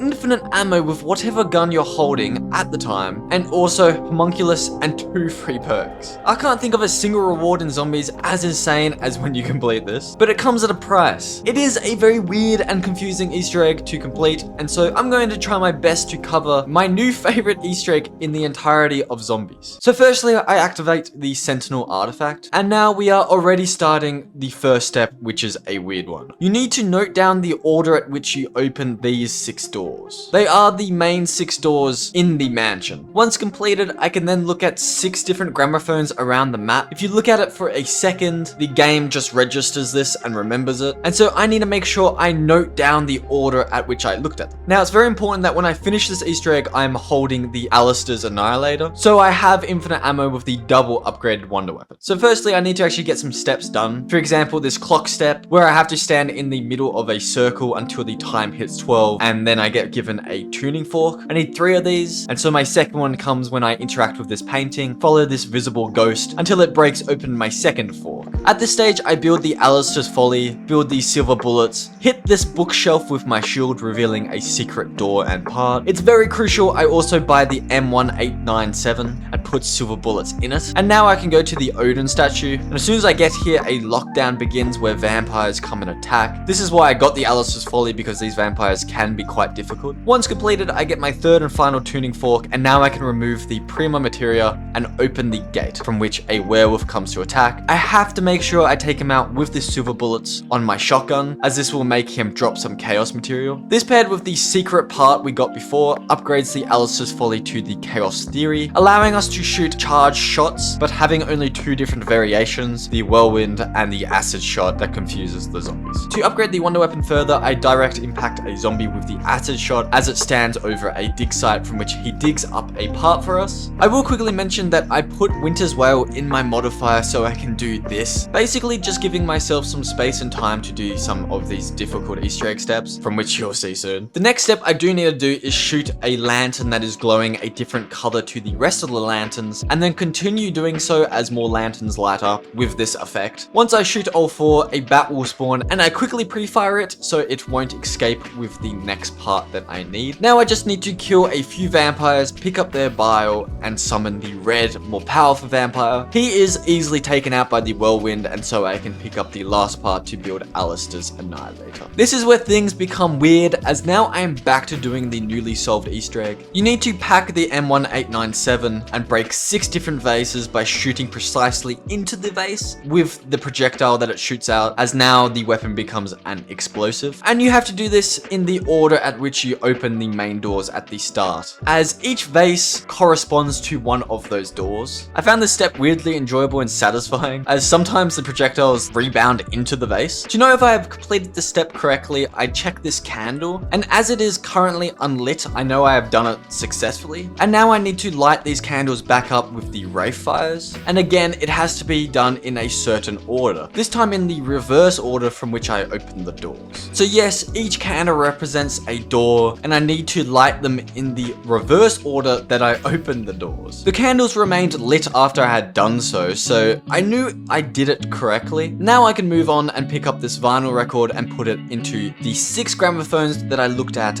the start of the map. But I have to put the records into the gramophones in the reverse order from which I looked at them. All of these steps were weird but simple enough, but now comes the most difficult one. You have to stand by the forest exit and you will hear a ghost very, very faintly. And I might add, to the point from which I was having trouble hearing it, so I wasn't even sure I was next to the ghost. Because yes, this ghost is completely invisible, not like the other visible ghosts that are on this map. I was having a lot of trouble with this step, but I was very thankful I took in Winter's Wail, as it allowed me a bit more time and space to hear. There is a lot of guesswork involved in this, and with this said, I did lose the ghost for quite some time, but I ended up finding him again and bringing him down to the cellar. But for some reason the ghost doesn't move down here unless you lay down, and this is where I began to have issues. For some reason I couldn't get the Easter egg to work, but then I finally figured out you have to look in this exact location and then the jump scare will occur and the Easter egg will be completed. I got Time Slipper Mule Kick as my 2 free perks, the Homunculus taking my Wraith Fire position, but the main and completely overpowered reward was the infinite ammo on Alistair's Annihilator. I love this Easter egg so much because it does feel so secretive, like we were never meant to find it. And so this, added with it being slightly difficult and the rewards being insane, is exactly what I love to see when it comes to zombie Easter eggs, especially because it affects the high rounds, and you guys know I love high rounds. And with some wonder weapons it might become boring, but I love using this wonder weapon, so it was the perfect map for this Easter egg. As you can see, the strategy is to camp in this corner in the master bedroom using just Alistair's Annihilator and the Hammer of Valhalla, which is absolutely insane when level 3. For the most part, I've used a different specialist on all 5 maps so far, and to be fair, the specialists are a lot of fun, and I don't really hear people mention this about Black Ops 4. I did forget to mention that this wonder weapon is fully upgraded, and now I can shoot a small fireball, which is probably the safest variation of all of these charge shots, especially when the zombies begin to sprint. I can also shoot a green portal on the ground, shrinking the zombies out of existence. This is the best of the 4 variations, and by far the most satisfying to watch, as it takes out the zombies ridiculously fast. To speed up the rounds, I would consistently cycle through the different charges until I got the green portal again, and I would always make sure the acid charge shot would disappear near straight away, as it was very slow at killing these zombies. So that is how I got round 100 on Dead of the Night. Out of the 5 maps I've shown so far, this map was the most enjoyable, mainly due to this wicked Easter egg that went unfound for such a long time. It took me 4 hours and 20 minutes, and I took out 32,000 zombies. Ancient Evil, my favorite map when it comes to Black Ops 4 zombies, and a map that I ranked very high on my zombies list, and would even consider moving higher now that I've made my journey to round 100. I firstly rampaged through these zombies, and unusually I decided to hit the box right away, and I ended up getting the Hellion, which you may have noticed I nearly always get as my secondary to whatever wonder weapon is on the map. It's not really needed for this map, but hey, I'll take the Hellion any day of the week. I then activate the Sentinel artifact, and a lockdown occurs with the evil Perseus, from which Pegasus comes to save the day. The Sentinel artifact is now activated, and now I can grab the golden bridle to rein Pegasus to the Pack-a-Punch machine. But firstly, a Yi Ness spawns in. This guy is wicked looking, and I'm just thankful that I had the Hellion for this. The Yi Ness also drops a part of the shield being very important on this map for what I'm going to do. And again, this may be an Easter egg that not so many people know of, but I could be wrong. I can now pick up this dormant hand and ride Pegasus to the Python Pass, placing the dormant hand to begin the initiation of Charon. Now through this video, I am going to pronounce it the Hand of Charon, but in America I think it's the Hand of Charon, and in Greek it's the Hand of Haron. But I'm from Australia, and we typically follow the British way of pronouncing words. I have to simply survive in the circle, and then I get given Charon's fallen hand, which is epic, as I've mentioned many times. I can't get over how epic these hands are, and from a first glance I thought Charon's would be the worst, because the others are so good initially, but Charon's hand for the high rounds goes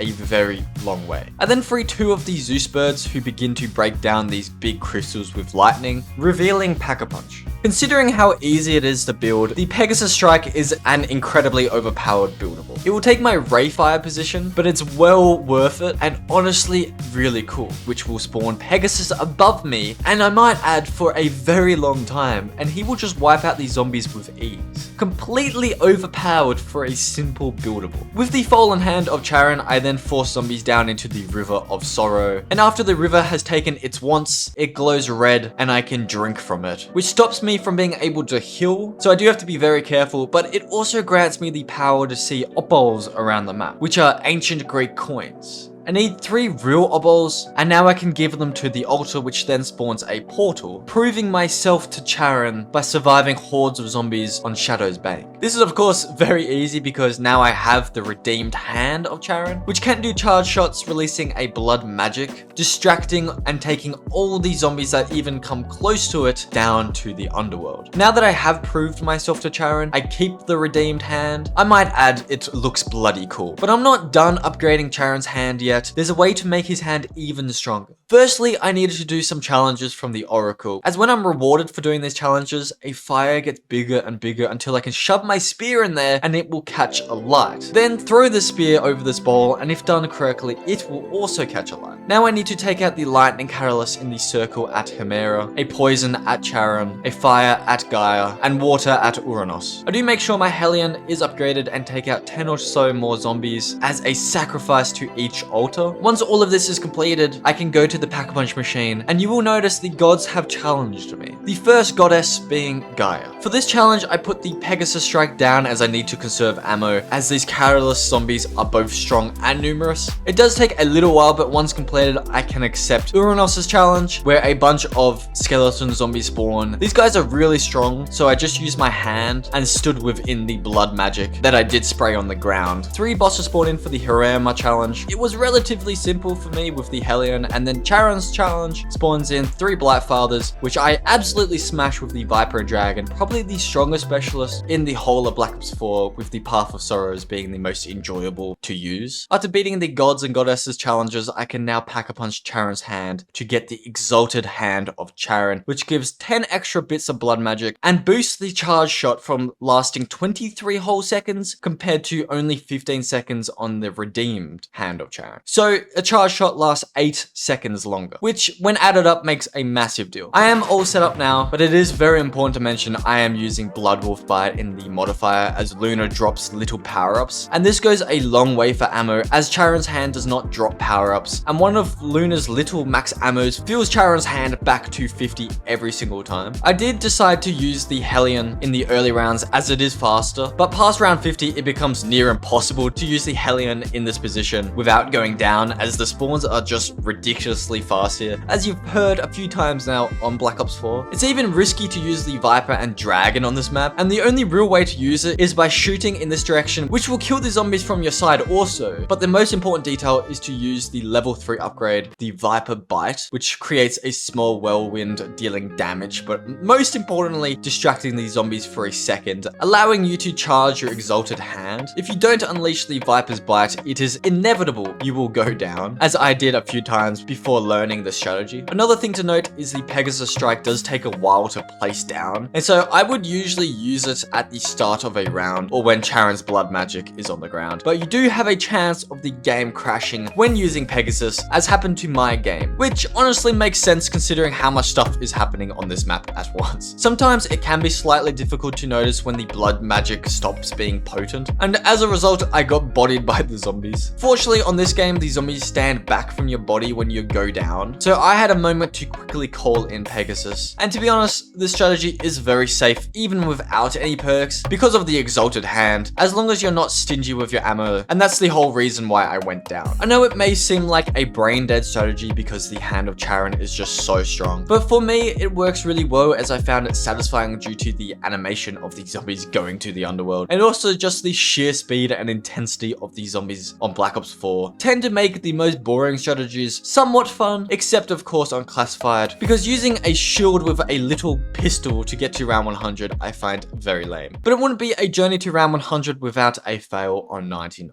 Well, thankfully here I did have Dying Wish, and also I got a nuke which cleared out all these zombies, so I didn't technically go down and I had some space and time to recover. So that is how I got round 100 on Ancient Evil, a map that I'd never heard of 6 months ago but have come to really admire. I completed it in just under 4 hours, and it took 32,000 zombies to the underworld. Alpha Omega. In the entirety of Zombies, this may be the weirdest journey to round 100. I honestly went into this thinking it was going to be very unenjoyable, but I was pleasantly surprised. Now granted, I don't hold this map as an all-time great by any means, but rather just some good fun as Zombies ought to be. I've also always considered Alpha Omega as an outright ugly map, but the scenery on this round 100 has now given me some more appreciation. Firstly, of course, I get the power on, begin to level up my specialist, which is overkill this game, and begin to hit the box from which I got the ray gun Mark II and the ballistic knife on the very first box location. This is insane considering I heard the hardest part of this entire strategy is getting the ballistic knife in the first place, inferring that yes, this map is easy, but don't worry, I always seem to make simple things hard on round 99. Alpha Omega has one of the weirdest strategies, mainly due to the Black Ops 4 perk system. On this map, I grab Ethereal Razor. This allows me to deal damage to multiple zombies at once when meleeing with an offhand swipe instead of a lunge. I also get Electric Burst, which of course stuns zombies, just like Electric Cherry when reloading, but I also made sure it was in my modified position, giving me an electric charge on my melee for a short period of time. So all you need is the ballistic knife and perks, and then come to the backyard of the yellow house, making sure you don't open this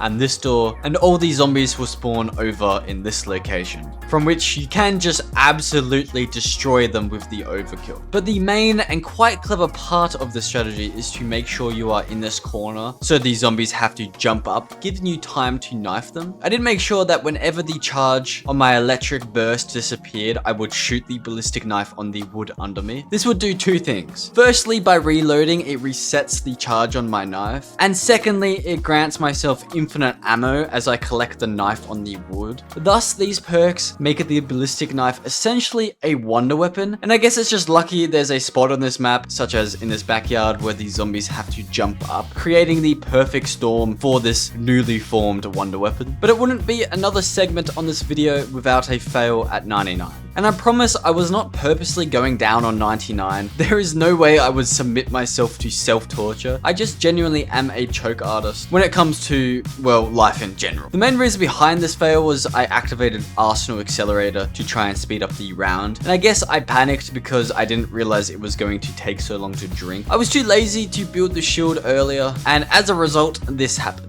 I did manage to free myself from the zombies, only to go down. And realistically, I probably should have failed at this moment because I forgot the modifier doesn't work when you lose perks. But luckily, the zombies just slap the crap out of you on this game and don't pull you in like on World at War. And so I was able to survive, get my perks back, only for me to get an inch away from failing. Having a shield on Black Ops 4 is necessary with these sprinter zombies. I did manage to make my way into the backyard and up the stairs, and fortunately zombies path to the jump up spot. So that is how I got round 100 on Alpha Omega, a map that may look quite stupid when dealing with high rounds, but trust me, it's actually kind of fun. I got a dog round on 100, taking me to 101, and so Alpha Omega took 4 hours and 45 minutes and I got 24,000 kills. Nacht Der Toten. Everybody knows that World at War Shi No Numa is the easiest map in zombies history, but I'd say Tag may be the easiest in terms of pure strategy. Unlike Alpha Omega, Tag is undoubtedly beautiful, but even so, I rank this as my least favorite map in zombies if you take out Vanguard and some survival maps. And I'm not saying it's a bad map, I just don't think it's a good one, and the high rounds confirm this. However, I still enjoyed myself, and it's definitely more fun than Classified, which I've consistently degraded throughout this entire video, so hopefully you aren't a massive fan of Classified, because that would be rough. Firstly, I get on all 3 power switches on this map, grab some snowballs, and go around the map throwing them at these different targets. And when completed, I am given the Tundra gun as a reward, a weapon that I will admit I didn't know existed. So pretty cool Easter egg, and this Tundra gun is very good and definitely suits the theme of the map. I waited until the lighthouse was pointing in this direction, and now I can fling myself over and use the golden Pack-a-Punch. Such a cool addition to the map. If you didn't know, the golden Pack-a-Punch upgrades your weapon 5 times for only 5,000 points. And I do absolutely love the Pack-a-Punch camo on this map. You do have to survive on this little island for a little bit, and I nearly went down before getting flinged back to this ship. Now that I have the Tundra gun, I can camp on the bridge, and zombies will only come from this singular window, which is kind of stupid, but hey, at least it makes round 100 really fast. So you probably guessed by now, I do get the Hellion and just spam rockets into the poor zombies, basically resulting in me spawn trapping the zombies. And to do the ultra mega spawn trap, you place the Ragnaroks down with the level 3 upgrade and completely decimate the zombies. This is another strategy on Black Ops 4 that is kind of brain dead, but I'll admit it's kind of fun because it's bloody fast and easy, and when you've played as much zombies as me, this kind of map can be nice for a change, but it is definitely not great. To make Tag even easier, they added dogs as well. So that is how I got round 100 on Nacht Der Toten, the fastest map on Black Ops 4, and maybe the easiest, although Classified may give it a run for its money. I got 26,000 kills and it took only 2 hours and 40 minutes. So that is how I got round 100 on every Black Ops 4 zombies map.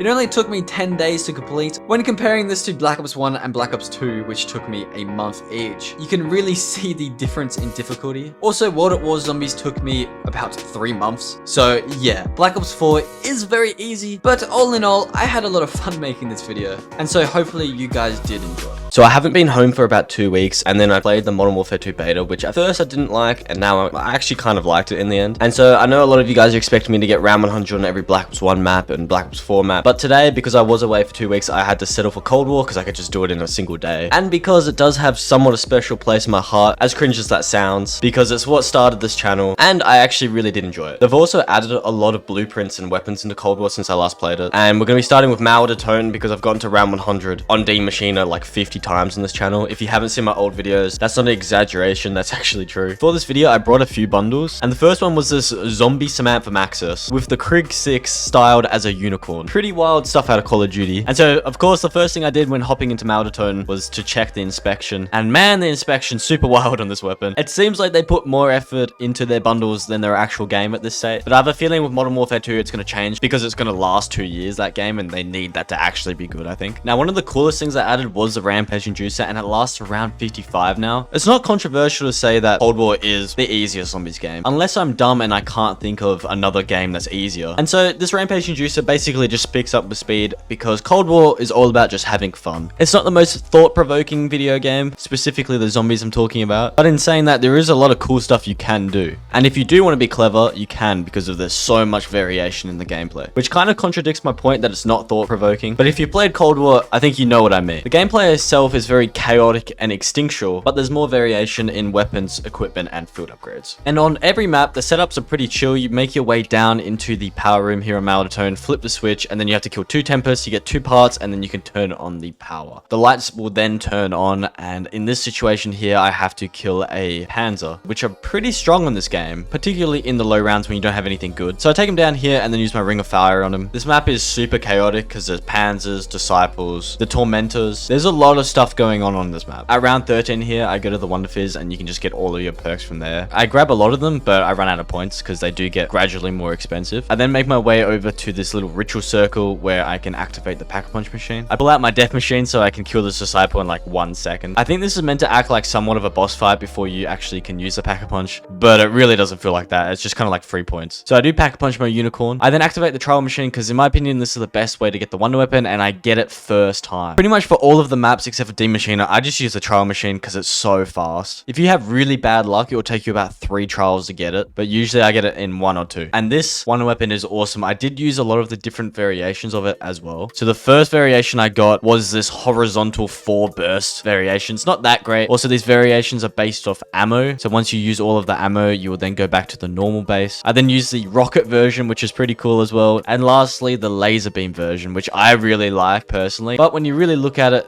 the base version is the best version. And so after using those 3 versions for the video, I just don't switch anymore. I then turn on the Rampage Juicer and Pack-a-Punch my Cerberus. And then for these high rounds, I mean, things are pretty simple. It's actually kind of crazy. The very first game, and it's actually on my channel, I was like literally one of the first people to find this position here where you just don't open this door. I mean, I don't know if I was. It was in my very first game, like 2 minutes in. I was like, you know what? I'm not going to close this door here because I realized of how big of an area this is. Why would you ever close this door? And it just happens that this is like the fastest strategy on this map. And pretty much all I do is just use the Wonder Weapon and the War Machine. I always have decoys on me as well in case. The Tormentor rounds are super free on this map. I love them because they just speed up the rounds and give you a free max ammo. Also, they're kind of cool, but I wish the Tormentors spawned in like 3 at once instead of 1 at a time. So at round 55, like I said, the Rampage Inducer actually disappears. But because it's round 55, the spawns are actually faster and the zombies themselves are faster. Because by round 55, all these zombies should be sprinting. Where with the Rampage Inducer, some of them will be just running and the rest will be sprinting. And so at the start of round 67 here, you can see I just use the War Machine. I mean, it's absolutely insane that it's a 1-shot kill. It should definitely be way weaker than that. But like I said, Cold War is just kind of for fun, and I think they made to have a very casual experience. And so yeah, I use my War Machine and then I get my Ring of Fire, use my CRBR, spam the crap out of it, pull out my War Machine again, and then just repeat the process. It's actually a lot of fun doing this. It may look kind of stupid in the video, but trust me, it is a lot of fun. And that's a round just like that. The rounds go so fast on this map and in this game in general. I mean, like I said, I could do this in a single day, get round 100 in all these maps. I was thinking about doing like 300 or 400 in all the maps, but I figured it's really no different getting from 100 to 300 except for time, where a lot of other zombies maps, it actually does matter. But because Cold War is so easy, if I got to round 300, to be honest, it's not that different from 100. It just takes an extra like 18 hours. And I think if you really want to test yourself, just try and get to round 100. Here at round 94, I nearly go down. That was very close. The Disciples are the one thing that can destroy you. And I did accidentally open that door there. So I pretty much just broke the high round strategy by opening that door. So now I have to do a different strategy these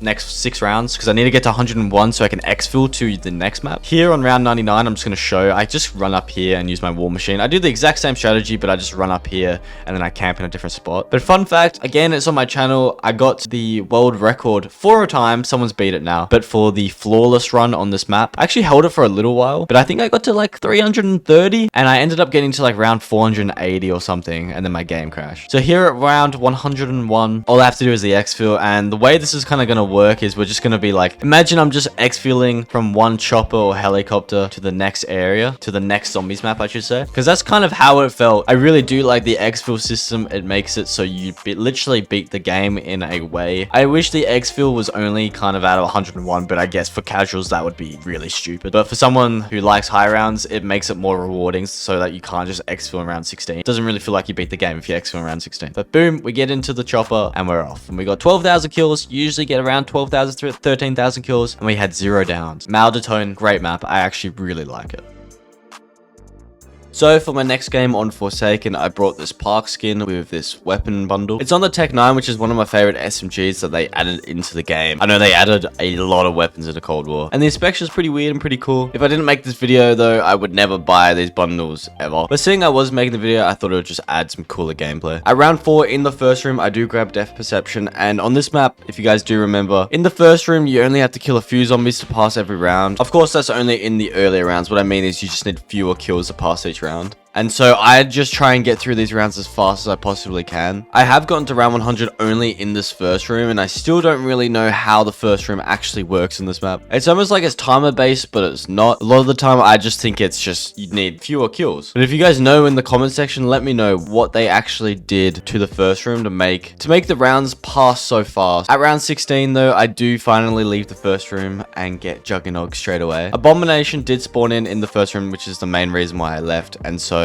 on my way to power, I end up using Ring of Fire to take out the Abomination, which is like a weird looking Margwa thing. Definitely not as strong as a Margwa, which I'm very grateful for, and you can do damage to him even when his eye is not open. At the end of round 16 though, I grab Mule Kick, and I forgot that it actually, when you activate it, shoots all of its weapons around it when it's tier 5, and so I accidentally ended the round doing that. I then make my way to the portal that allows me to get Pack-a-Punch, but first I have to take out another Abomination. I've already got Ring of Fire back, and I should clarify, the Abomination is easier than the Margwa, but they are very different. So in some circumstances, I would rather face a Margwa. In some circumstances, I'd rather face an Abomination. Around 18, I'd press this button, which basically turns on the power. I grab PhD, which is awesome, which is one of my favorite perks in all of Cold War Zombies. And then Pack-a-Punch the Tech 9, and it looks really good with the inspection. I grab some more perks, and then just like a Nacht Der Untoten, I activate the trial because I want to get the Wonder Weapon, and I get it first time again. And I have gotten round 100 just using this thing before. And so it's safe to say it's pretty damn good. And you have two versions. Obviously, you can use it as an SMG or you can use it as an axe. I then use Ether Shroud to teleport me into the pizza room. I don't actually do the pizzas because I've already got my Wonder Weapon. So I just kill the pizza man. And then I kind of just camp in this room. I mean, this spot is ridiculously fast. You can see if I activate Ring of Fire with the SMG, it's round 48 and I'm absolutely destroying the zombies. There's like no recoil on this gun. And if you just spam your weapon in one spot, it will just annihilate all the zombies in the head.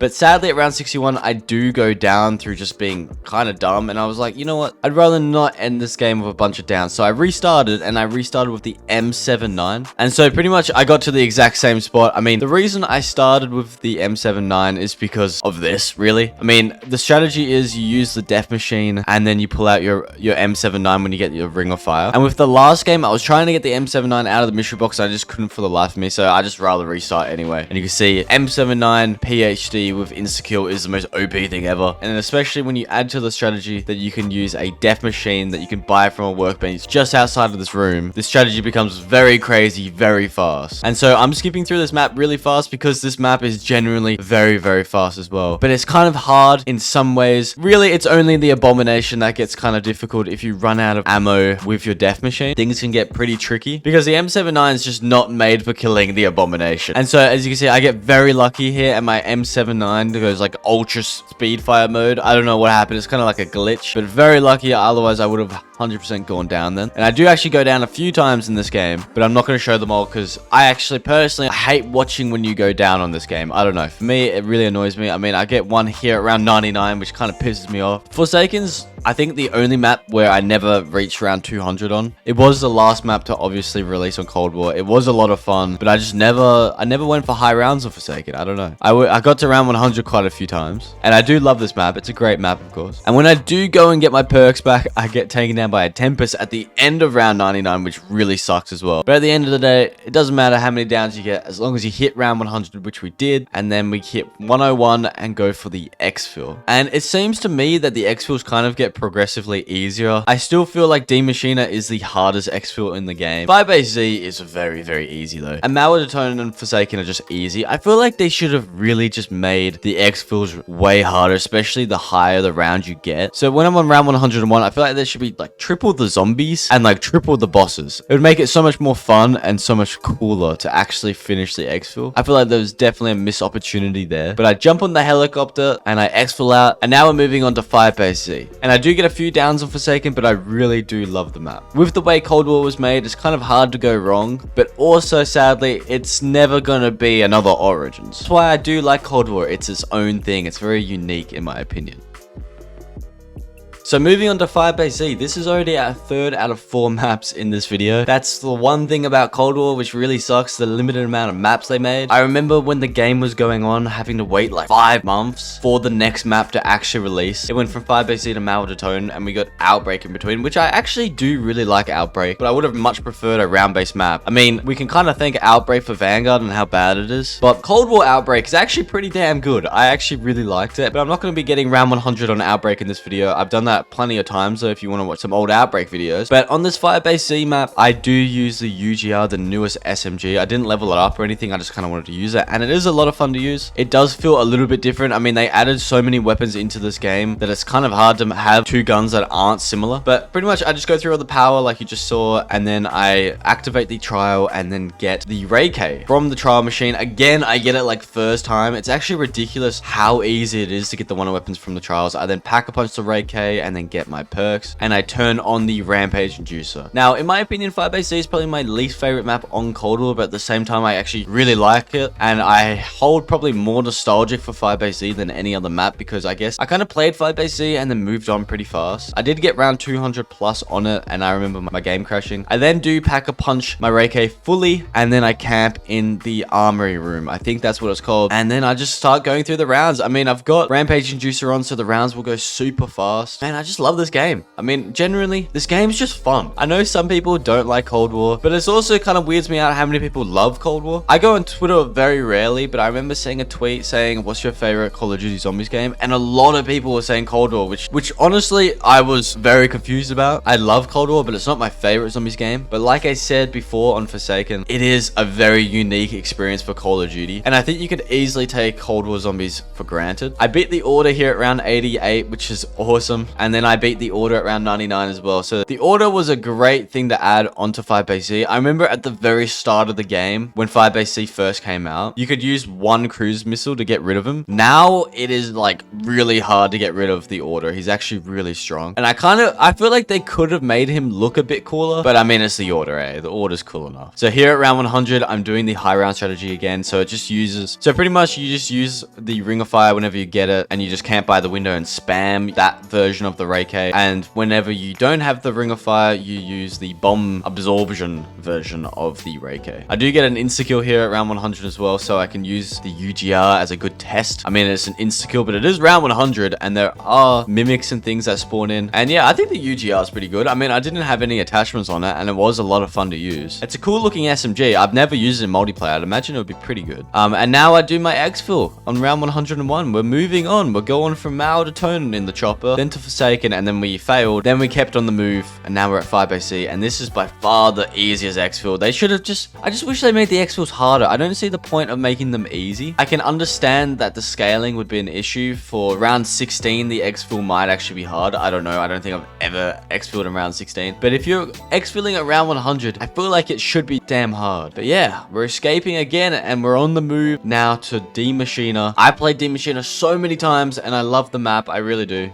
So for Maschine, I decided to use the new scythe, and this thing's arse. I don't like this thing at all. It's terrible. I mean, when you have the shovel and you have the Wazaki knife, this just doesn't compare, although you can get 3 kills in one with the scythe, which is pretty awesome. And so at the start there, I just use the Rampage Inducer and then turn it off, hit the mystery box, and I get this Swiss K3. I remember I got round 99 only using the Swiss K3, which was kind of a disappointing video. I then make my way, turn on the power, and grab the Pack-a-Punch part and get the Pack-a-Punch on. I then use my Swiss K3 to shoot all of the blue dots around the map to activate the coffin dance, which is obviously one of the most iconic things on Cold War. It's on quite a lot of the maps, but I feel like the Maschine coffin dance will be remembered for a very long time. I then get the M79 from it, and also Juggernog, and I Pack-a-Punch the M79, and also the Scythe. And I usually Pack-a-Punch Scythe to one-shot melee the Megaton, because I have an Insecure, it does extra damage, of course, but nonetheless, it's super satisfying. I mean, the Scythe's definitely cool, but it's just not that great. I then drop the Scythe for the M16, and then put a certain blueprint on it. Also, a great thing that Cold War added, I like how you can add blueprints, and then I Pack-a-Punch it, and grab all of my perks. I then use the Megaton card to suck the souls of the zombies to grab the DIE Wonder Weapon. Now, this thing got a massive buff towards the end of this game. Now you can actually Pack-a-Punch it,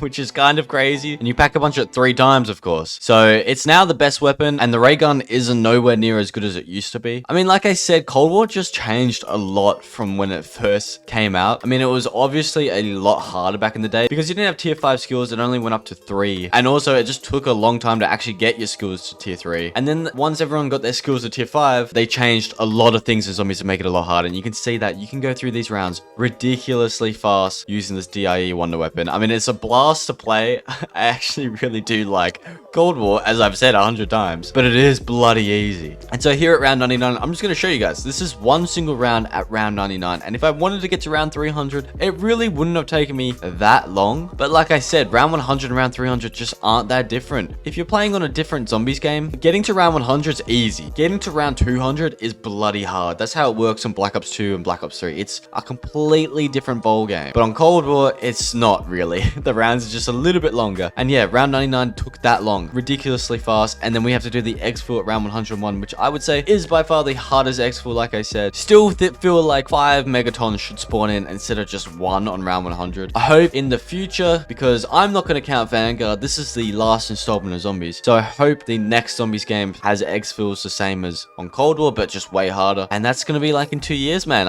I'm excited. Who knows, like, it could be another Vanguard, but if they're going to take 2 years to make the next Treyarch zombies game, I have a feeling it's going to be pretty darn good. I mean, hopefully there's zombies. There's not going to be zombies in Modern Warfare 2. I am excited to actually play Modern Warfare 2. Like I said at the start of the video, I didn't like it at the start, but I ended up liking it quite a lot by the end of the beta, and so I'm quite excited. But now that I've done this video, I can now move on, and maybe I'll do Black Ops 4 round 100s next, Black Ops 1. We do have Modern Warfare 2 coming up soon, so maybe I'll just play every single zombies map and just see how we go in one video. Because from when I'm recording now, there's 1 month until Modern Warfare 2 releases, and I think I'm gonna do the camo grind. So hopefully you guys did enjoy this video. Got to round 100 on every Cold War zombies map. Like I said in the intro, I will always love this game, and I'll always be thankful for this game.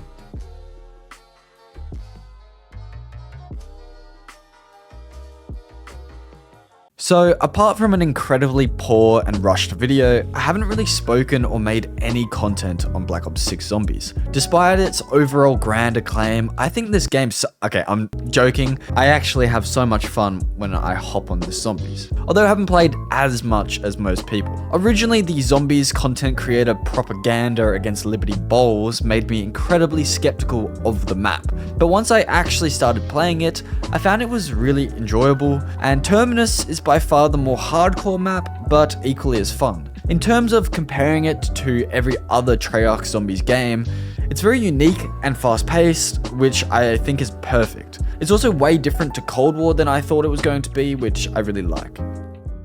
Liberty Falls. So currently there is a race to round 999 with my fellow Western Australian, the official KHF, Insomnia and Mystic. And I definitely give these guys props because I just tried to get to round 100. By the way, this is post-patch, so this game is a bit harder. And I attempted to exfil, and I thought it was going to be a walk in the park. But it really wasn't. I still stand by what I said on my last video, this game is both weirdly easy and hard at the same time. So this is the first Zombies game where your class setup can really make the difference. The augments are a great addition to zombies, creating so much more diversity in gameplay, which is super helpful for high rounding and strategy. So this is how I got to round 100 on the post-patch Liberty Falls. I used the Akimbo GS45 and the Rampage Inducer. Pack-a-punched the pistols to create Mustang and Sally's, and then dolphin dived onto PhD to collect the perk without having to actually drink from the can. I do recommend this. I'm not sure if many people even talk about this, but you can just grab the perk by dolphin diving and it's a lot faster.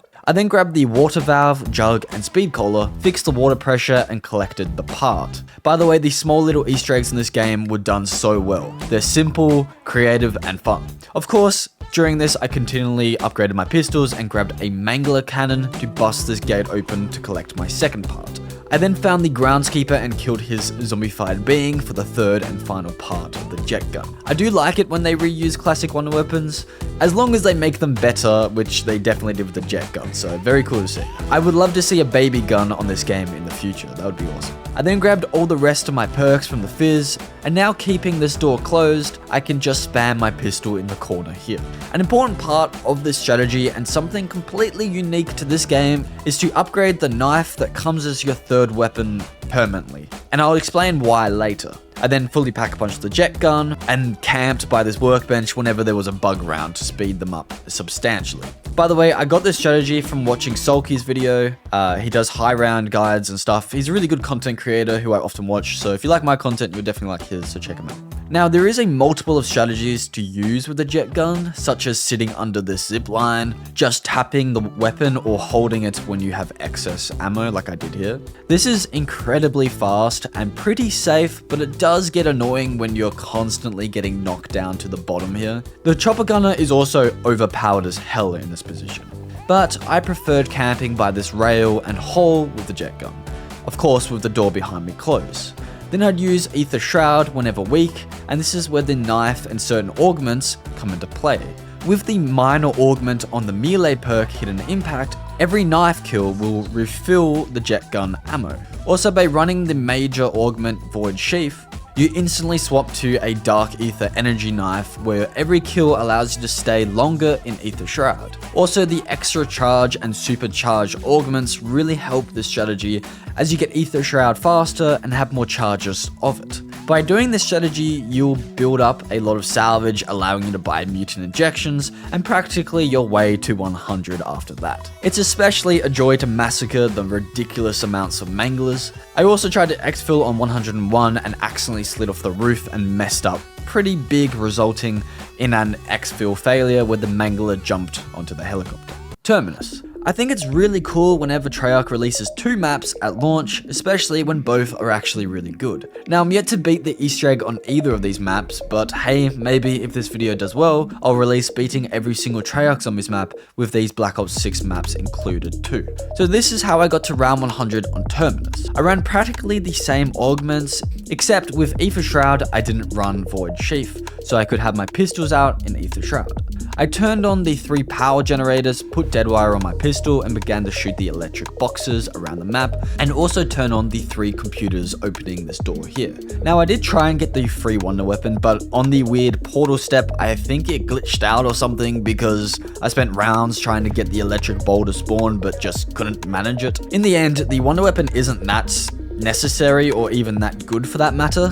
So I decided just to get all my perks from the big ship and fully upgrade my pistols, neglecting the wonder weapon in totality. Now, camping in this room is a ridiculous amount of fun. But first, I should mention there is a way to make the zombies only come from these 2 spawns and stop the manglers from coming in this room as well. By saving your game whilst in this room, for some reason it changes the spawns on the map and makes the manglers and amalgam just aimlessly walk around the map. Again, I got this from Sulky118, so check him out. So abusing this, I could just spam my pistols or mutant injections, and at the end of the round, group all the mangler and amalgam, and kill them all. Also, another big thing I learned from Sulky was to block the exit of the room and use a chopper gunner. This results in tons of kills as they can't escape the room. Also, bug rounds are ridiculously fast because they just spawn in this single window. Now, this map is quite a bit tougher than Liberty because you don't really have a good wonder weapon, so you do have to depend on mutant injections a lot more. There was 3 main ways I got these injections: golden keys to lockers, killing manglers at the end of the round, and then of course the last resort was the workbench. And so abusing these pretty overpowered pistols, and a upgraded field upgrade through augments, and most of all the mutant injections, I got to round 100. Exfilling was then ridiculously easy as I just used the Mustang and Sallies, which I probably just should have done for Liberty Falls as well. So I hope you guys enjoyed this video. In a sense, it is the evolution of Call of Duty Zombies. Honestly, I do prefer the original era of zombies and the high rounding in those games. But Black Ops 6 is definitely very solid, and I thank it for its unique and intense experience. And that's round 100 on every Treyarch Zombies map so far.